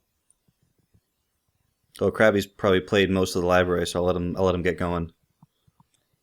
Well, I don't. My trick when I was starting out was to kind of get familiar with different developers, Mm-hmm. and then you just know what games to look for and which ones to watch out for. So, like as an example, LGN's not exactly known for quality, so or rarity. So they weren't. I don't want to spend too much money on those kind of games. If I can get them for $1 or $2, great. If they want $5-10, then I'll probably pass. Of course, except for, like you said, the Nightmare on Elm Street, right? Yeah, there's exceptions to every rule. It's just kind of a general rule of thumb, though. Like Sunsoft games I really like, so I'd always pick up those if they were $5. Yeah. Taito has a lot of really rare ones and a lot of really fun ones. So I might spend a little more on a Taito game, even if I'm not familiar with it, just because I know that brand. I might get lucky and grab that game that's worth $50, $100. And then there's always like the main stalwarts, right? So obviously, Yeah. Bill, I think we've talked. You're a Konami guy, right? I really am. I remember, some of the first games I always really enjoyed, just being Contra. And speaking of Contra, I really enjoyed simultaneous multiplayer games. Like there's like your Super Mario Brothers where you kind of take turns. So one of you will go, and then when you die, the other person goes. But as you get better and better at the game, you'll be playing for a long time, and then someone else won't be, or vice versa. So I enjoy games where you can play together. And Contra is one of those games where two players can sit down and kind of shoot through the alien forces together. But like Crab said, like you kind of find a developer that you kind of fall in with. So besides Contra, Jackal, another game, simultaneous shooter, like a tank shooter game. And then, of course, like Capcom with Mega Man. And then I started saying, okay, well, let me try some other Capcoms. And you have Legendary Wings. Again, I know we're going with this shooter theme. Life Force. And I really enjoyed a lot of those early, multiplayer, or sorry, two-player shooters. I mean, there's a million, best games on the NES, but I don't know how many of them really go into some of those common ones that are really a lot of fun. And like I said before, I love RBI Baseball. I love Metroid. I love Mario 3. I love Mario 1 and 2. I mean, there are reasons you'll see these games in a lot of people's collections. Tecmo Bowl is something that I play minimum 5 times a year. And it's just one of those games that I love. It's and every Thanksgiving, every single one, I can find a half dozen like cousins who like, I bring downstairs and I just turn the system on and everyone's like, "Yup, let's get the tournament started." Blades of Steel, again, going with that Konami theme and like my personal love of hockey, but that's the great thing about the system is there's so many games, and really, I mean, the common ones are so inexpensive that you really can move through a good number of games with a relatively small amount of money to kind of see what you're into. And I think you just hit like all the developers that everyone should know. Like you got to know Nintendo, obviously, Konami, Capcom, and Tecmo. Those are basically just quality games all around with very few exceptions. Yep. Yeah, and there's always like those few outliers that are not too bad either, right? Like I've got a lot of love for Xanac. Now that's a cheap game, but it's a really pretty cool shooter that's Very out cool, there. You've got, I mean, again, maybe going back to Capcom, but one people don't think of a lot, but I like Gunsmoke. It's kind of an interesting kind of take on a shooter. That's something that it really wasn't done very well anywhere else. I don't know if I've seen anything else like it. But kind of like these guys have said, I mean, these games are common, and they're common for a reason. Unless it's Silent Service, which seems to sell a lot of copies for some ungodly reason, I don't know, or Top Gun. You know what's weird about Silent Service? I don't know anyone growing up who had it. I don't either. So I don't know where all these and I'd love to look back and see if it was like a giveaway at some point. If it like came free with the system, like one or not free with the system, but you know how like if you like went to Toys R Us, they'd be like, okay, and we're throwing this in or whatever. I'd love to know if like everyone who bought a Nintendo like 1 year was given Silent Service, because there's so many of them out there. Yeah, and it's really weird. I don't even remember the game ever even coming out. Yeah. I mean, until my later years, I had never even heard of Silent Service. but it's the Keith Courage of the NES, seems to be. So if you guys had to put down, let's say, all right, so obviously some of these common games are great. Obviously, you can build a great library with the NES just by picking up some big lots of games if you can get them cheap, and then you can pretty much just keep going just from the flips and trades, right? Yeah, I would highly recommend if you're getting started, grab a nice big Nintendo lot for a price that you are happy with. You don't need to scour the internet for like exact to the penny prices for each game. Just be happy with what you're paying for it. Take some care to the carts, clean them, make sure you have a nice working Nintendo. You can go back to the episode on cleaning if you need any tips, or numerous YouTube videos and sites about that topic, and play each game. Like not for like a minute or two, like play it for like a little while, like die a few times, play it some more. And if you're in this to collect and to get as many carts as you can end up keeping them with the experience of playing it. But a lot of people just want to end up collecting the games that they are going to play on a regular basis. So the ones that you love, put them on that shelf to keep. The ones that you're like, that's maybe not for me, then you put that on the tradable shelf or the for sale shelf, and then maybe buy another lot or two. And then once you have kind of enough stuff to have like a respectable little trade thread, that's how you work your online angle as well. Just as an interesting silent service note, I know a guy who's got this website where he's got all these stats for how many times every different game was mentioned in Nintendo Power. Oh, really? Silent service was never mentioned in Nintendo Power. And it never will be. Shocking, right? I don't know, say that Silent Service is a horrible game, but man, it's not good enough to be that many copies. No. But yeah, I mean, obviously the library of just licensed games is 700 and something odd games. I think if you aiming to get a large library for the NES, and you just buy in large bulk lots, you can get pretty good prices. And I would say you can probably pretty easily get into the 300-400 cart range just by buying lots, doing trades and flips for the ones you don't have for other people, because there's a lot of people out there doing the same thing, right? That seems to be about the point that people kind of slow down a bit. They get really quick up to that 300-400, and then the titles are just a lot harder to find after that. Yeah, but it's definitely a system where, and it's fairly affordable, I think, comparatively, to get to that $300-400 mark, right? I mean, 300-400 carts. It is, yeah. It's really not bad. So good. And yeah, I'd urge you to try any game you get that you're unfamiliar with too, because I don't know how many games I've found that I love that I just completely missed out on, that I'd never hear people talk about. Yeah, I remember not playing, never played Fantasy Zone.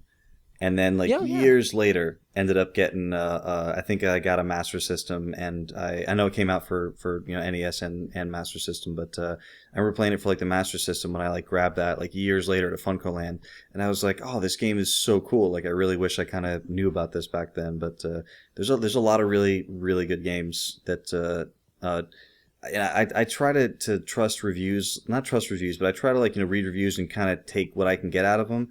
But I mean, there's never, a review that you agree with 100%. So I always try to, play as much as I can. Keep in mind too, there are some good unlicensed titles, and we've kind of talked a little bit about some of that. So keep that in mind. When you get these lots, you might have a mixed bag. But I mean, if you're like me, you want to collect them all. I know you guys are a little more picky about the licensed stuff, but I mean, a game's a game, and they can all be kind of fun for the system. You don't know what you're gonna get. So if you guys had to put in, let's say you have 5 picks, what would be the top 5 picks for the NES that you would tell people to watch out for in terms of things that are a little trickier to find that they definitely want to grab if they see them? Are you talking in terms of playing or collecting? Let's say collecting. Okay. So me personally, I mean, there's some of them that are a little obvious, but I mean, some of the ones I would tell you to watch out for, because you can imagine you guys are going to tackle licensed. So unlicensed, things that you might want to watch out for. King Neptune, that's a pretty tough one sometimes to get a hold of. Mermaids of Atlantis. You're welcome. That's not a bad. Yeah, thank you, Bill, for that one. I would also probably say the Tengen Tetris. I think we might have mentioned that already, but that's going to be a tougher one to locate. Not that it's crazy expensive or anything. And then any of the bunch games. So they look like the Color Dream carts, but they're like typically black, but they're like Moon Ranger and Mission Cobra, and I think there's another one. So if you can find any that say bunch games on there, those are also really good ones to grab. Those have some value, and so that's some interesting unlicensed carts that you can watch out for. So what would you guys say? Bill's probably going to be a little different because he's going complete in box. So hopefully our lists don't match up too closely. But like I mentioned, Taito is great to watch out for. So you've got things like Power Blade 2, the Jetsons, Fire and Ice. That one's actually Tecmo, I think. Yes. Gunnak. Gunnak is great. Yeah. You got Bonk's Adventure, Die Hard, Contra Force.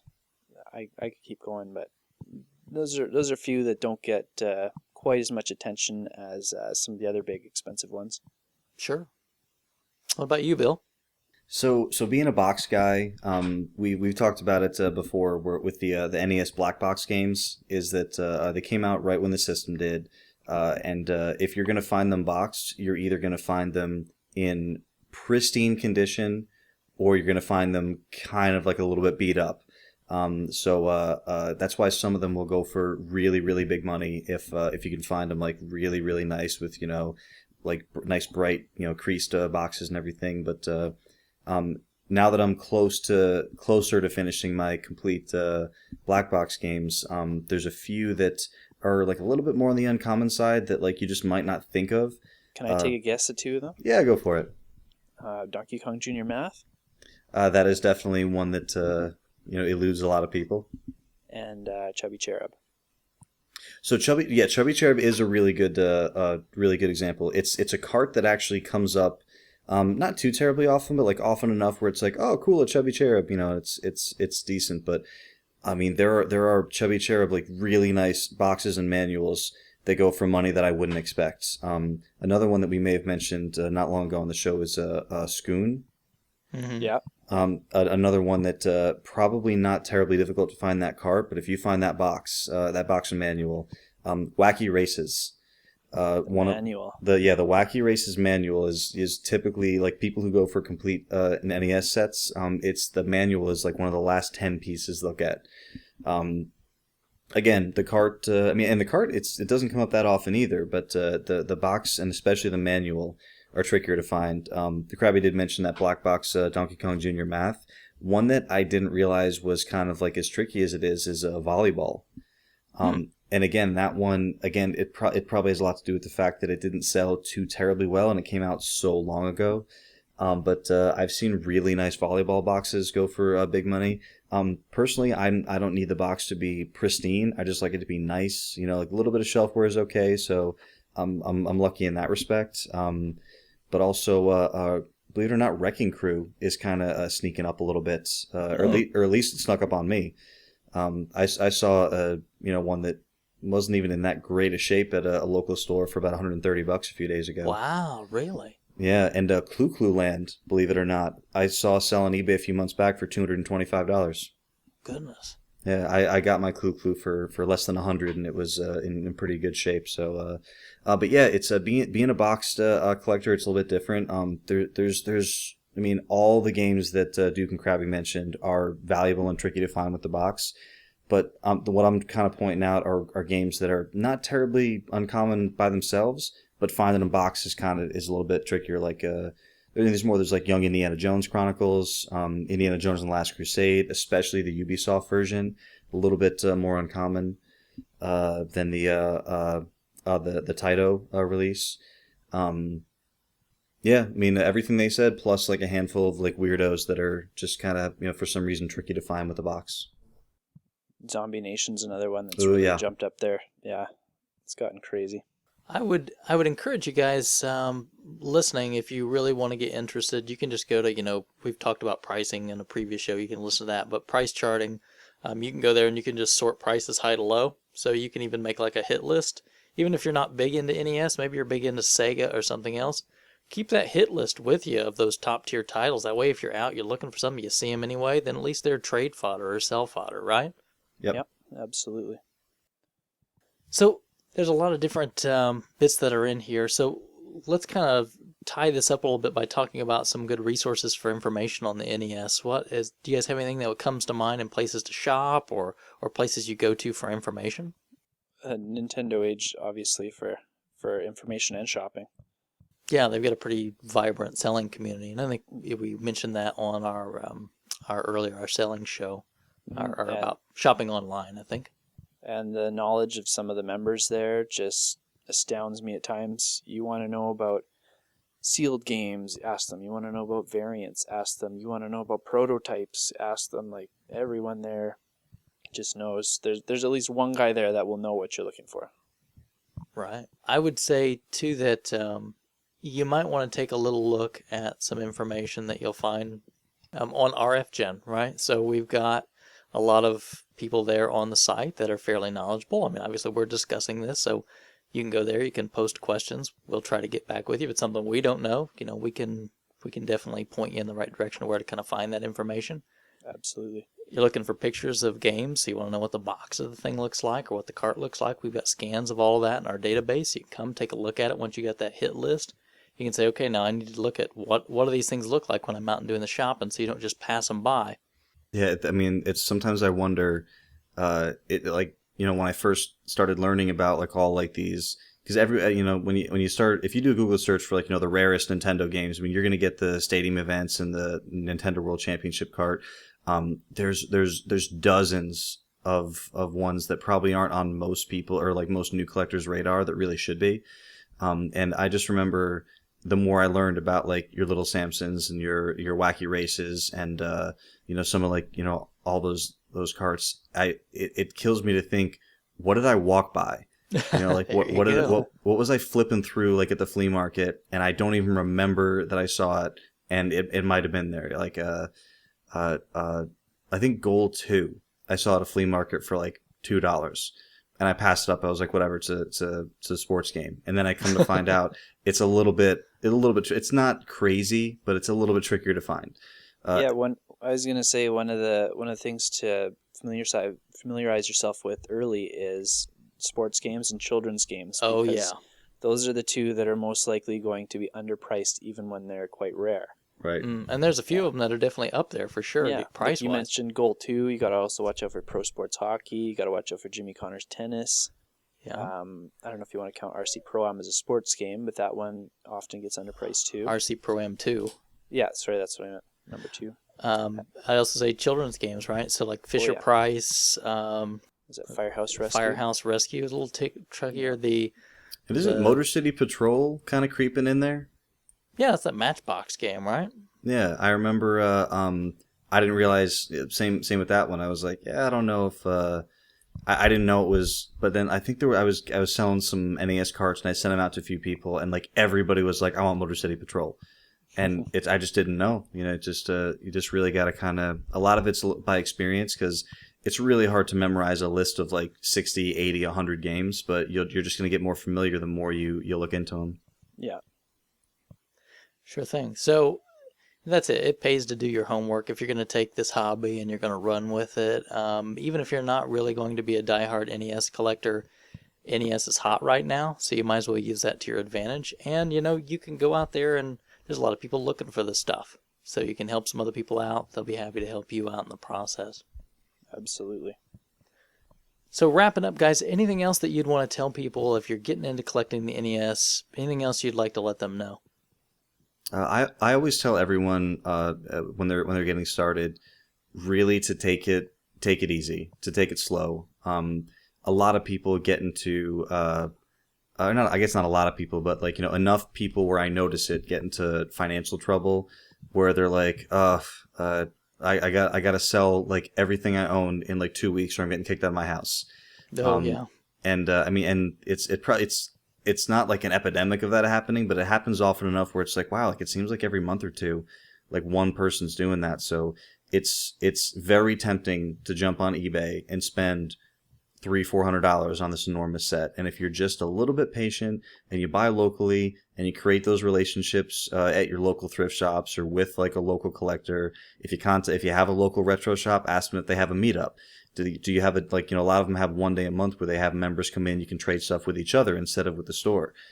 Just really take it slow. And if you're collecting to play, I find it's a very helpful thing to do to actually schedule time for yourself to play. Because I had months go by, and I was so into the collecting portion of it, I kept getting lucky with these scores that I wasn't really playing anything. So now I have my week, I play, just whenever I can, but then no matter what, I have my one day for at least an hour that I always just, throw a random game in my collection in and play, which is kind of a fun little new tradition. It's RF has this, if you keep your collection at RF and you click on tools, from within your collection, you can hit this button that says random game, and it'll just select a random game from a folder in your collection. So I tried that a few times, just kind of like musical chairs with my own collection. I was like, okay, I'll play that.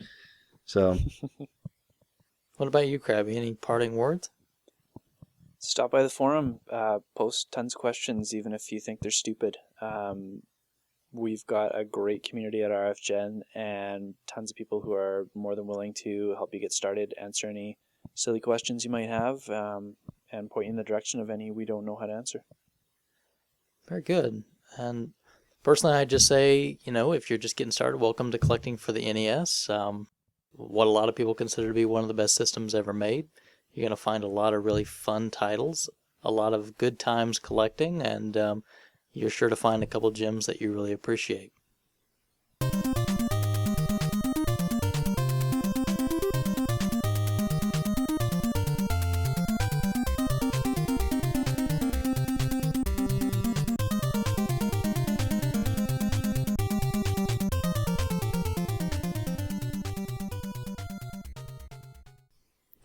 So for people who are familiar with the site, and even for the newcomers, RF Generation does a donation drive once a year.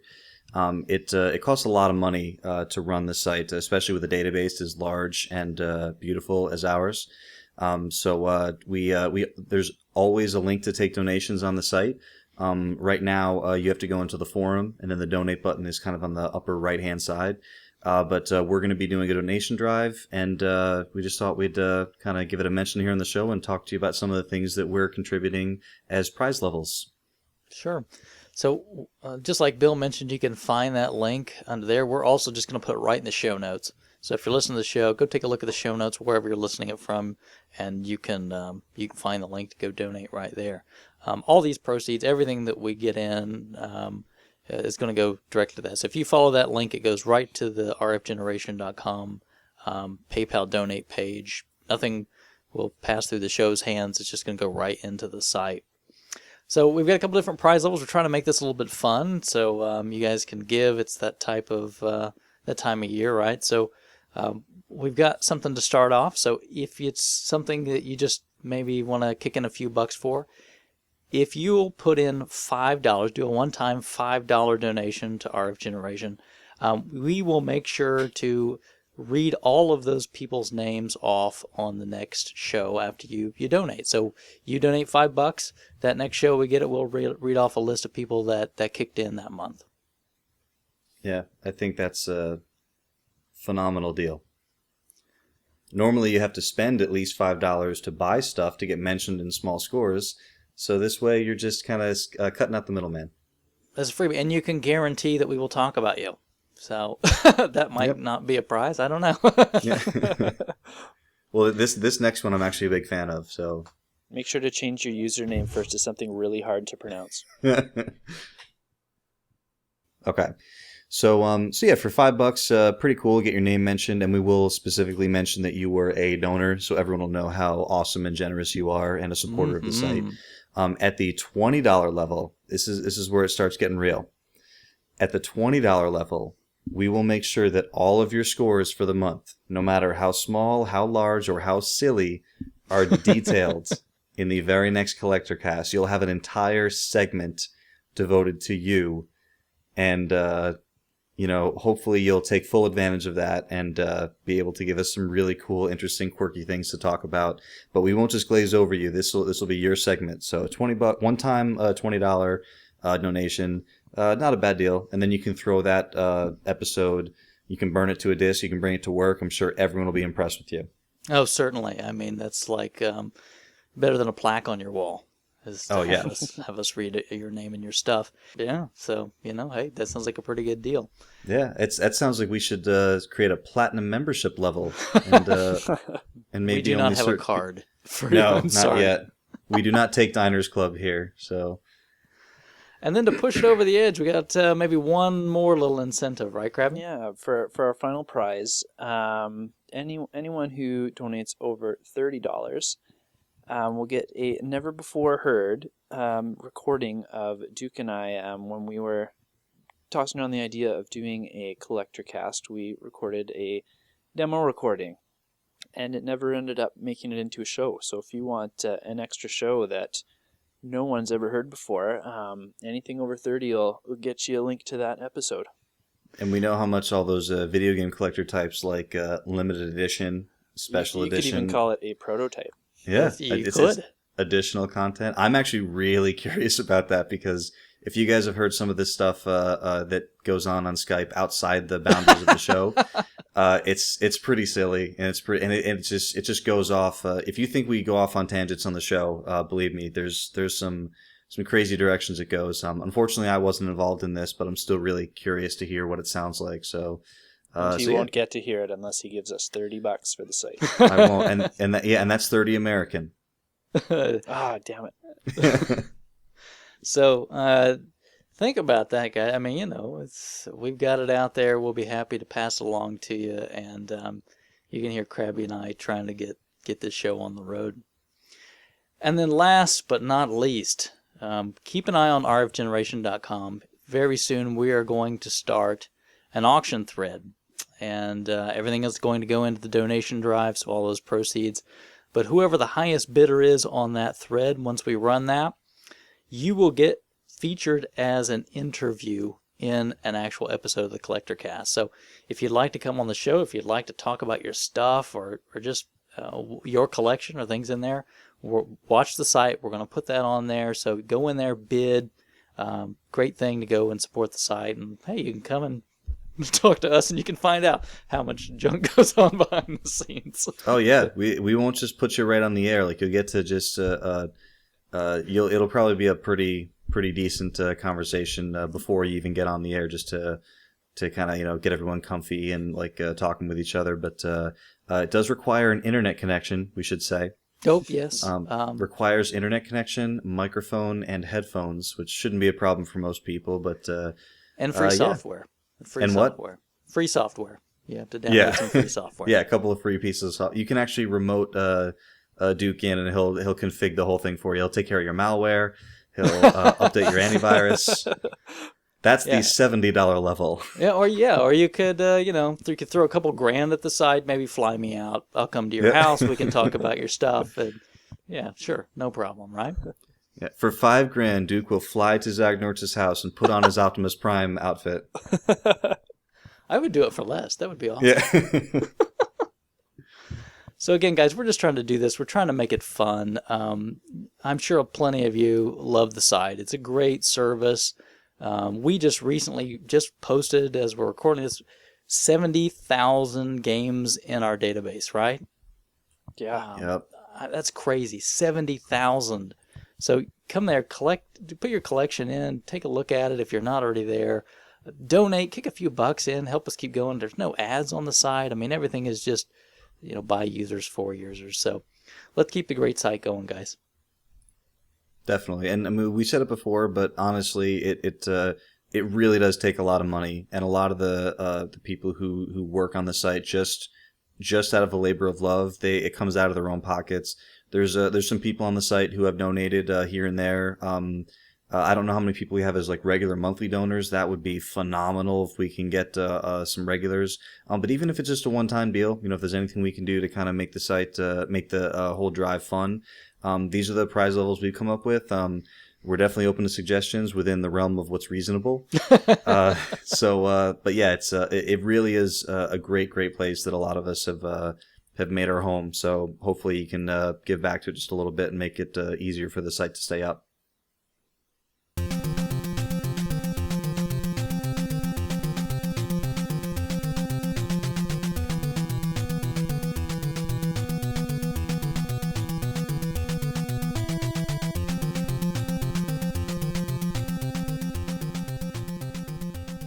Well, thanks everybody for sitting through this show. I know this has been like a massive one, right, guys? I mean, this is probably going to be our biggest show yet. Yeah, I mean, the first time we had like a 2-3 hour show, we were all very worried that people were going to say, really, like they want us to listen to us for that long. People have been, pretty cool and receptive of the length. We've had some discussion about maybe trying to pull it back a tiny bit, but we'll see what direction the show takes. But this has definitely been a big one. Sure. Let us know. You like the show long? You want it a little bit shorter? That's fine. We know we just do this once a month, so. Hey, Duke, what would it take to have a longer show? Wouldn't that take more storage space on some server somewhere? Yeah, I don't know. I mean, it's almost like there'd be a website somewhere that if people could give to, maybe we could see more stuff that we could talk so about. It would require more bandwidth, which would require more of our money? Yeah, maybe if somebody could give maybe to a site like that we talk about regularly, we could find out more stuff. Those people would be so cool. I would love those people. And let's think about the really bad thing. What if nobody gave? We wouldn't have anything to talk about. Could you imagine the last episode of the Collectorcast? Yeah. It would be the saddest day. We'd just be talking about our junk, and that's not really very exciting, is it? With tin cans and strings between here, Indiana, and Canada, with each government saying, "What is this piece of string?" And trying to tax it, certainly. Yeah. But seriously, guys, a couple different places, again, that you can find us. We are on Twitter and Facebook, so Twitter just at Collectorcast. Facebook is /Collectorcast. You can also find us at our own website, so collectorcast.com. You can catch the show on YouTube, so just search for Collectorcast. And we're also on Stitcher Smart Radio, so you can download the app and get our show right to your listening device there at Stitcher.com/RF Generation. We'd appreciate if you'd put in the promo code RF Generation. Helps us get a little bit more traction on the site. And once again, Krabby, thanks for coming in and sitting through and doing this thing. Always a pleasure. And Bill, we're glad that your brother saved the universe and that you had the time to also join us. Yeah, no, he's well, to be fair, he hasn't saved it yet, but he is working very hard on it, and I just like to do my part wherever I can. Well, I'll just bank on his success for all humanity. Hopefully. Yeah, because I think it was previously recorded, so I think whatever's happened has already happened. All right, well, thanks again everybody, for listening, and we'll see you on the next show.